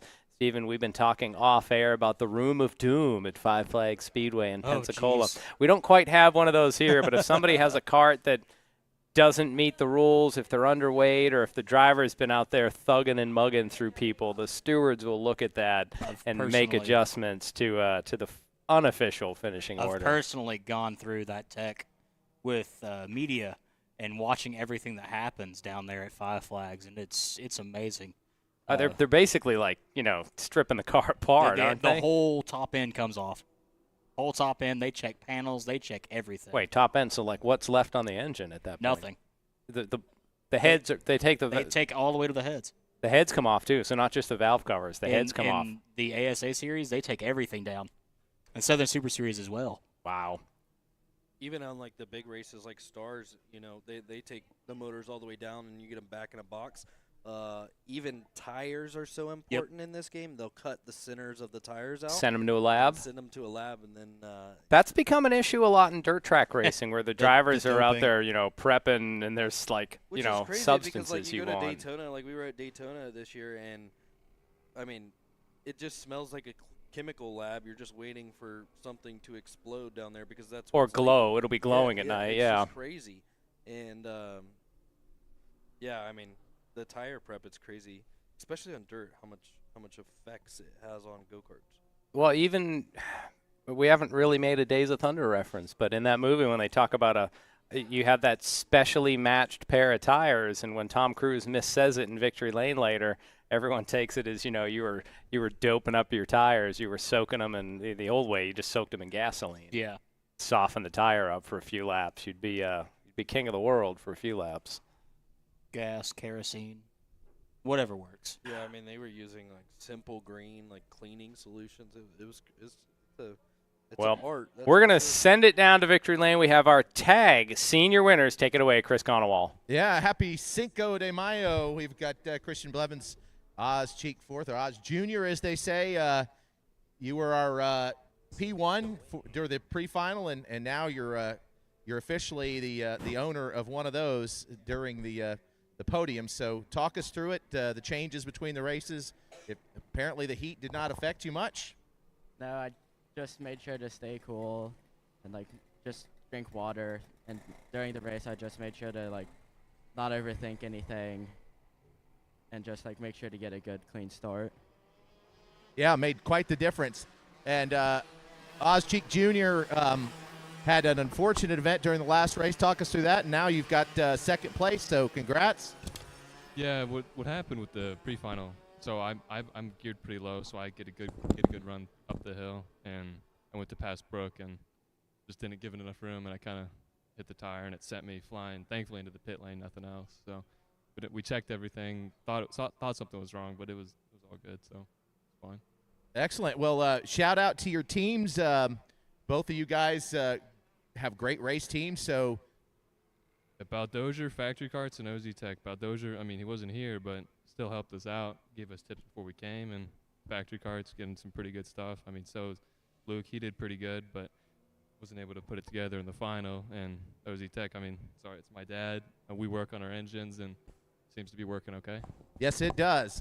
And for you, sir, your team putting up good numbers here today. DCT, and I'd like to thank DCT, Miguel, my parents, Leo, 30 Racing USA for their cart, and yeah, I'd like to thank all of them. Wonderful. So big Cinco de Mayo victory for both of you. We'll see you up at podiums a little later. Hold up your trophies there for the viewers on Kart Chasers, and we'll send it back up to the booth, guys. Looks like we're not going to get a green flag there again. Looks like it's going to be waved off for the second time. I believe Eugene Paneco is leading this field to green. And Eugene's kind of become a namesake around here. Wouldn't you say, Lucas? Oh, yeah, for sure. Probably Eugene's one, he's just a great guy. He's also probably one of the most knowledgeable go-kart gurus I've ever met. Which is saying a lot with some of the other people that you have here. For sure. Eugene's as the green flag is out for our tag master final here at Atlanta Motorsports Park, and Eugene Panenko in that purple driving suit immediately assumes the lead. Hope that it's clean. Usually whenever the masters say the seniors are the ones that are getting all squirrely and making aggressive moves, the Masters just send it in on each other, and they're the ones that are usually the dirty ones. Well, earlier today when they ran them together, the Masters were the group out in front. So we thought of Panenko winning the race. Usually the younger group seems to be out front. So the youth deferred to wisdom Yeah, in the for pre-final. As Panenko out to about a couple of kart length lead as they head up to turn 14. As you can see on the track, it's getting dark in some of those areas on track. It's very bright down here in the front stretch in turn 16, 17. Yeah, and so the sun and the clouds oh sort of yeah, playing it's peekaboo here. yeah, it's got to be affecting the drivers some way, because you can see right in this area right here when we pan out, it gets kind of dark down at the bottom of turn 2. Local time 3:36. Maybe by the end of this race is when we might start to see some shadows come across the track. When we had round number 1, which seems like forever ago, by this time of the day you were already starting to get some shadows on track, and usually the whole front straightaway was in shadows as we see a battle for second down into turn number 9. On the inside, Kyle He Clark just lost 2 positions on that one. Well, Jose's like notorious for always sneaking it in behind everybody else. He's like, oh, there's one going, I'm going 2. And once you start that train, it's just, you know, that you can't close it being the outside racer. So Eugene. A couple of moves there. Todd Shambo's going to lose a couple of spots as they come around to make lap number 2 official. Todd drops down to 4th. Jose Garcia back up to 3rd. Kyle Clark in 2nd. And Eugene with a pretty big gap at 0.8. So they'll sweep by our vantage point. That high-pitched whine of the Tag Masters. Maybe a little tire squeal mixed in there as well. Lucas, try to refresh our memory. What tires do the Tags run? Are they on the softest that you have out there? The Vega Greens. So I actually don't know which one's softer. What do the shifters run? Vega Greens. Green, and yeah. greens are the So, yeah, softest so out they, there. They should be softer than the reds. And the only ones that run reds are 4-stroke chassis, and everything 2-stroke runs the greens. Okay. That softer tire gives a little more grip in the corners so they can get that power down to the asphalt. Usually the flip side of more grip, the tire will not last as long, but even I imagine they're going to make it right 12 on laps. The tail of Jose Garcia. Jose likes making his moves in turn 6 and turn 9, so we'll see what he does. Wait, turn 6, that'd be the kink. Yeah, off of the technical. Here it goes, right here. So this is what we refer to as turn 6. Okay. It's all Ooh, little major turns. Little contact there. I see what you're Love saying. that. That you take out the kink, you take out turn 8 on the back straightaway, the forgotten turn. Correct. Down there. I can't do. That'd be like the metric system here for the corners on track. You know how long it took me? On the inside of Kyle holds it off. Ooh. Oh, he's up on them. They're they're stuck together.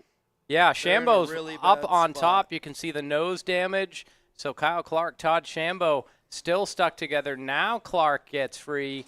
You can see nose cone damage for Shambo, and they lose wholesale positions. Their dreams today go up in smoke.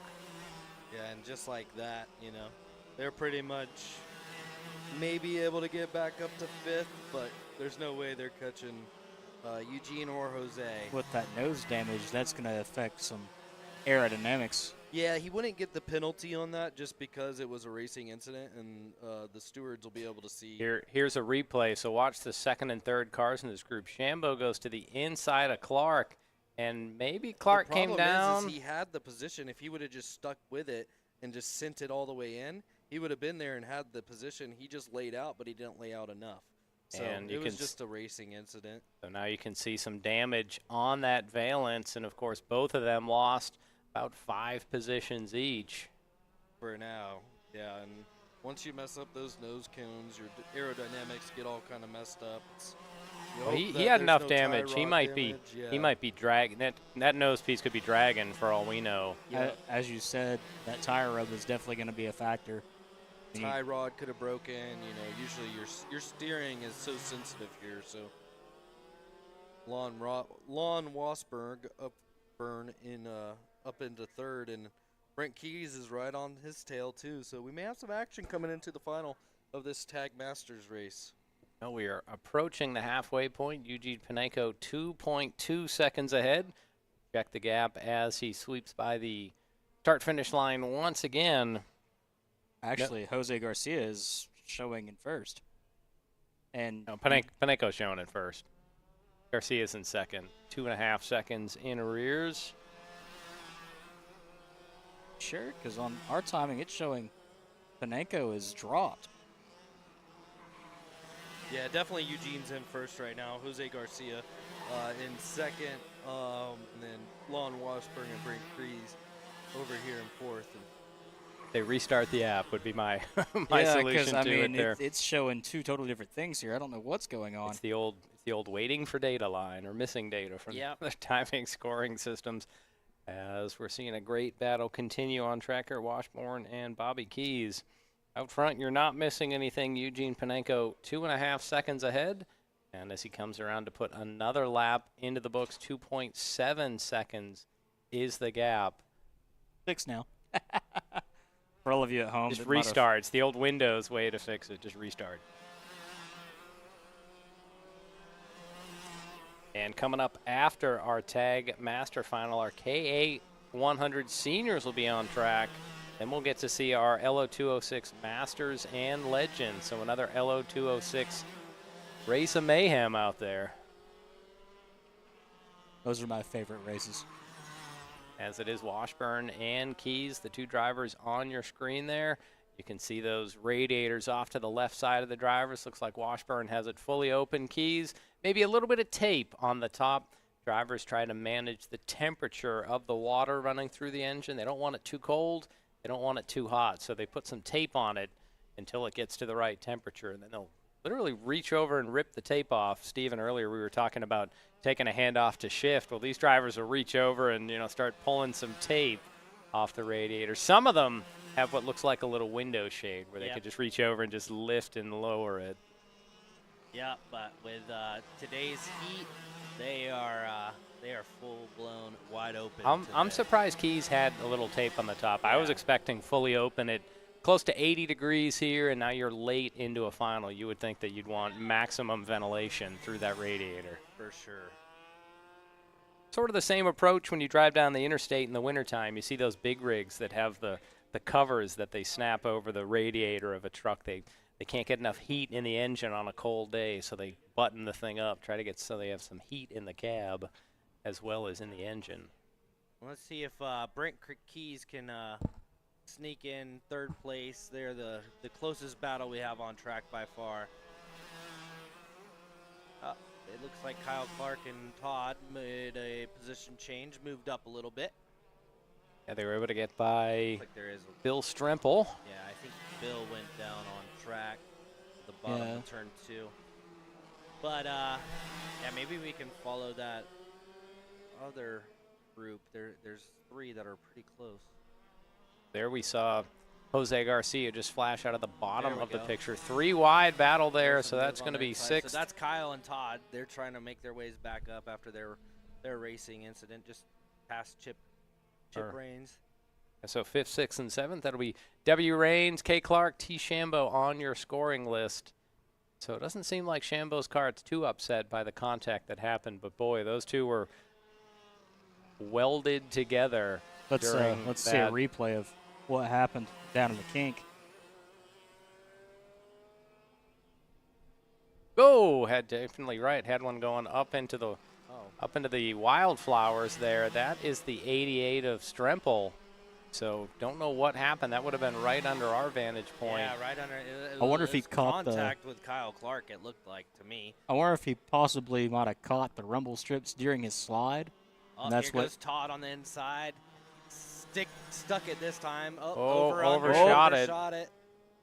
If he would have just held it on turn 9 on that first time, they would have never had the contract. They would be both in second and third right now still. You can actually see some of the damage on that cart that's second in line there on the right side of the nose. It seems like it's sitting a little higher. We've got the white flag displayed. That was Shambo, where he basically put his right front up onto the left rear of Clark. Clark's lucky he didn't have something in the radiator knocked off. A lot of the times you see the bottom of the chassis scrape the tire and slowly deflates after the race. So luckily enough, his tire is still intact as well. As we've seen drivers before, when they get hooked up carburetors, on the other side, carburetors will get knocked off even, and you'll see drivers come to a halt. So nervous moments for Clark and Shambo there. They're still on track going at it.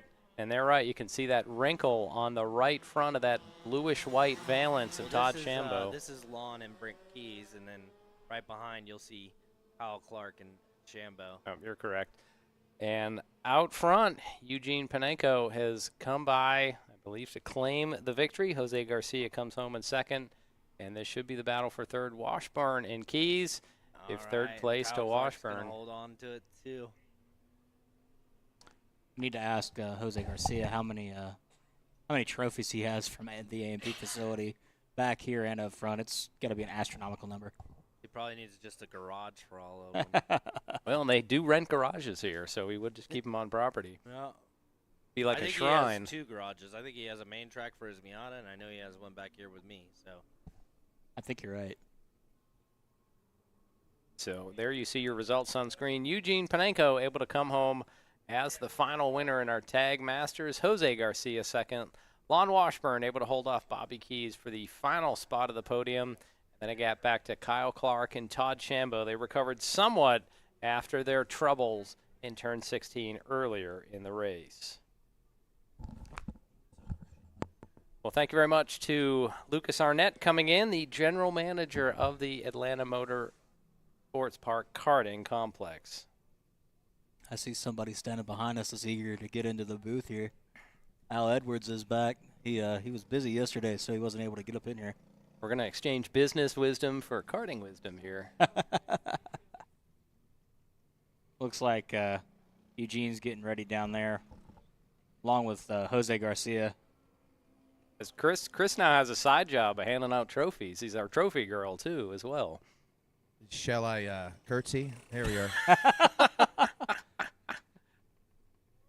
Chris, next race we'll have you out there as a grid girl then, too. You just, let me tie up my shirt and everything else. Oh, You got it. goodness, please. We got ratings. I need the lap signs. It's a sweep. Come on over here, you guys. All right, take it away in victory lane, Chris Conowall. For sure. Have a seat. I've got 2 of the mainstays out here. You guys grab your seats. Eugene Panenko, Jose Garcia. Always great to see both of you do well out here. I think my colleagues were talking about that your address is probably listed as here on Duck Thurman Road. Is that right? Sorry, don't understand the question. Well, we see you so much out here, and Jose Garcia out here. They think you live here. 50-50, yes. 50-50. How about you, Jose? The bills certainly come from here. That's where the bills come from. Excellent.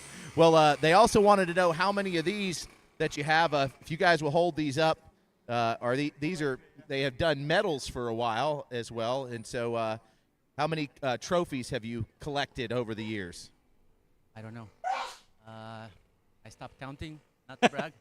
I recycle the medals also. This is my track to help the funds. Excellent. How about you, Eugene? Almost the same, yeah. Very good. Well, great to see you guys out there competing. Eddie, the track heated up quite a bit, but I saw you both coming around. Very, very smooth run and dialed in, and so you guys picking up the points for the race series. Congratulations. Shout out to your teams.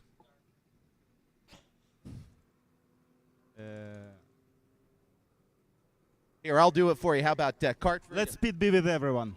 All right. I want to thank my team. Where's my tuner? John Warheim. He's always giving me a rocket ship of a kart, and I just don't break down things to him. It's always going to be my fault, so he knows it, so I better perform. Excellent. Congratulations to you both. Congratulations. Way to go.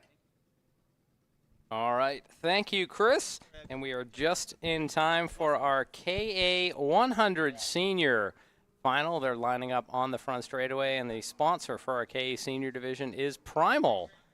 As the green flag is out, those plumes of white smoke come out of these 2-stroke engines, and they're side by side through turn number 1. A couple karts getting some right side tires into the grass even there as they head down to 2. And we're already seeing 2 wide throughout the beginning of this race. Hopefully this is a precursor to what's going to happen a little bit later on. We're still too wide. Entering the kink. Let's see if they get single file, and they do. And immediately they get too wide again. So, Lucas, we hear about Primal as the sponsor for this. Is that the Primal Racing School? Yeah. So Primal runs a racing school up at our main track. Oh, and it trouble. looks like there's one spun in the S's. We're going to get the number 33. That is Simonov. That is Theodore Simonov. Theodore Simonov. So some trouble back in the pack as out front. Or if it's going to be Christian Foster or Daniel Perez coming around to lead lap number 1. Even some cars way wide. Somebody was way out in the. Danny Perez already. Yep. Huge gap for the front. Contact in that battle for 5th right there. Both cars getting some wheels up And into the paint. A crossover at the bottom of the hill. So they're side by side. Boy, that's a little bit of aggression right there. One cart was starting to hook in front of the other, so they were leaning on each other, barging into each other up through turn 2 and 3. Race director's definitely going to have to watch out for this race because they are not being too respectful. And that one of those was Vincent Capetillo was one of them involved in there, so I don't know who he was involved with. I just caught his number 214 quickly. Maybe Hamill? Yeah, I think it was Vincent and Hamill because Benu's right there, and maybe Juan Pablo Garcia was involved. It would have either been whoever was in front or 3 behind wide coming Capetillo. over Right there.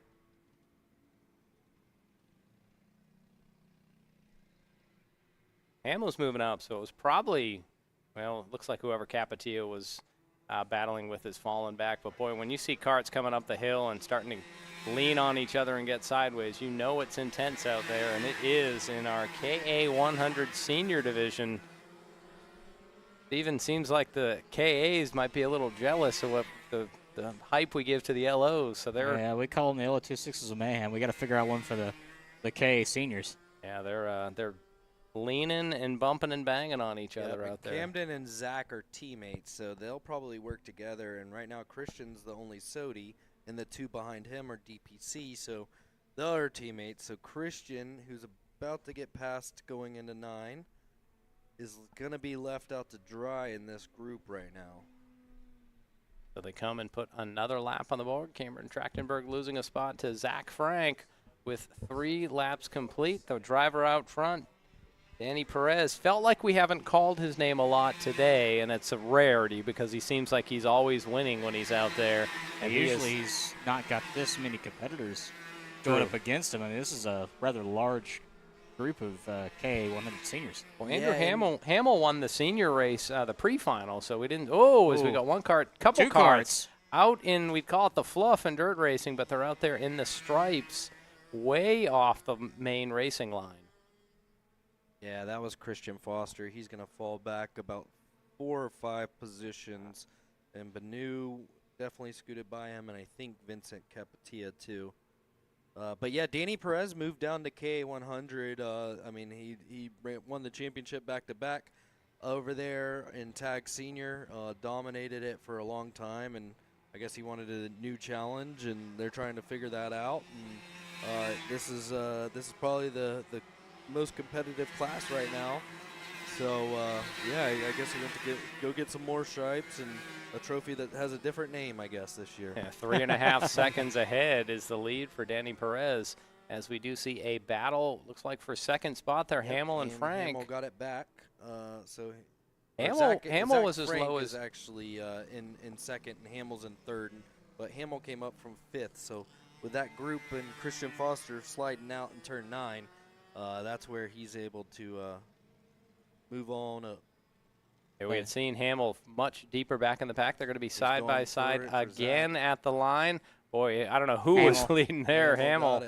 So, wow. Meanwhile, what this allows is they're again side by side down into turn number 2, crossover move, side by side up the hill. A lot of passing, but what this means for Danny Perez is his lead is just growing. He added a half second that lap, and it's probably even more, as you cannot even see our leader, Danny Perez, in the shot. Well, let's not count out the 4th place driver, Benu Yedla, who is moving to the field. They keep battling, so Benu keeps moving on up, and Andrew's actually Danny Perez's teammate. So it helps a lot with teammates in these races over here, especially with drafting and all that good stuff on our long straights here. So obviously he's not going to catch his teammate, so it'll be a good battle. But Banu's going to be right up in this mix and a lap or less. Yeah, he's closed the gap between him and third. Cross flags out, so 6 laps down, 6 to go, 4.9 seconds the advantage for Danny Perez. He has the fastest lap of the race, 53.026 seconds. As the rest of the field, you're seeing second on back here. Andrew Hamill, Zach Frank, Banu Yedla, Camden Trachtenberg, Vincent Capetillo, some of the names battling on screen here. Hamill was the winner in the pre-final.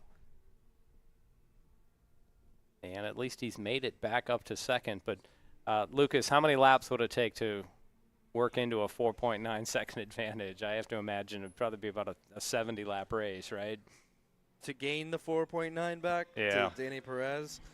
If it wasn't Danny Perez, maybe we could have that conversation. But, you know. But it's Danny Perez. Yeah, it's Danny Perez. And, you know, that's Andrew's coach out there, basically. Okay. So, it's very rare that the coach starts getting beat this early, so I think Danny Perez is unless he catches on lap traffic or something, he's in a good spot to be right now. Well, no sign of lap traffic at the moment as our leader's already gone around turn number 9 as here comes the rest of the field to the brakes. You see Andrew Hamill in that 9:05. Earlier we were talking, Steve, about May the 4th be with you, Mark Hamill. You know, Andrew Hamill, I'm just saying, but all Danny Perez. Day late and $1 short there on that one. Yeah. Tires could be starting to have an effect because he's not gaining as much as he was, and Camden Trachtenberg is starting to gain on Banu as well right now. So they're starting to spread out. So maybe just the draft's broken. They're still pretty close together, so it's still there. So that is 2nd through 5th on screen there, and not in sight.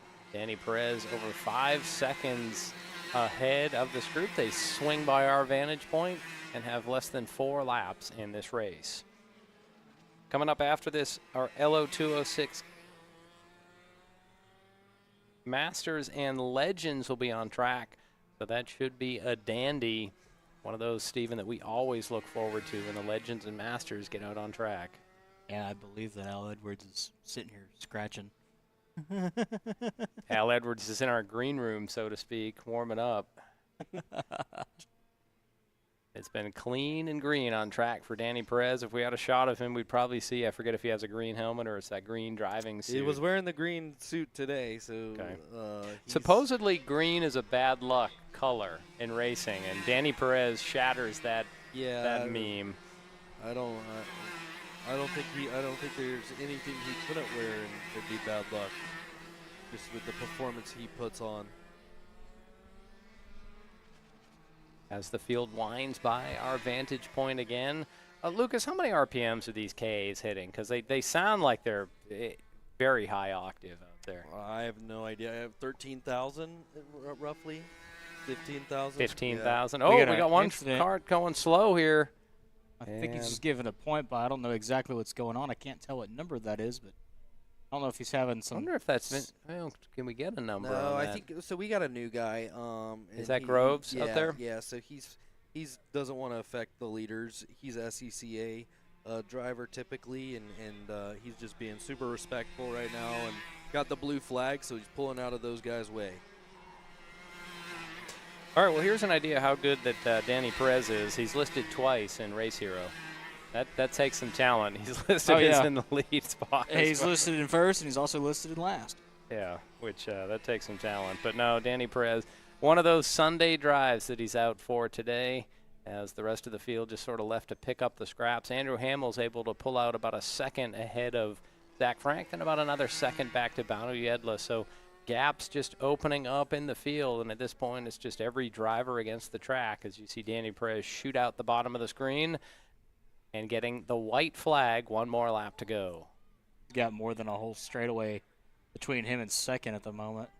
Yeah, Vincent Capetillo and Christian Foster, that fight for roughly 5th through 8th, that's going to be our closest battles with anybody that's going to have a chance to make a pass on this final lap, unless there's a mechanical. And you are riding. There is Banu Yedla at the front of that. Has that pinkish helmet. Behind him we have Trachtenberg in the white helmet as they sweep off turn number 9 for one final time. Christian just left a little bit out there. See if Vincent will have enough room to make a move in turn 9. Meanwhile, coming down to the line, Danny Perez is your winner.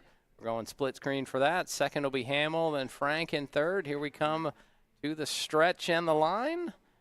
Close battle there. Christian Foster held on. Yeah, it doesn't look like Capetillo was able to get by Foster. It was a great showing by Banu Yedla, finishing 4th overall. Yeah, I don't even know where he started. He started, he actually started 5th. He didn't move up that much.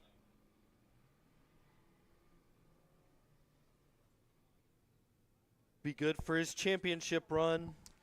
All right, guys. Well, thank y'all for letting me on for a little bit. I'm going to let Al take over for his favorite class because all his drivers are in it. All right, thank you. Lucas Arnett, the general manager here at Atlanta Motorsports Parks Karting Complex. And that does open up the chair for Al Edwards, who is the proprietor of Will Bite Racing, and we're about to see the LO206 Masters Will Bite Racing Final. Woohoo! Yeah. Thanks for having me, guys. Al, you're back. We missed you all day yesterday. Oh, I know. Yesterday was brutal. I can imagine you probably changed 30,000 sets of tires. We should offer him a wing, but then he wouldn't be able to talk. Are those Blazers? They Yeah, they are Blazers Blazers. wings. Oh, man. You want one? I know. I you know what? I've never gotten the concept of wings. Just never have. He's going to be off the mic really quick here. Yeah, well, you know. Go. We'll take another one. I'll show you the concept here as. Yeah, okay, that Just works. keep talking. Yeah, That works. I'll show Al the concept. Yeah, you're gonna see here. You're gonna open up the tinfoil. Savory aromas coming off the. The barbecue ones. How hot are they? They're not hot at all. No, they're not hot. We have they're barbecue and lemon wet lemon pepper. Oh, now you've twisted my arm now. Yeah, Lucas is now stuffing his face, folks. So Lucas comes along. Hey, well, thanks to Blazers Wings for bringing up some wings for the class that they sponsor. But oh, thank you. Look at that service with a smile. That's Lucas right there serving Al Edwards. I love it. I'm having a Coke and a smile, and Lucas is servicing with a smile. We are good to go. This is like we're eating ice cream. We haven't seen. We can't. We don't have time to talk to you right now. Oh boy! I'm gonna end up wearing this stupid thing.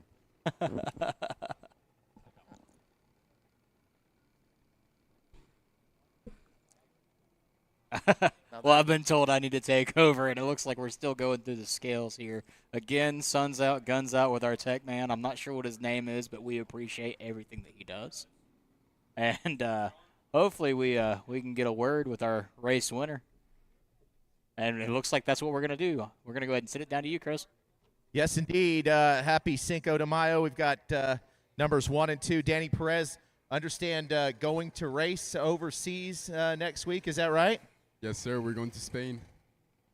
Excellent, excellent. And what will be bringing you to Spain? What are you going to be racing over in Spain?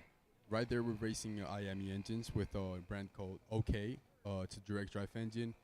It's just amazing. It's a different type of driving. The styles are different. Tracks are different. So I'm just ready for it. Excellent, excellent. Now, I saw you guys talking intently after the race is over. Andrew Hamill, our second-place winner today. Do I understand that there's a coaching situation going on with you guys? And if so, tell the viewers what it's like to get some coaching from Danny Perez. Yeah, I just first want to say thanks to Danny and Andres and TPC for helping me out racing and my family and everyone watching. And I also just want to say great job to all of my competitors. But yeah, I think I made a mistake off the start, and he's helped me learn how to do it differently. Excellent. Well, you guys are putting up some great times out there, and it's a delight to watch you both as you progress through the ranks here. And Danny, where can we check out your racing next week? What's the series?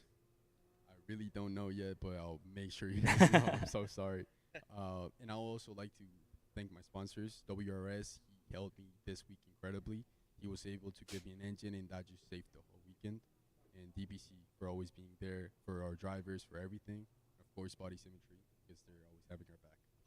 Excellent. Nearly flawless performances from both of you out there today. It's always exciting to watch. Guys, any questions for our winners before I send it back to you?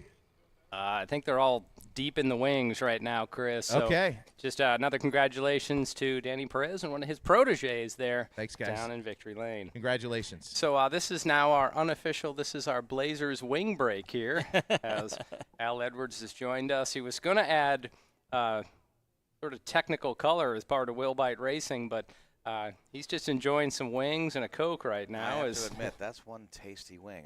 And you were just like a minute ago. He's like, I don't get I the don't wing. know. I don't get this wings thing. And now he's like, I'll take 6 more. I'm sold. Where's Danny needs to?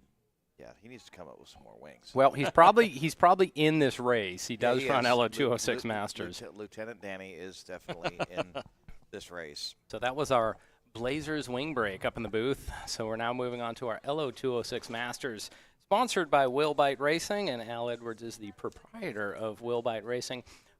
Al, I'm going to say off the start, the one thing I miss is when they used to stage the LO206s in the building. Oh, I I know. get why we have the separate staging area, Yep. but when they would suddenly light up 20 of those and this building would start shaking, that was really I'd say a sight to behold, but it was a feeling to embrace. Yeah, I guess absolutely. We'll say. I agree. I miss it, but the Progress. series has just Yeah. gotten so big at this point, it's just not practical anymore. I remember when Jeremy was talking about this tunnel that he was going to build, and we were all going to stage up in the tunnel, and that was going to be great. And that was years ago. And then we do it, and we enjoyed being in the tunnel, and now we're back outside staging almost where we used to stage when we first opened this place. But I think that they still use that for the arrive and drive. They do for the concession carts and everything like that. Yes, it's right now it's an indoor pit. Yeah, some of the teams are just pitting in there, which that must be a lot better than being out in the blazing sun. Well, that's why I have Tent City out there at Will Bite Racing. I mean, Was Will Bite out back there? the top of the parking lot Okay. there with all the gray tents. As the drone comes around turn 16 and 17, you see us all there. So we have reached that warmest part of the day. That might be, there's Tent City. We're getting a view down Yeah, off it of sure the are. tents together.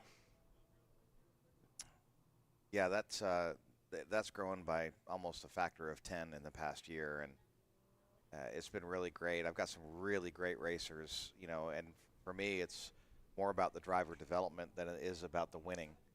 And we start kids as young as 5 years old, and our oldest, well, he actually just left. He was 68 or 69. There's hope for us, Steve. Absolutely. There's still hope for us to get into the Will Bite Racing stable. Race fans, if you see that graphic on screen, it's a dog, and that actually does relate back to one of the pets that Al Edwards had. And when you go to a vet, the card is marked either that the dog may bite or will bite. That's where somehow Will Bite Racing came from that. As the field works their way down that long back straightaway, a couple of carts straggling coming up out of turn number 2, but a healthy field of LO206 Masters. That second group was probably our legends. We had 3 legends running in the pre-final. That's right. As a matter of fact, Robert Anderson, who's one of my arrive and drive guys in Legends in the number 211, there is a Will Bite sticker from the vet on the front of that cart. So if you come by the pits, you see number 211, you'll see a little red Will Bite sticker on it. That's us. Okay, so the field is stacked up 2 by 2. They're making their way. We're back to the conformal numbers. This will be turn 16. When we had Lucas here, Steve, it was like, this is turn 9, and I'm like, it took me forever to get used to that. It's the metric system for numbering That's here. right. So they are neatly stacked up, all 12 of our LO206 Masters, and there just briefly you see our Legends division as the green flag flies in the air, underway with our Will Bite Racing LO206 Master Final. Already getting some movement going on mid of the pack there, trying to go 3 wide early on, but I don't know if that's the best of ideas, trying to make that through 2 that way. We're going to lug up the hill. Oh, one's already turned Sideways. sideways. And it looks like the 18 is one of the carts that was hung up there, but I couldn't get the number of the cart that turned around, so DJ Fitzpatrick was stopped by that, but we already had one of the carts doing a 180 up the hill as our top 5 pull away down the back straightaway. I want to say that was Jeff Griffin and potentially Grant Lockwood. I could be wrong on that. Here is a replay. Boy, there's just too many cars in too small a space. And one of the carts going off into the grass to avoid the mayhem. So we're going to have a local caution on that as that driver not able to get going. That is the 18 of DJ Fitzpatrick. A lot of times the cart gets stopped there. They're not going to be able to make it back up the hill, but you might have slipped a chain there with all the other problems happening. Carts 29 and 103 also got caught up in that from my vantage point. Okay, so 29 was Richard Pearson, and 103 would be Leon Robertson. So we'll see if they are able to come across. Pearson has come in on timing and scoring. Robertson has not yet, so maybe there he goes. There he comes across. Well in arrears of the rest of the field. And, of course, Danny May, Blazers Hot Wings, is leading the front of the pack. He didn't have the best run for his standards in the pre-final, but he is now leading. Well, what am I saying? He won the pre-final. I'm thinking of the senior race that he was out there. He didn't win by enough. How about that? Yes. In the pre-final. Carrying that typical number 9 placard, a number we see very often in Dawsonville. Bill Elliott used that, taking it from the highway number, Highway 9. We had talked about the Moonshine Highway. And Chase has inherited that number as well. It's a battle for third here. Looks like Derek Sokol goes up the inside of Aaron Cox, but not able to make it stick. So the top 4 stay in line. Danny May leading Paul McElroy, Aaron Cox, Derek Sokol, and Matt Lassiter. But now we have a battle up the hill. Danny May did not get a good run. So here comes Paul McElroy. Yes. And he made the pass on the outside of turn 3. Yep, and look at Matt Lassiter. Matt Lassiter has come in from 6th. Now he's 4th.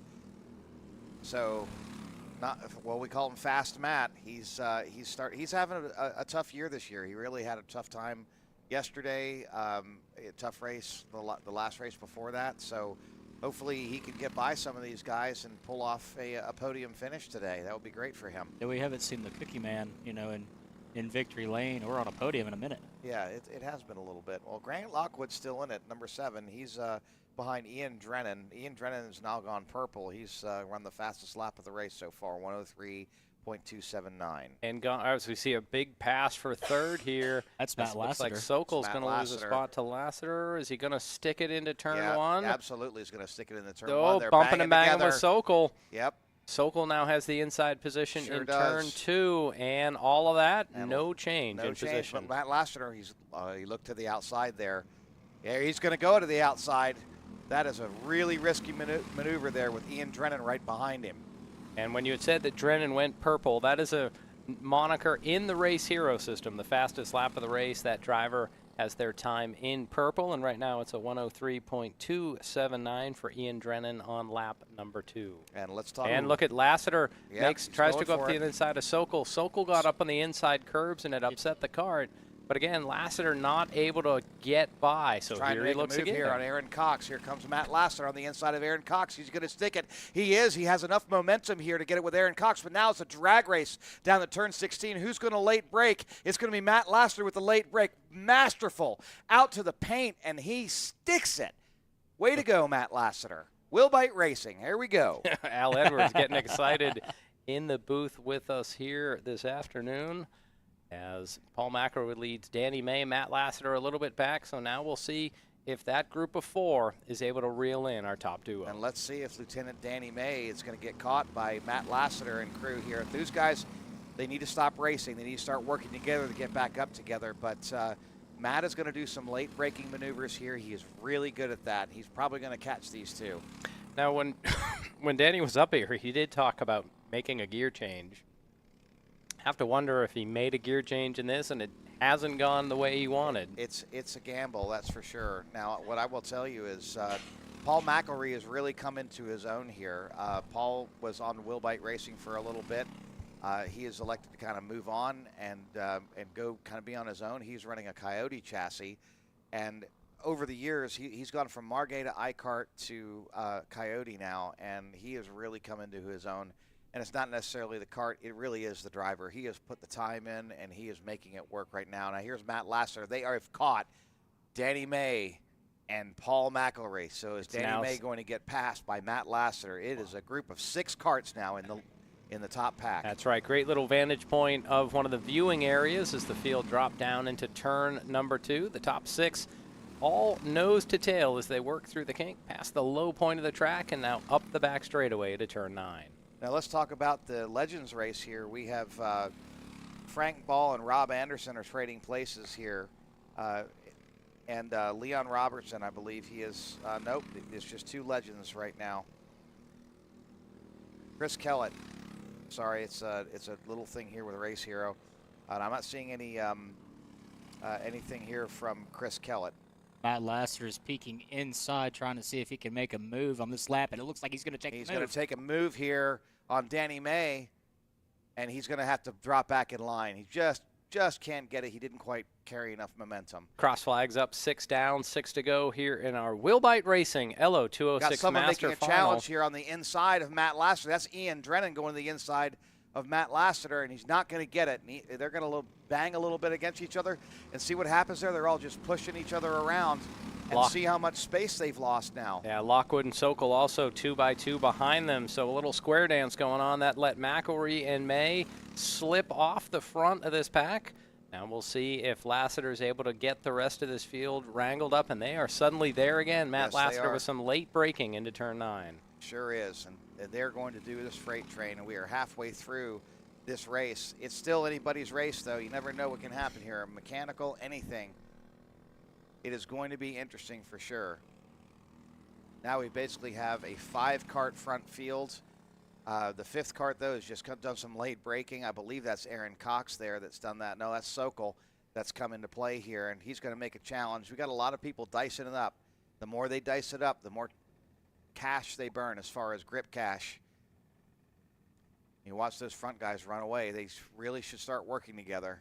We just hear grip cash? That's a new term. Grip cash. That's something I haven't heard yet. Every time you touch the steering wheel in an LO206 and you grip that thing up, it costs you, right? So the more juggling back and forth you're doing, trying to do your maneuvers and not being smooth and making these passing maneuvers. You're saying it costs you later in the race. Your tires get that little bit more worn down, that little bit hotter. As our top 4, nose to tail, Sokol trying to maintain connection. He's just yo-yoing off the back of this group, and it looks like Grant Lockwood has lost the draft. He's going to need to pull up a couple of magical laps to get back and make this a 6-car battle again. I believe that's actually Aaron Cox there has lost You're right, the draft. that is Cox. He's in the number 209 Coyote. And, yeah, this is just a nice pack of 5 karts. And, you know, Ian Drennan really wants to get up there in the podium. He has done a really good job. Again, another guy that's put the time Here's this in. viewpoint, by the way. Great viewpoint, seeing our fans. Ian just Drennan looking on the down inside to Matt Lassiter. Is he going to make it stick? Well, Lassiter has the outside momentum, the preferred line up And the actually, hill. Matt Lassiter now in 2nd place with Danny May. It mixed it up quite a bit. Ian Drennan fell back to 5th. Woo! Wow, what a pass that was. So now we have Paul McElroy in 1st, Matt Lassiter, and by the way, they used to be garage mates in our garage. So this is going to be some friendly competition, we hope. I say we hope. We hope. This is the LO206s of mayhem. We're not hoping for anything. There's no except mayhem. And look at them just suck right back up there on Paul McElroy. Paul McElroy's starting to tighten up a little bit, I think. And here comes, oh, man, he stuck his nose out there. Yeah. Not much more than a coat of paint between our top 2 as they sweep off 17. And they come in to put lap number 9 onto the board. McElroy leads Lassiter, May, and Sokol. Matt Lassiter absolutely beating up the bumper on Paul McElroy off the straight there. Like Danny May got out of the draft there Look just at this. for just a second. They might have a position change. Well, they're side by side again. That's Sokol and Danny May. May seems to struggle up the hill in this race. He really seems like he's just sluggish. I think that gearing change was not the right gearing change. I think he went for a gear more for straight line speed than climbing the hill, and that might have cost him, but I don't know. Well, the wings were good, so thank you, Danny. Yeah, thanks, Danny. Now, you saw that late braking maneuver there with Matt Lassiter getting right back on the tail of the number 403. That's Paul McElroy. And they are just nose to tail. Here comes Paul. Oh, he's hung out to Matt dry Lassiter, now. Paul McElroy hung out to dry. He's going to go from first to fourth. Oh, no. Paul McElroy got hung out to dry, and Matt Lassiter now is starting to gap. And here comes Sokol. Sokol with a challenge on Danny May there, and he's going to duck back in line here. Wow, that is a big change. 2 laps to go. McElroy absolutely got triple teams coming up through turn 14.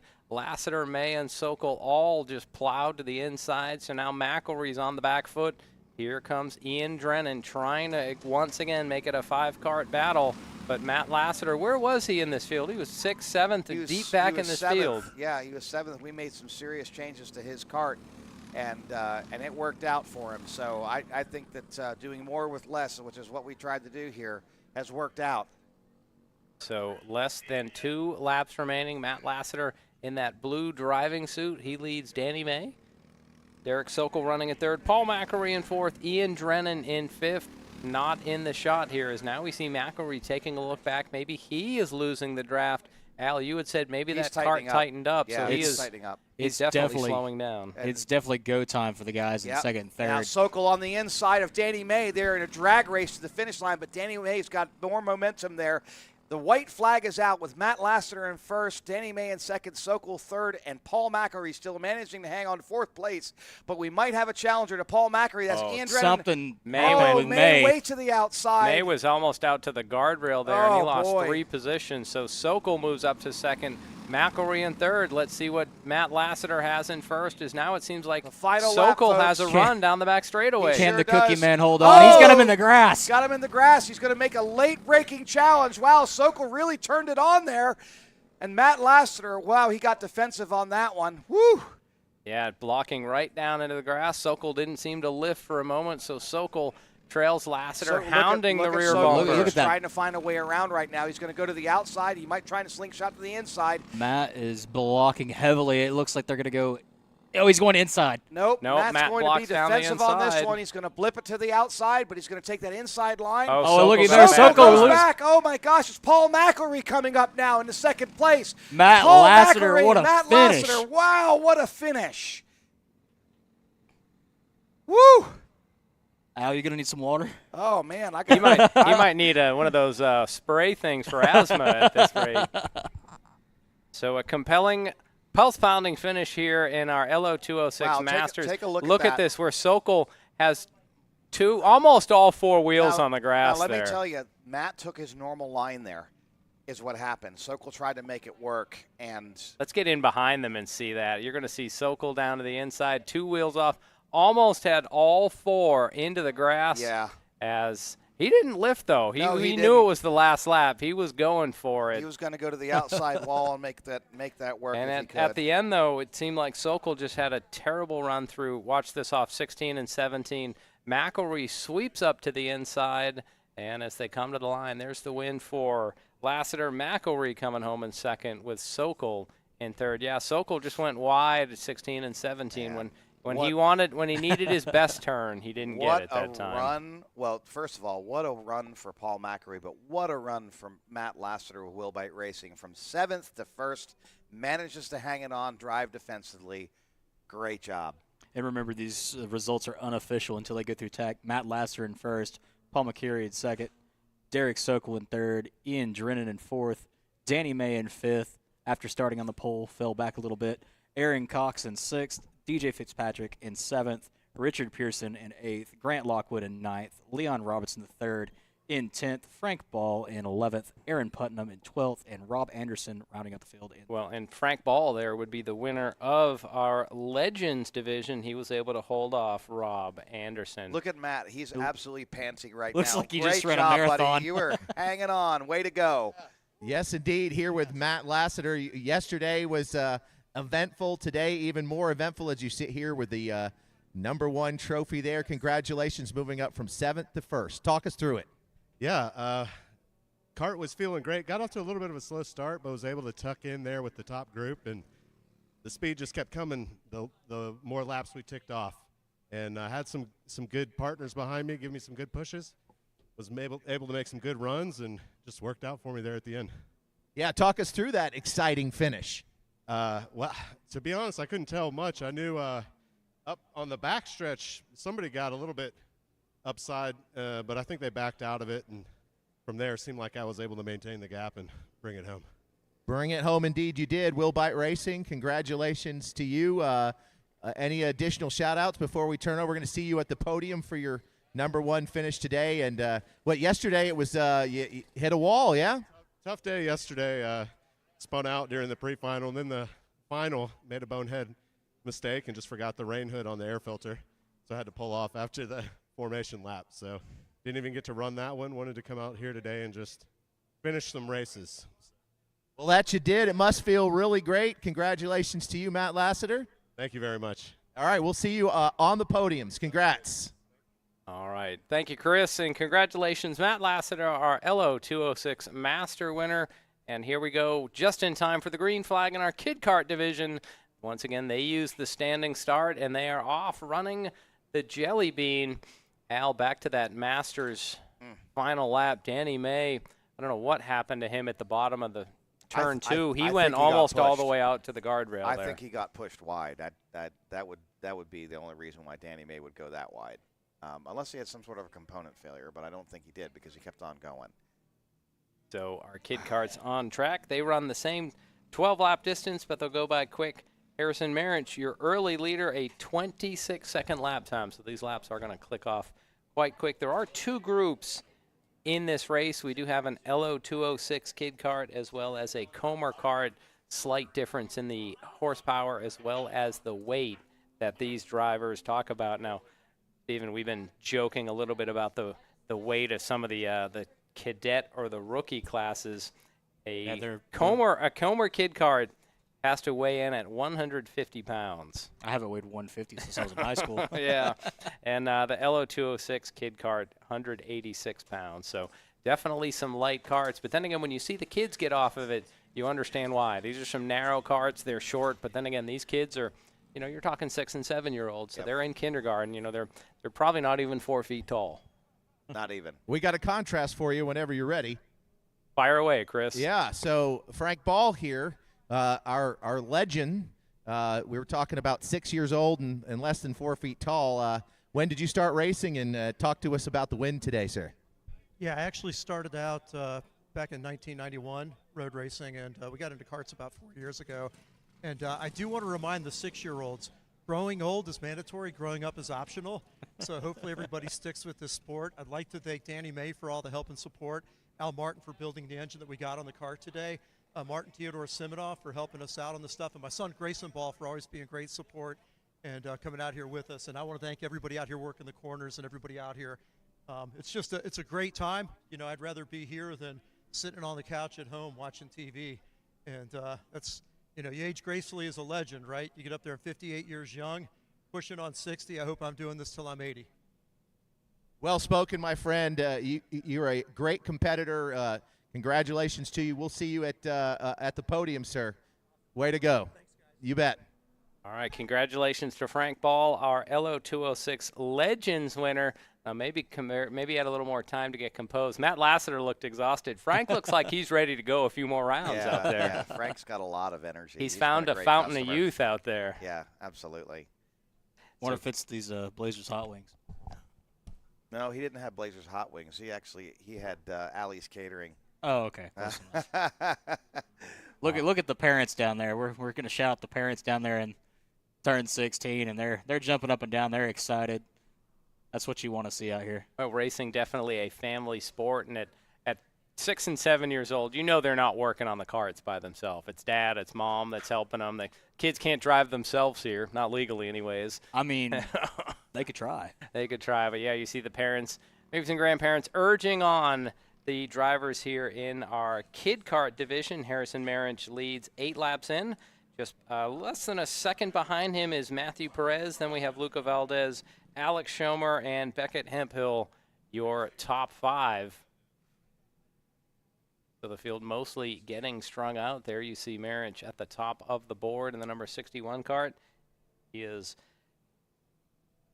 trying to get a spot on where he is coming across the line. There he is. So you see Perez in second. Not much of a gap. So, Stephen, we may yet see a battle here in our Kid Kart division.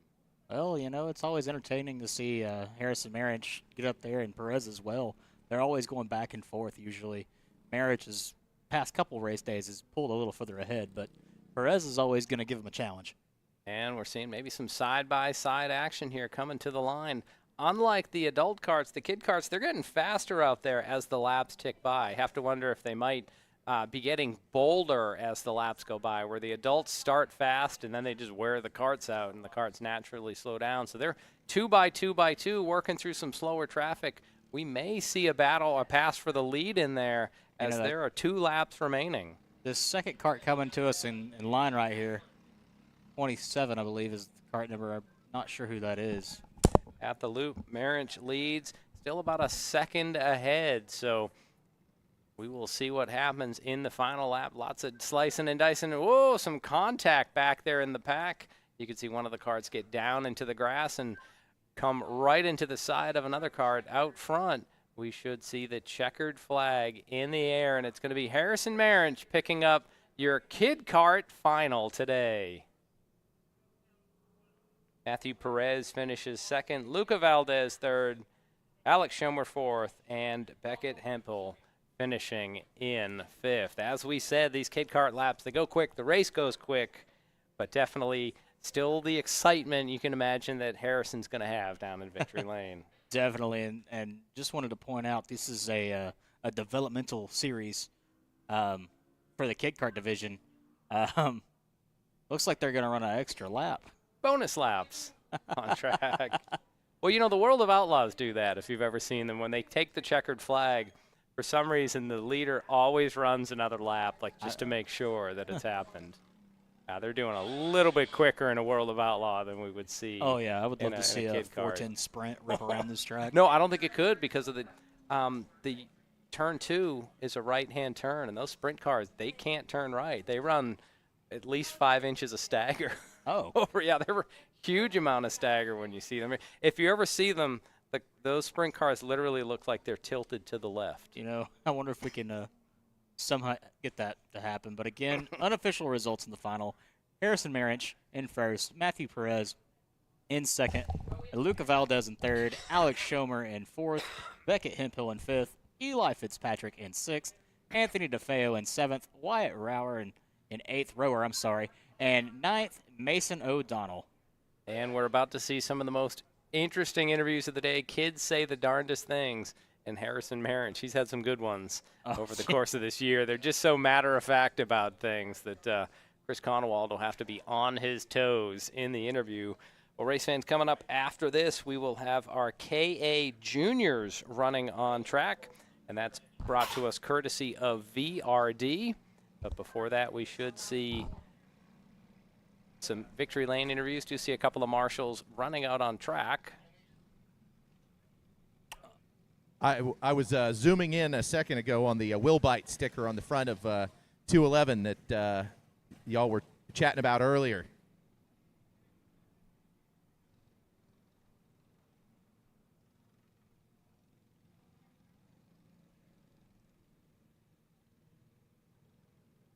So we're seeing some of our kid karts roll across the scales just to make sure that everything is official. Once again, 2 divisions racing within that race, the LO206 kid kart and the Comer division. Hopefully we can get a word in with our race winner there. I can see him. You can see how tall he is when he stands there when he's not on the chariot. That's Harrison Marriage. He has to physically climb into that chair. Yep. Made for adults, but it's going to be a kid down there in Victory Lane. So hopefully Chris Conowald has given him a trophy. And Chris, we're going to send it down for your Victory Lane interview. Yeah, a name and a face I'm getting accustomed to seeing this weekend. Harrison Marriage, you are our winner officially. You're going to be taking the podium a little bit later. How does it feel? Really good. Yeah, and yesterday when you did the champagne, was that your first time shaking a champagne bottle? I'm sorry, I cut you off. Second time. Your second time? So for the third time, you think you got it? Third time's a charm? You're going to spray it all over everybody up there? I don't really have enough time to do the champagne, but I really want to.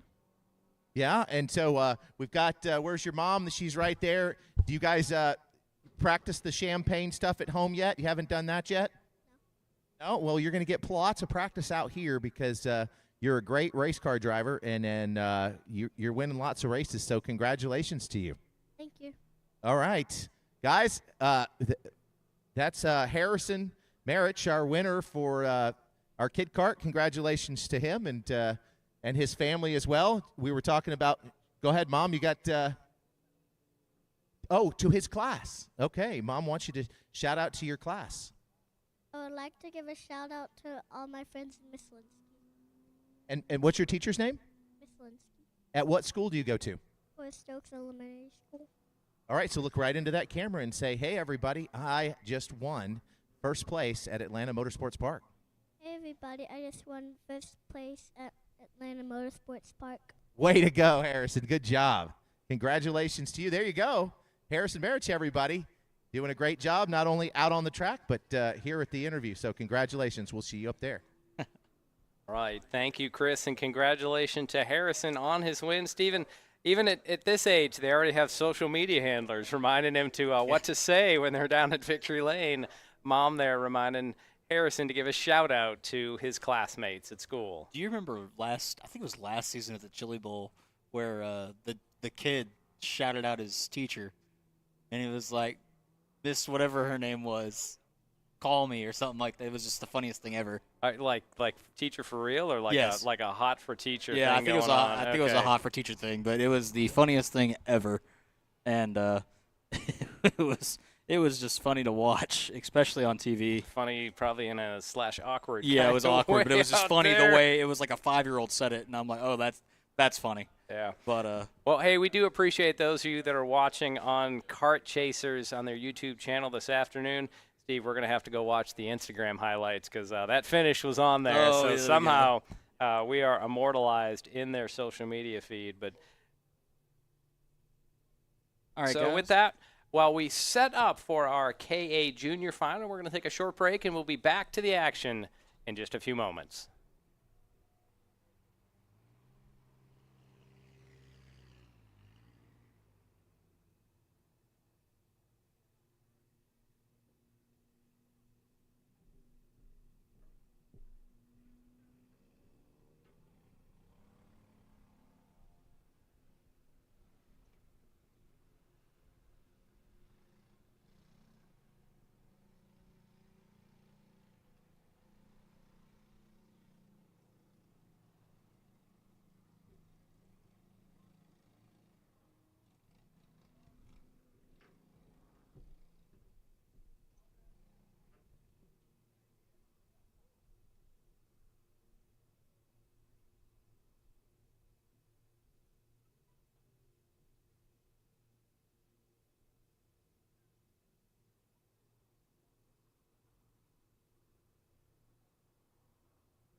Race fans, welcome back to round number 4 of the Championship Kart Series here at Atlanta Motorsports Park.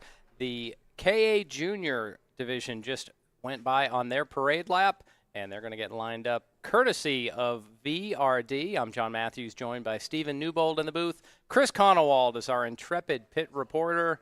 And Stephen, we are set. We're into the final 4 of our finals this afternoon. Feels like a long weekend as we're getting into the second half of this doubleheader. We had the day in the rain, in and out of the rain yesterday. Today, the sun is back out as it looks like we're getting ready for a green flag here. Yeah, I hope we get a green flag. The breaks are nice. You know, it gives us enough time to eat some more Blazer hot wings. That are, Every race is sponsored by Blazers now since Danny May brought these wings up. We'll just keep talking about them.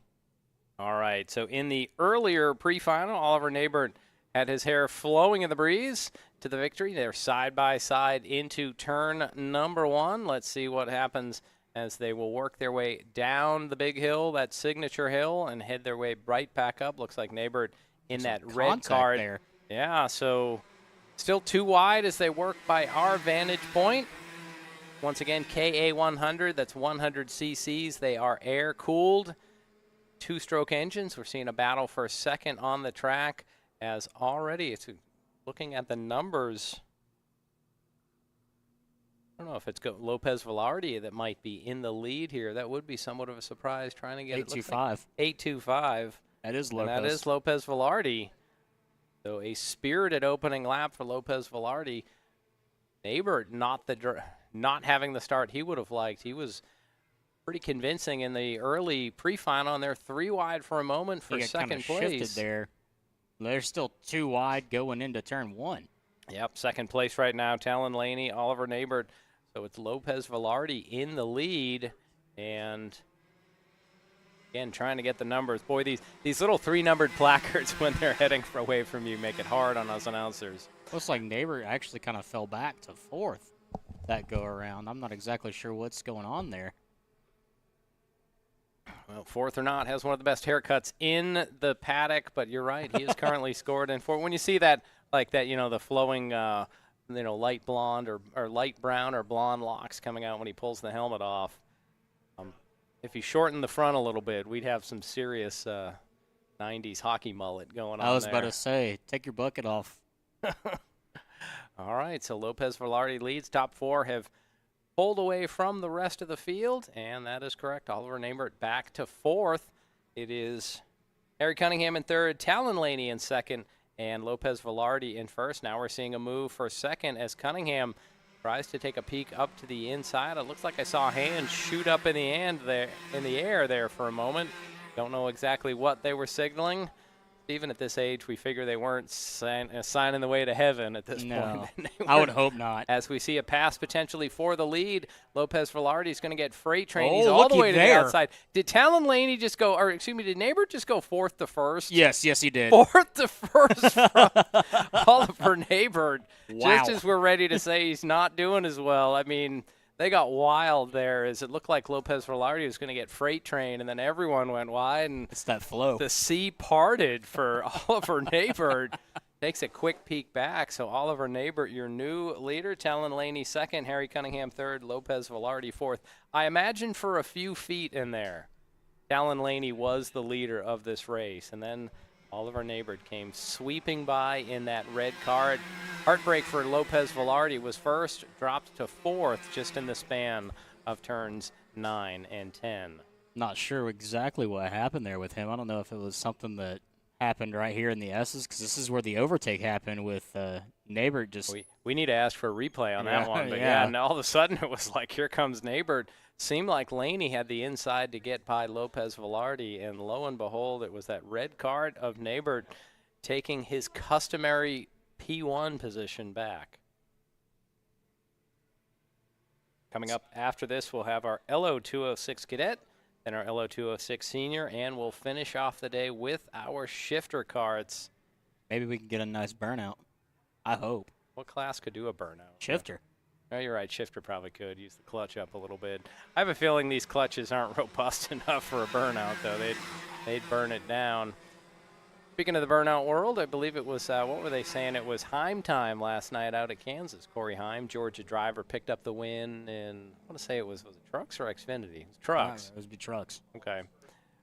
So always great to see Georgia drivers doing well in the state or out of the state. Oliver Neighbor continues to lead here. 4 laps in, working on lap number 5. Neighbor's still just keeping a commanding lead, probably about 3 kart lengths between him and second place at Talon Laney. Yesterday, him and Talon Laney went back and forth all day long, swapping positions, especially at the white flag. It was 2 or 3 lead changes within the last lap, and some of the most entertaining kart racing I've seen in a long time. Well, earlier today, or not earlier today, earlier this season, the last time that I was here, executive producer Will Rigdon and I had mentioned, Chase hasn't been running well. He probably won't win. And that's when he picked up that win. The siren just down the road at the pool hall was fired up. You have to wonder, can we will Chase to victory again as Lopez Velarde tries to work to the inside of Cunningham. Cunningham goes down through the cones, hand up in the air. That will have to go to the judges there on that one. That was some serious contact between the... Like the 825 of the Velarde. 825 and the 627. And here's the replay. To me, Velarde looks like he's clean there, and they get hooked together coming through 11, and that point Cunningham just goes off into the cones.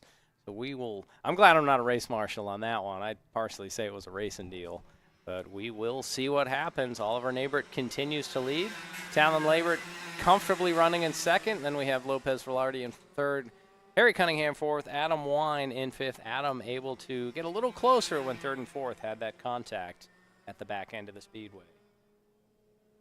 And the gap between Nabert and Laney have pretty much been the same. They haven't really changed that much. A little over half a second difference between first and second. It's the hair, man. Wasn't that Samson's power? Aerodynamic? No. Remember Samson in the Bible had the blonde hair, the long hair that had the power until you got, whoa, more battling for third here as looked like Cunningham tried to take a peek to the inside of Lopez Velarde. Velarde a little wide off 16, but no change in the running order. So drivers still getting after it for that bottom spot of the podium. Up front, it's Talon Laney, then Oliver Nabert. When you go off the front of the field, that time around Nabert leading by 0.7 seconds. He has the purple moniker in the race hero system. 53.364 seconds is the quick time. And Nabert and Laney are still going at it. Gaps kind of opened up a little bit more to almost 3/4 of a second between first and second. Lopez Velarde sitting about a second and a half back. See what they run this time by, see if the gap's closed or if it's widened. Well, it's going to be tough, I think, to reel in Nabert this time around. A couple of tenths more added that time.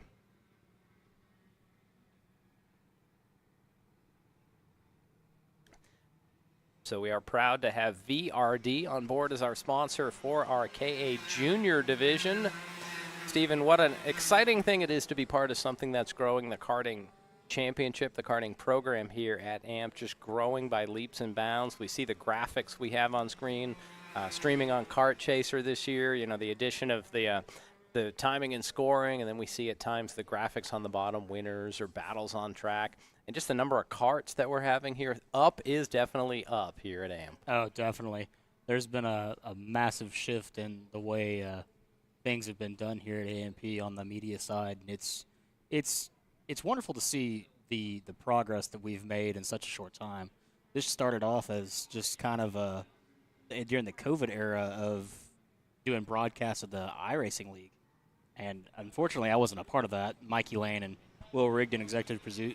I think it was Mikey and Will doing all the work, and then it was Will's father who was the original broadcast when they started. Yeah, that was back then, and this is, 3-4 years later. Meanwhile, on track, Lopez Velarde takes a late run to the inside of Talon Laney. So Laney almost seems like he was a little slower down the back straightaway that time. Lopez Velarde reeled him in, gobbled him up through turn number 9. We'll see if Lopez Velarde is able to continue that and get up to Oliver Nabert or what might have happened to Laney there, but he just looked a little slower than the rest of the field on the back straightaway. So we got the popsicle sticks up in the air, 2 to go. Neighbors pulled out to a 1.5-second gap, almost a full second since the last lap. So working up the hill, you see second, third, and fourth just about nose to tail. Lopez Velarde had worked his way up to first, and then in one corner fell back to fourth. He has clawed his way back to second spot, but boy, it seems like first place is out of reach at this point. Oliver Neighbert just carving some consistent laps. Once again, on lap 9, he had his quickest lap, 53.139 seconds. Excuse me, Lopez Velarde had the quickest lap there. He snatched that from Neighbert. We're going to follow that group of 3 there that is in turn 16. Probably the closest battles on track. That's for podium. And that is white flag in the air, so the podium hangs in the balance. Oliver Neighbert, your leader. He's that red cart just heading up the hill. Then we have Lopez Velarde, Talon Laney, and Harry Cunningham. 2 of these drivers should be on the podium. 1 will be on the outside, looking literally on the ground, looking up at the podium here at AMP. Later, when we do our awards, they head off down the back straightaway one final time this afternoon. Neighbert clean through the S's. We see his pursuers also just staying in line for the moment. Let's see if Laney gives Lopez anything going through 14. Now that's the closest battle as Cunningham has finally just dropped off a little bit. So can Laney get by Lopez Velarde? He's going to go to the outside in 16. Tried the crossover. Oh, he's right down to the inside, but, I think he just mistimed it a little. Lopez Velarde holds on for second. Laney in third with Cunningham in fourth. It's a bit of a science and a bit of an art to do a crossover. I think Laney turned a little too early, so as Lopez Velarde slid up, he wasn't, the gap wasn't quite there, and that kind of checked his momentum. So great run to the line, though, for our our KA Junior Division, sponsored by VRD. There you see your results on screen. Oliver Neighbert, your winner. Gabriel Lopez Velarde comes home in second. Talon Laney third. Harry Cunningham fourth. Adam Wine fifth. And Meyer Lewis rounding out your field.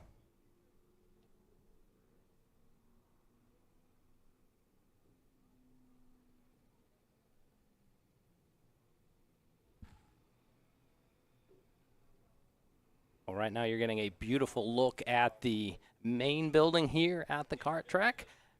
You see those white tents off on the right side? We are inside of that building, that garage area we've talked about underneath. You can see the opening for it. They used to run the karts out there on race day. They still use it when they do the arrive and drive karting. And sometimes we get a good number of parents up there sort of viewing from the platform. We'll hear them sometimes cheering outside when the race gets good out there. Yeah, it's especially on the bigger groups. The CKNA event was, that podium or that balcony out there was popping during the CKNA event. We had probably, if I had to guess, 50, 60 people out there just kind of watching on the edge of their seat for the majority of the races. Hooting and hollering up there too as well. Jumping up and down. But while we have a moment, we should go ahead and talk about some of our sponsors. So our sponsors are Body Symmetry, Cartoons, Carroll Daniel Construction, Civil Logistics, Discovery Parts, DT Racing, Epic, Ferrari of Atlanta, Folger Gas, Georgia's Own, John Meagle, Motor Cars of Atlanta, North Cobb Electrical, On-Site Shine, Primal Racing, The Carlin Group, VinWiki, and VRD. And VRD was the sponsor of our KA Junior Division. And in a moment, we should get a look down into Victory Lane. We know the carts are just going through the scale and the tech area just to make sure everything is kosher. And hopefully we'll get a word with our own Chris Conowald as we see the setup happen. Oliver Neighbert, that Samson-like hair brought him to Victory Lane, and he has his trophy in front of him. Looks like Chris just trying to find second and third at the moment. Yes, indeed. Just mingling amongst them. We got Gabriel stepping up here. Gabriel, you're going to be our second place, correct? And then Talon Laney, come over and claim your third. And then Oliver Neighbert, You are our winner, so let's start with you, sir. You, there was an event early on where they said the cart sort of opened up and you just were able to get right through, and after that it was you out front the entire rest of the way. So what happened there? Talk through it. At the start, it was really chaotic, so I knew something was going to happen. So I just sat in the back and waited, and the event came, and I just kept my head forward and drove. Yeah, so I would be remiss if I didn't mention something about your hair. So did your hair start tingling or something when you knew when it was time to make your move? Yeah, I could feel it through the wind. Yeah. There we go. There you go. Some power hair. All right. So Gabriel, number 2, tell me what's going on in your head right now. You're sort of shaking your head a little bit, but can't be disappointed in a silver trophy there. I'm happy in the results. I had a good start, but Talon made a really good move that allowed Cunningham, Harry, and Oliver both to follow through. And I saw Oliver, he just came out of the nowhere and passed both of them. And then from there, I was able to get through Harry and Talon, but I just wasn't able to catch up to Oliver. I had the pace. If I had a couple of more laps, maybe I could have gotten there. And something that also happened was that my leg fell asleep a bit. So I had to go defensive when Talon got to me in 16. So. Yeah, so your hair was tingling, his leg was tingling, it was asleep. Talon Laney, you tried the over-under there right at the end, so tell us about it and your finish here today. Yeah, I mean, I tried to make it. He covered good coming out of the corner, and I just couldn't get it. Yeah, right on. Well, you guys got them. Hold them up there, 1, 2, and 3. We'll see you at podiums. Congratulations to each of you. All right, fellas, I'll send it back up to you. All right, thank you, Chris. Congratulations, Oliver Nabert, the winner this afternoon in our KA 100 Junior Division. Jumping right back into the action, LO 206 Cadet is on track. In the pre-final earlier today, Evan Fry came away as the winner, and they have already completed most of the first lap. Top 3 have broken away. And we'll try to get some names and numbers. Probably Evan Fry and Lincoln Massey are in that group. Lincoln Massey has to be chomping at the bit. His weekend has not gone the way that he has wanted. They come around to put lap 1 on the board. Lincoln Massey leads Evan Fry with Ryan Perez in third.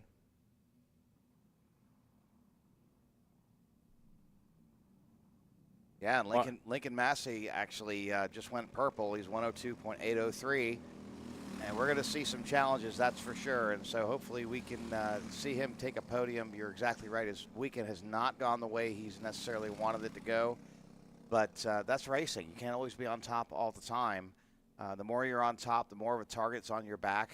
And so that's kind of what happens here. Well, he had that run. I don't know if it was in this class or it was the LO2 or was the LO206 Junior pre-final. He was leading down into turn number 9. Apparently there was some contact with him and Talon Laney. He went for a quick 360 down into the grass, and that kind of ended his run in that class. As hard as it is to win one of these races, to have a problem in the pre-finals, we're going to see a battle for the lead here. Evan Fry side by side with Lincoln Massey across the stripe. Lincoln's not having it, though. No way. Lincoln just forget it. Lincoln's not going to have it. You know, if you don't qualify well, you start bad in the pre-final. But if you have a bad pre-final like Lincoln Massey did with the end result, it's just so hard to start back in the field and have to fight your way through to get to the front. It really is. I mean, Matt Lassiter really was able to do that. But in this case, you know, it's good that he's here out front, you know, where Lincoln likes to be, kind of lives and breathes out front. But I got to tell you, Fry has really got some for him on the back stretch there. So that's where the maneuvers are going to get made, I believe. Lincoln seems to have a little more taller of a gear. And Fry is better at the top speed. And so, as you notice, when they get into the draft, Fry is able to keep with him.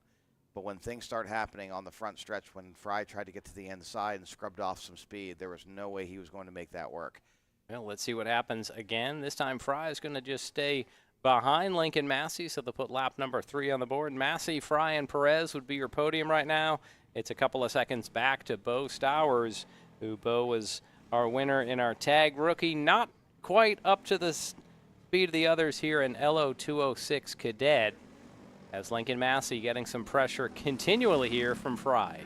Yeah, now some might challenge Fry. I mean, you can't rule out Mr. Perez here. As they're closing right in, bump drafting their way down the back straightaway. Boy, they need those modified chrome horn bumpers on them to help them bump draft, Steven. I don't know if you've ever seen the modified, NASCAR modifieds run. When they're at New Hampshire, the bump drafting they do was reminiscent of what we just saw on the back straightaway. Massey, Fry, I think, could have made a move there. He just thought better of it, so he just was content to push Massey along. Now, as Al was talking about, we could really see that Frey definitely has the top end speed over Massey in the backstretch as quickly as he was able to gain up on him and bump him to continue the draft. Yeah, Massey is just so good at defending, though. That's again where kind of he lives and breathes. He's used to having people behind him, and just really used to defending his line. And as you can see here up the hill, you know, they don't just accordion together, but when they get that free trajectory off this corner here, Fry really kind of takes it to him. Watch Fry suck up on the back of him. He's just got a little more on the top like end. a rubber band just That's collapsing exactly right. back in. And they're just completely doing it. Now, one of the things that he's going to be really wary of is he's going to be wary of someone just sitting on his bumper as he breaks into turn 9. And that's where he had the spin around with Talon Laney. And Talon was just right on his bumper there. So the big thing is here speaking on his bumper, yeah, I mean, exactly. Fry is there up the whole way up Sure the hill to is. 14, Sure bumper is. to bumper. So the key is to, you know, when you go into the braking zone, you let that person get a few feet in front of you so there's no contact, so there's no question as to whether or not you've gotten under, because the rule is basically when you're in the braking zone, you shouldn't be touching another kart. So they work up the hill once again, 5 laps down. Massey, Fry, and Perez, your top 3. And it is a gap of almost 3 seconds back to Stowers. Ooh, a quick look there for Fry coming off of turn number 5. He seems content to just follow in the slipstream, as maybe now Perez on the back foot losing the draft of our top but duo. Perez does a little late break there, and I don't know, he might be losing the draft there with Fry and Lincoln. If they're smart, they will just sit there and work until the last 2 laps, and then the friends become frenemies. Now let's talk about a little bit further back in the field here. Hunter Wilson and Nico Corpedo, they're going at it. They're 11.6 and 11.7 seconds behind the leader, but they are within 1/10 of a second of each other. So they have a race with each other there. As the cross flags come out, there you see our top trio. Bo Stowers was the kart next behind them. So again, Fry just a couple of feet behind Massey as they dive down into that signature turn number 2, and they head up the hill once again. And look at Fry get right to that rear bumper of the number 7. Yep, and Lincoln just keeping his foot in the grid. He just looked at me and said, "I'm just going to keep my foot to the floor and go." That's racing talk there, isn't it? That's right. I mean, I got to tell you, I could sense the frustration in his voice, and he's ready to win here. He does not like to take second or third. He likes to win, but don't we all? Now, what I always tell people is if you're second place is the first loser, but you were first at something. As again, we see Fry leaning on Massey as they sweep through 14 and 15. A little bit of daylight opens through the braking area. Massey gets a little bit wider of a run through 16 and 17. You see him putting some wheels into that blue and white paint. Fry a little tighter of a line, but maybe that's lets Massey keep the momentum up.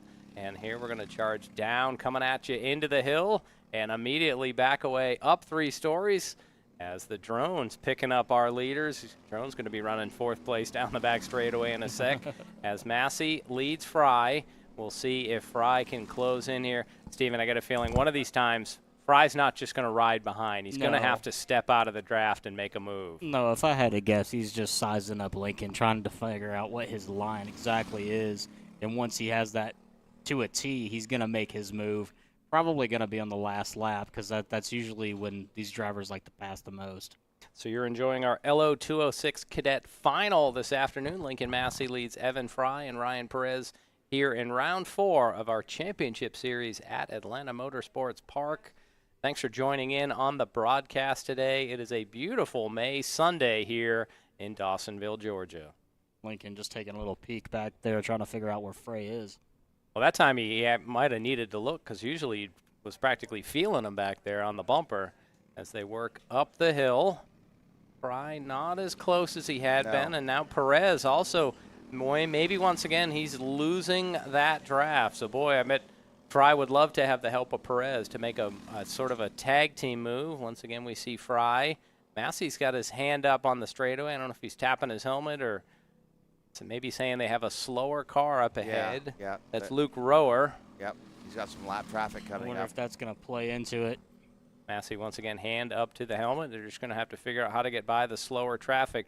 Let's see what Rower does here as Rower's to the inside, coming up to turn number 16. It'd be nice to be able to schedule when you can pass someone, but life doesn't work that way. Massey right down to the inside. So he dodges that sort of problem on track as there are now 3 laps remaining. Lincoln Massey still taking the defensive line there off Fry. Up the hill, Massey opens maybe 1.5 kart lengths through turn number 4, past our vantage point. This has been the strongest part on the track for Fry. This part through the kink and down the back straightaway. Let's see, is this the time he's going to make a move? And now he looks to the inside. They're to the braking area in turn 9. Fry on the inside. He has passed Lincoln Massey and no chance for a crossover. You got a new leader. It is Evan Fry. Yeah, I believe that Lincoln's going to be taking that one back pretty soon. He's right back on the bumper. You know, really what it's coming down to is the draft. And sometimes you really just, you're fine settling in the draft. What I thought was going to happen was that Fry was going to try and make that break. And then all of a sudden it was going to be like Mother Nature sticking the hand in your chest, you know, and you don't quite have enough power to overcome a single car. And meanwhile, Ryan Perez gets back in the battle here, so that pass for the lead let Perez gain a couple of precious kart lengths, so he's now firmly in the draft. Lincoln Massey in the middle. It is Evan Fry out front. He took the lap with a bold pass inside of turn number 9 on the 10th lap, as they will work down the back straightaway. Let's see what Massey can do here. Yeah, Massey in the he's draft. Right Gave to him a little hard nudge there. This is going to be a last lap race is what's going to happen here. I think Lincoln is just, you know, kind of letting him know he's there. And we're going to see what's going to happen here on the last lap. Well, if Fry and Massey continue to battle it out, there's a possibility Perez can come in and sneak one out. That's right. You got to be really careful there. And you see how he just reels back in there. He's got a little bit of a taller gear. He has that uphill advantage, gets into the draft, just reels him back in. So they sweep off turns 16 and 17. This time the white flag should fly in the air from our starter. And we have 17 turns to go, gentlemen. Who's going to do it here in our LO 206 Cadet final? Is it going to be Massey, or is it going to be Fry, or is it going to be Perez? It's anyone's guess right now. They're pretty evenly spaced. It's a 3-way battle for the first place finish. And here we go through the kink.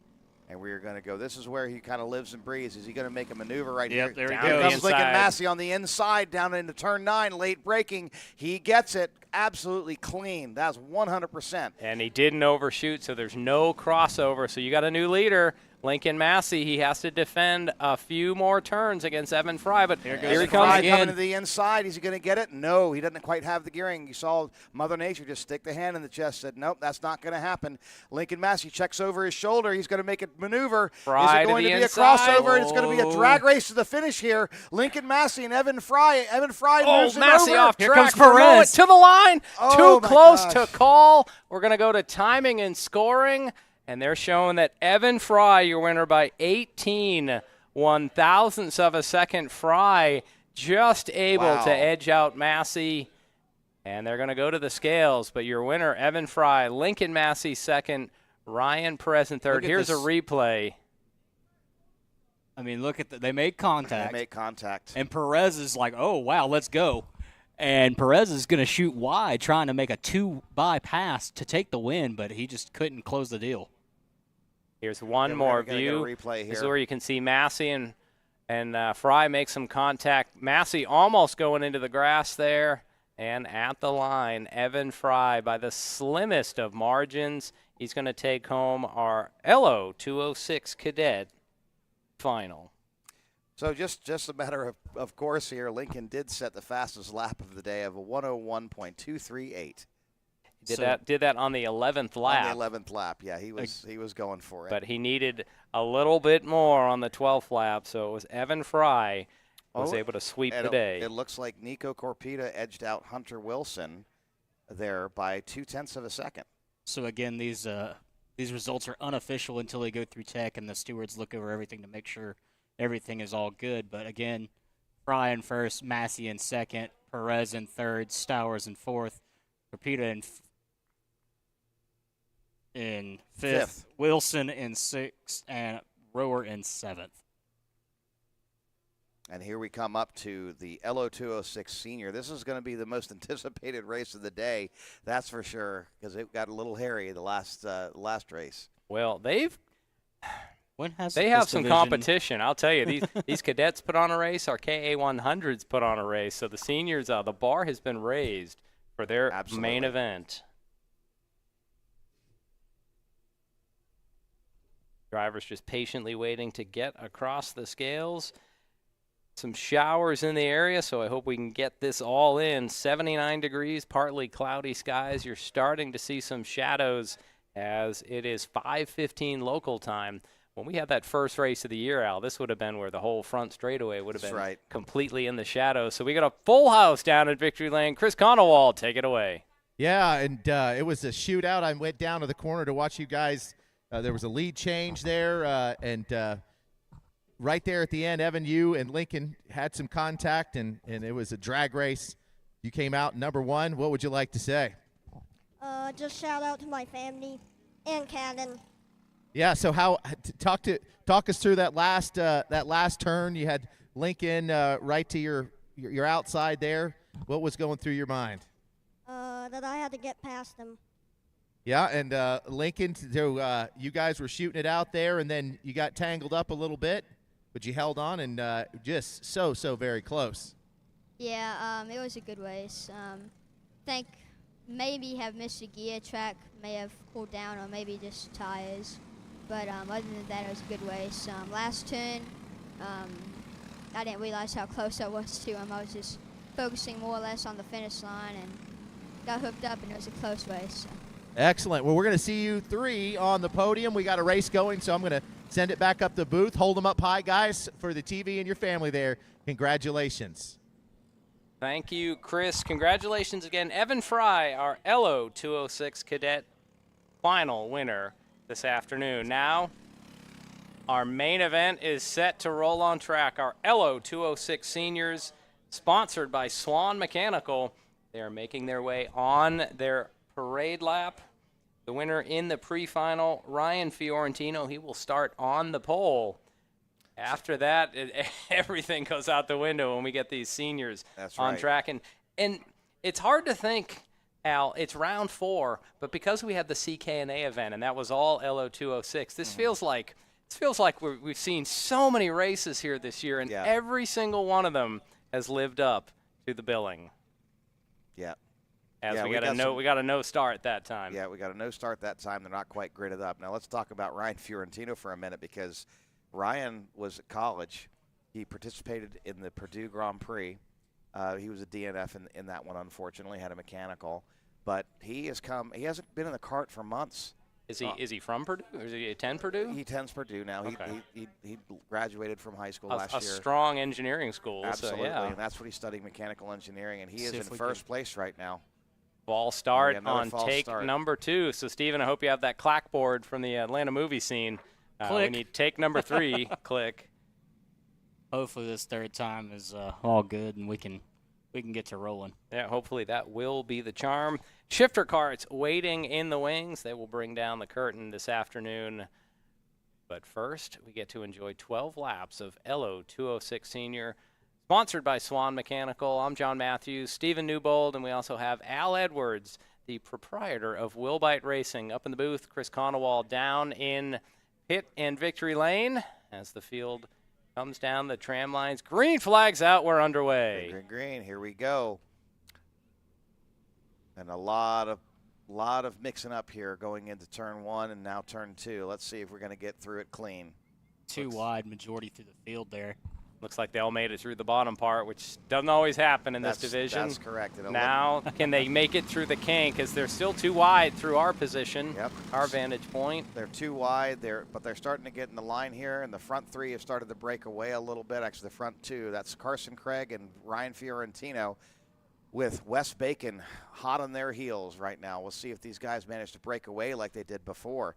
I mean, they were seconds ahead of the rest of the pack. It was pretty amazing. So like a snake, they slither their way up to the highest point of this track, mostly in single file formation. Carson Craig seems content in that second spot. Now, Al, in the pre-final, he was rolling there. You have to wonder at what point is he going to say, I want this more than I want second. He will do that, and what I will say to this is that all three of the front runners right now are Will Bite Racing drivers. Oh, so Al's got Al's conflicted up front here, yeah. Well, you know, to each their own when it's the last couple of laps, right? Has trouble. We got one car going way wide, almost out to the tire. Is going to lose several positions up the hill. Yep. Can't tell who that is. Red driving suit, so we'll be able to see. Their red suit at the back, losing some positions. Out front, top three, nose to tail. So, Al, I imagine at this point, if they're team drivers, they're just going to want to run away and hide for about the first 10 laps from the rest of the field. That's exactly what we agreed on, you know, that they needed to just do what we always preach and get that done, get out front and start racing the last couple of laps. Well, it is Sunday here, so it could have been preaching down in the pre-race. Well, you know, we don't want to take them to the church of the painful truth, but, you know, hey, that happens sometimes when adrenaline and lack of judgment comes into play. But these guys they've raced together for years, and adrenaline, youth, and lack of judgment's a powerful combination. It sure is. Powerful tonic.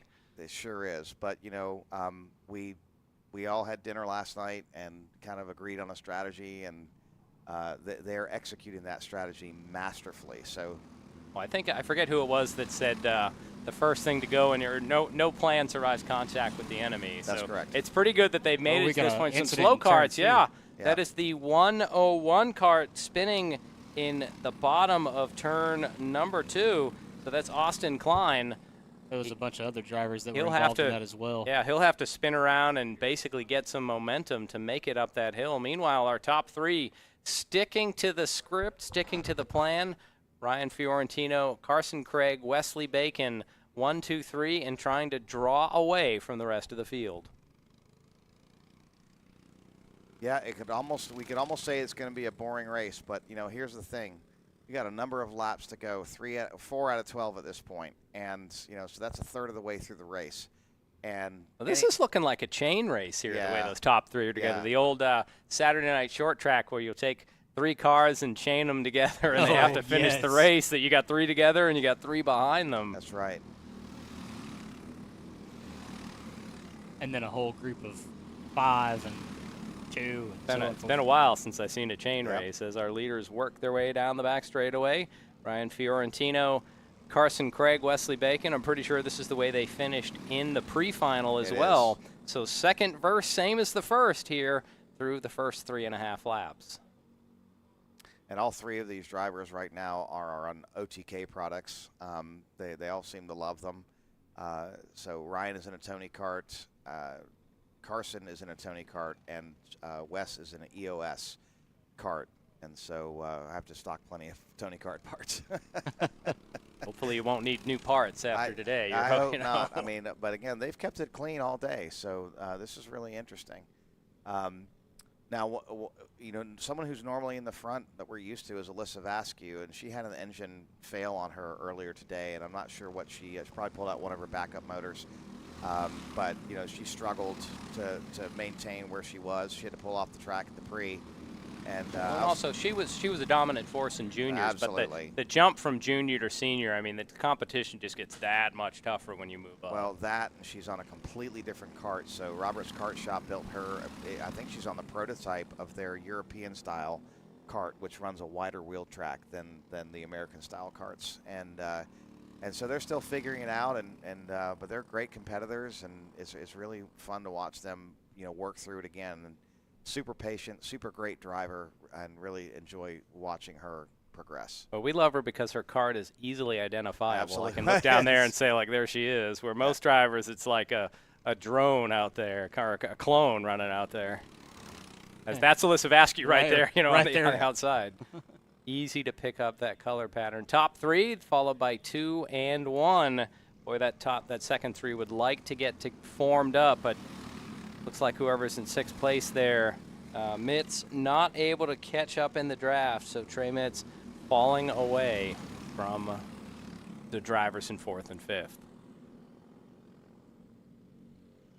Sam Ifrutsky, Danny May running in 4th and 5th. A lot of wins, a lot of talent amongst that duo. Absolutely. We want to again give a shout out to Danny May and of course Blazers Wings for keeping us happy up here in the booth. A mixture and water. Yeah, lemon pepper and barbecue wings up here. Earlier Al was like, I don't get it. Al had a wing and he's like, I get it. This is I good. understand. He's come to the church of chicken wings, I guess, up here. I've just never done chicken wings that much. But you were probably thinking they were hot wings. Yeah, when you heard that. not even that. It's just for me, I guess I just don't like to eat things that require your fingers that are messy. And having grown up in a British home, we didn't do things like you didn't eat with your fingers in a proper English home. So, barbecue and finger food and stuff like that was really foreign to my parents. So. We're gonna have to start using some English type words on here. Then. Yes, no, not necessarily the accent, but a lovely driving job out there. Or kind of day. That was a proper pass. Yes, and that's where I've been saying on the back foot a little more today. That's another very British term that you hear. He's on the back foot. Al, you can remember when the CKNA event was here. We all were kind of talking with a slight Canadian accent by the end of the day. Oh, don't you know? Oh, yeah, don't you know? Well, is that because we had, was it Dave Mack with us? Yeah, Dave. He was from Wisconsin or Minnesota. It wasn't Canadian accent. He's there, actually northern Minnesota, so you might as well be Canadian, don't you know? From up in the lake country of Minnesota. It was great working with Dave the day I was here on Sunday. We just kind of clicked and real knowledgeable about what was happening. He was content to run color that day. As our top 3 work their way up the hill, they've stuck with the script this far. Carson Craig in the middle in the white helmet. Ryan Fiorentino, the leader. Wesley Bacon in 3rd with the yellow colored cart. 1, 2, 3, all for Will Bite Racing. When will this entente start to break down? And even there you see Bacon sort of pushing. Coming up on lap traffic. The number 101 is up there in front of them. Let's see what happens here. The 101 was one of the carts that spun in that incident at the bottom of turn 2, so that is Austin Klein. Let's see. Let's see if Austin Klein sees that blue flag. That should be waving that blue flag with the stripe through it saying, there's a race going on. You are not in it. And let's see what happens here through 16. They're going to catch him right here. And he's looking like he's going down to the inside. So Klein heeds the passing flag. Or top trio get by. Good job to Klein. Way to keep the eyes up on that one. Opposed to whenever you've seen like Ryan Newman, he'll fight to the death Oh, over a passing flag, which I get. It's different down across the line. It's different when you're in a short track race because of the way cautions happen. Here it was good to see Klein give way because you know what, someday Klein will be in the other position and he'll be passing someone. As again we see our top trio.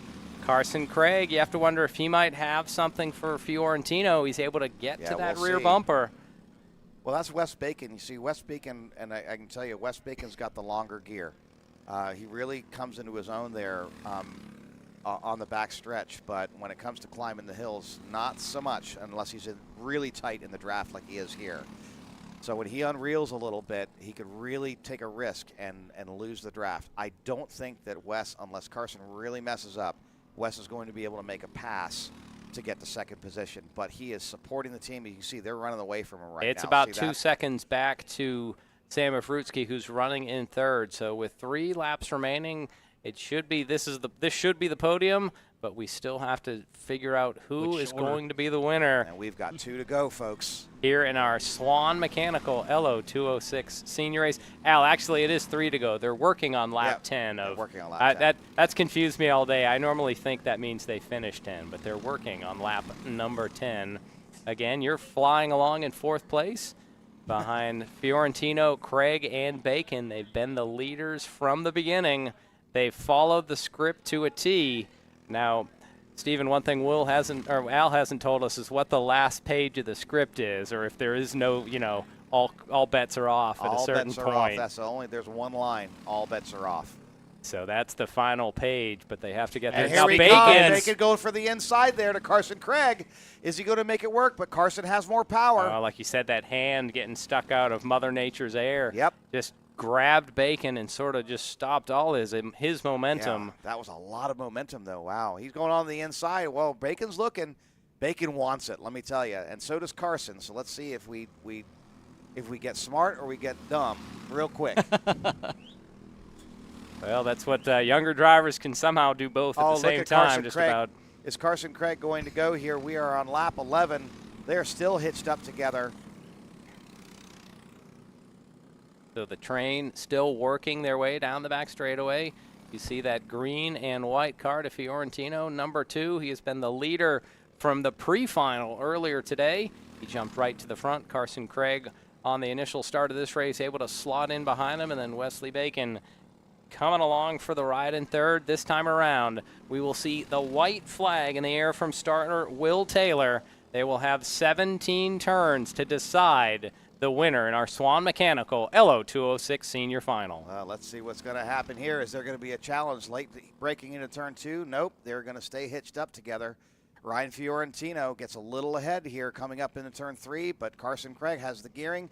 With Wes Bacon, they are just touching each other trying to get back up. Al, you might need a paper bag to breathe into with 3 of your karts from Will Bite Racing working their way really down right the now. back And straightaway. here comes Wes Bacon on the inside of Carson Craig. Are they going to be able to get it? He's on the inside of Carson Craig. Oh, wow, look at this. And they're pushing on each other. They're side by side.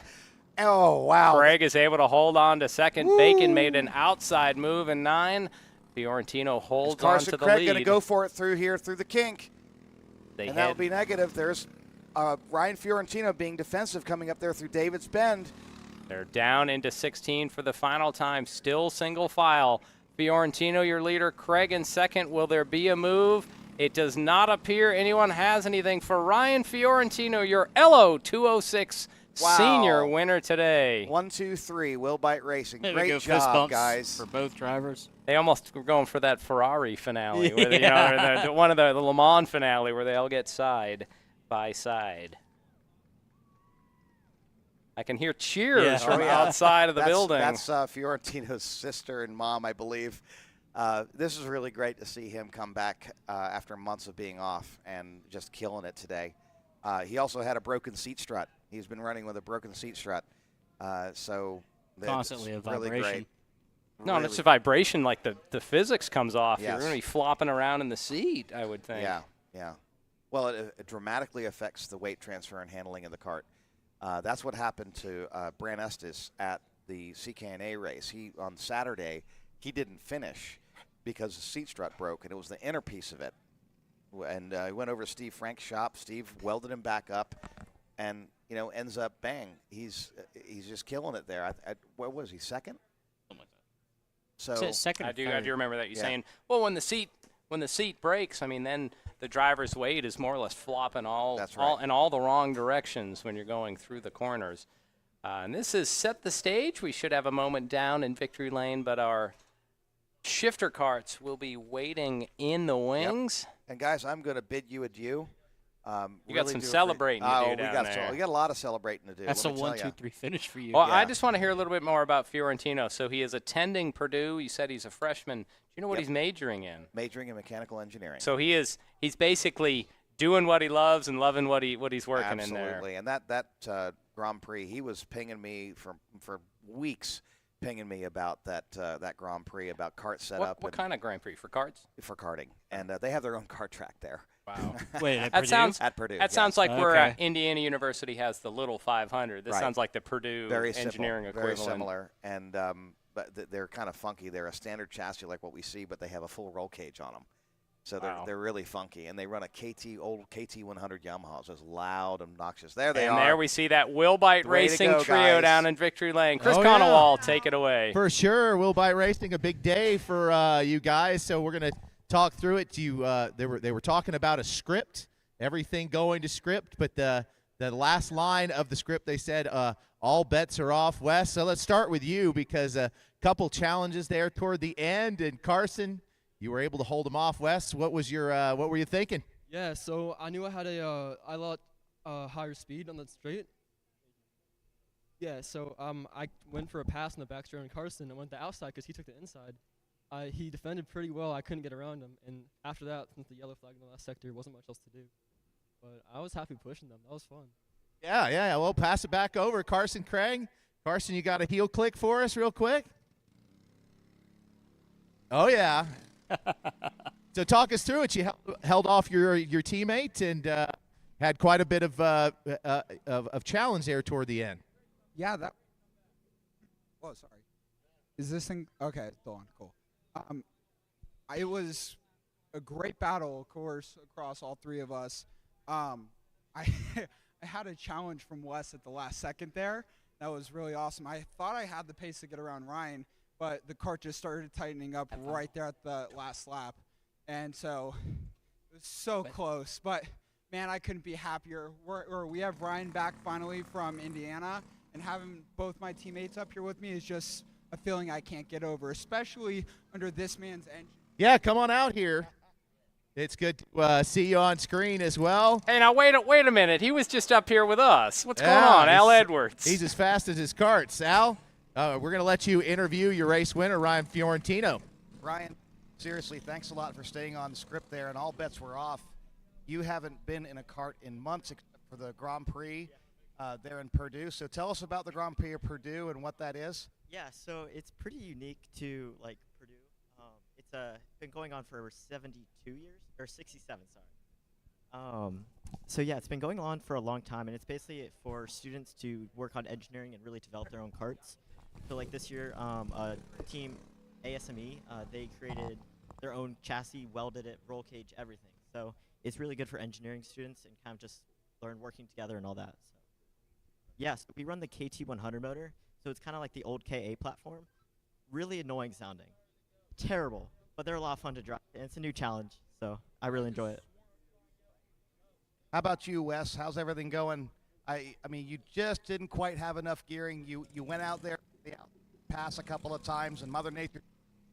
Yeah, I mean, I think my gearing worked pretty well for pushing them. When it came to passing and getting out of corners, passing them, it didn't really work too great. So, I mean, it's kind of a unique gear for pushing, I guess. I don't know. Well, your assist got you guys seconds in front of the second pack there, which was top drivers Danny May, Trey Mitz, and Sam Avrutsky of AMP. And let me tell you, that was really great, guys. I appreciate it. Chris, back to you. We'll celebrate in just a second. That's right. We'll see you guys Cinco de Mayo. We'll see you up at the podium. Congratulations, Ryan, Wes, and my guy. We'll see you up on stage. All right? All right. Carson Craig. Yeah, not at all. Go ahead. Really quickly, I'd like to give a shout out to my sponsors, Sonic Mountain Biscuits, Atlanta Light Engines, and Woolbite Racing. Awesome. All right, guys. We're going to set it back up to the booth.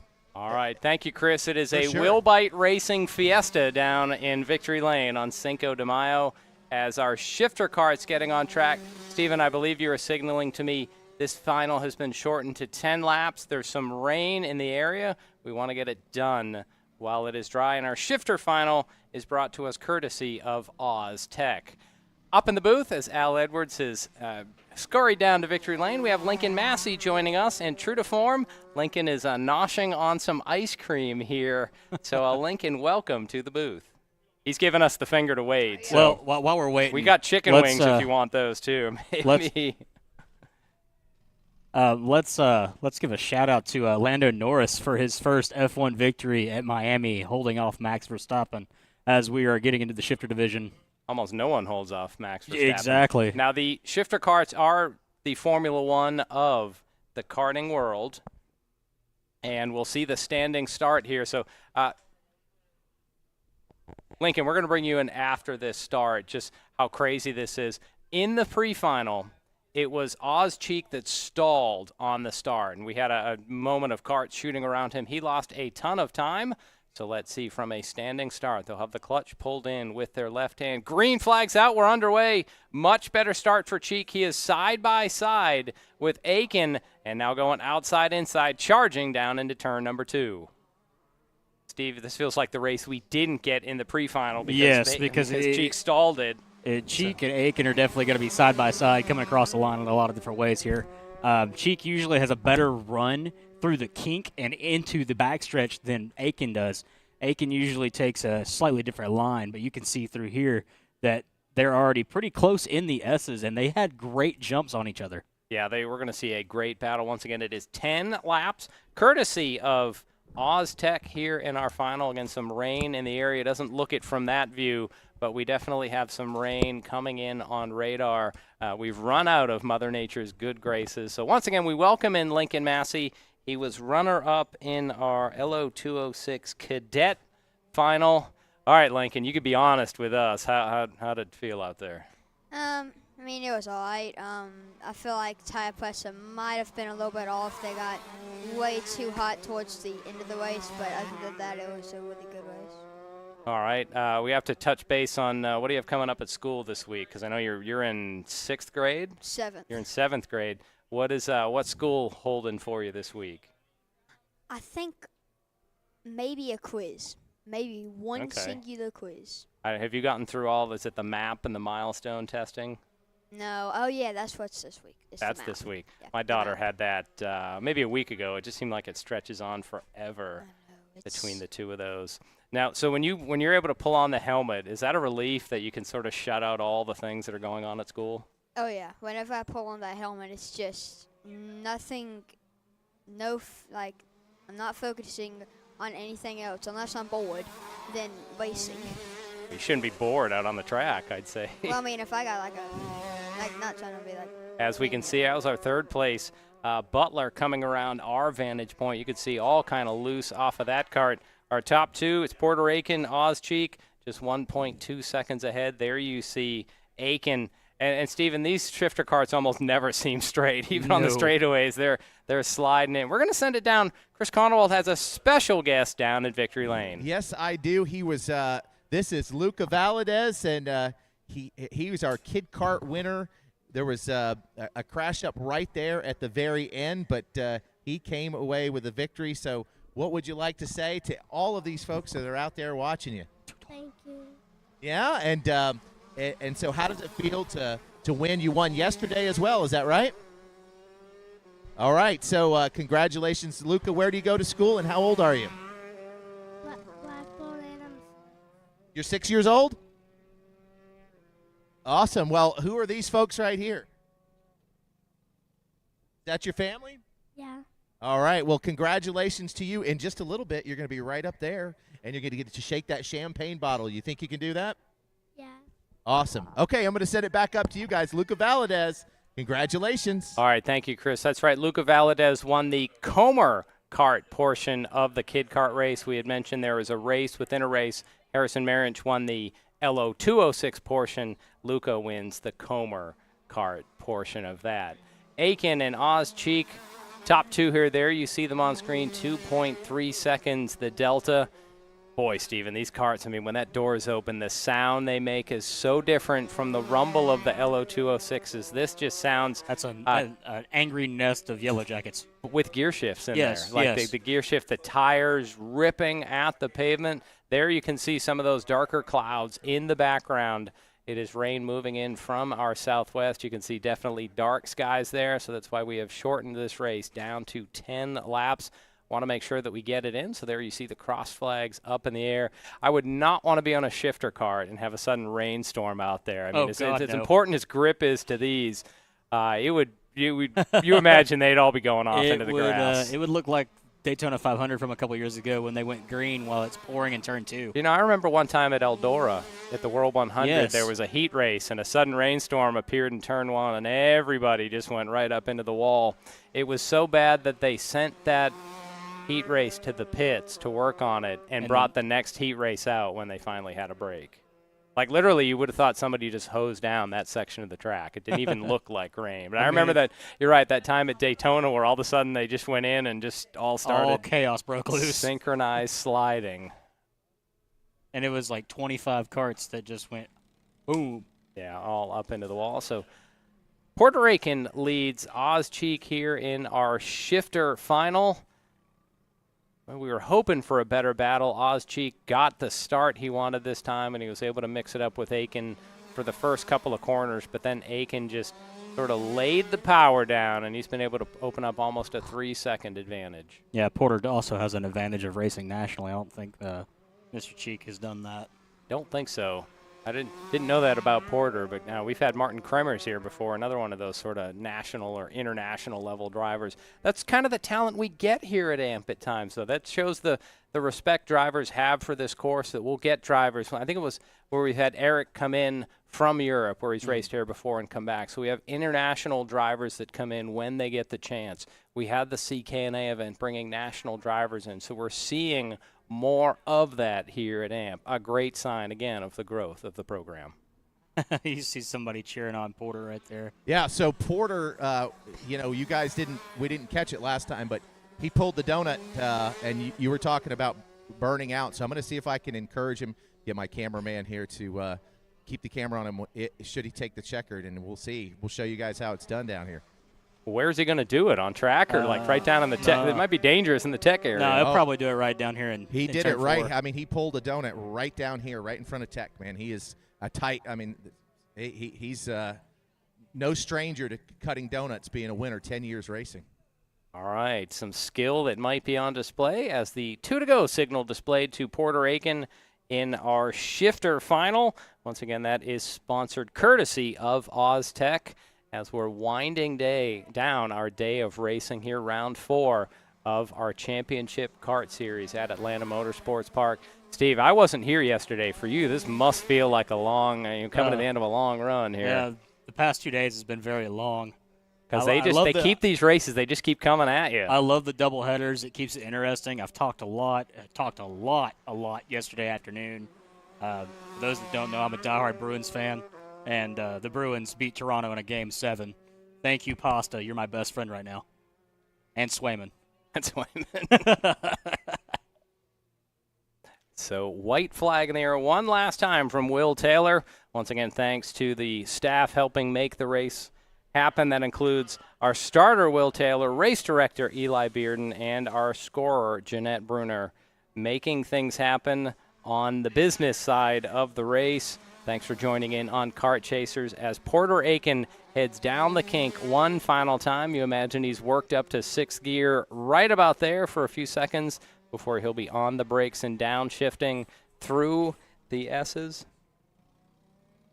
We do want to announce to the people on the property, podiums will be in 10 minutes. Podiums in 10 minutes. We want to avoid the rain, so we're going to accelerate our podiums. They'll be in 10 minutes. Checkered flag flying in the air, waiting for the arrival of Porter Aiken. And here he comes to the finish. Porter Aiken, your shifter winner today, hand raised victoriously in the air. Let's see if we get a burnout in just a minute. Oz Cheek comes home in second, and Grayson Butler third. So let's focus in on our winner. Let's see if we do get the burnout in celebration. Come on, don't let us down, Porter. Yeah, there we go. We're going to get the burnout. Right, and he's going to the building. He's going right here. This is how you do it. Oh, he's leaving a signature there here at Atlanta Motorsports Park. That is how you do it, ladies and gentlemen. Porter Aiken. Chris, you weren't lying. He knows how to do some burnouts down there, baby. Knows how to do donuts, let me tell you. 10 minutes to podiums, everybody. 10 minutes. Get everybody ready to accept their trophies. And you can see with this shot over there, you can see the rain actually coming down back on the far, far side of town over there. Yeah, not too far in the distance, so we are going to try to condense our program and get things in. So our podiums will be in 10 minutes. Look at this replay. That's how you get it done right there. The E, the O, the R, maybe the T. I can't tell right there. The E right there, obviously. And there's another R. There we go. So Porter, there you go. He signed his name. Signed his names into the track and into the record books here at Atlanta Motorsports Park. He's going to come up the hill now and cross the scales and make sure it is official. Hopefully it didn't take off too much rubber off those tires. Well, that might matter. I've heard that some at 5 Flags, that if some of you do a burnout too much, then you won't pass the height level that's appropriate. Okay. And with that, Stephen, final thoughts before we close out our Well, broadcast. the racing has been wonderful today. Big thanks to the AMP crew for letting us come out here and cover this race. It's been fun always with you, John. Likewise as well. So I guess with that, the podiums will be after we end our broadcast. So for those of you on Kart Chasers, thank you for joining us this afternoon for round number 4 of the Championship Kart Series here at Atlanta Motorsports Park. For Chris Conowall down in the pits and Steve Newbold up in the booth, for all the staff here at AMP, I'm John Matthews. Thank you, and we'll see you next time here from AMP.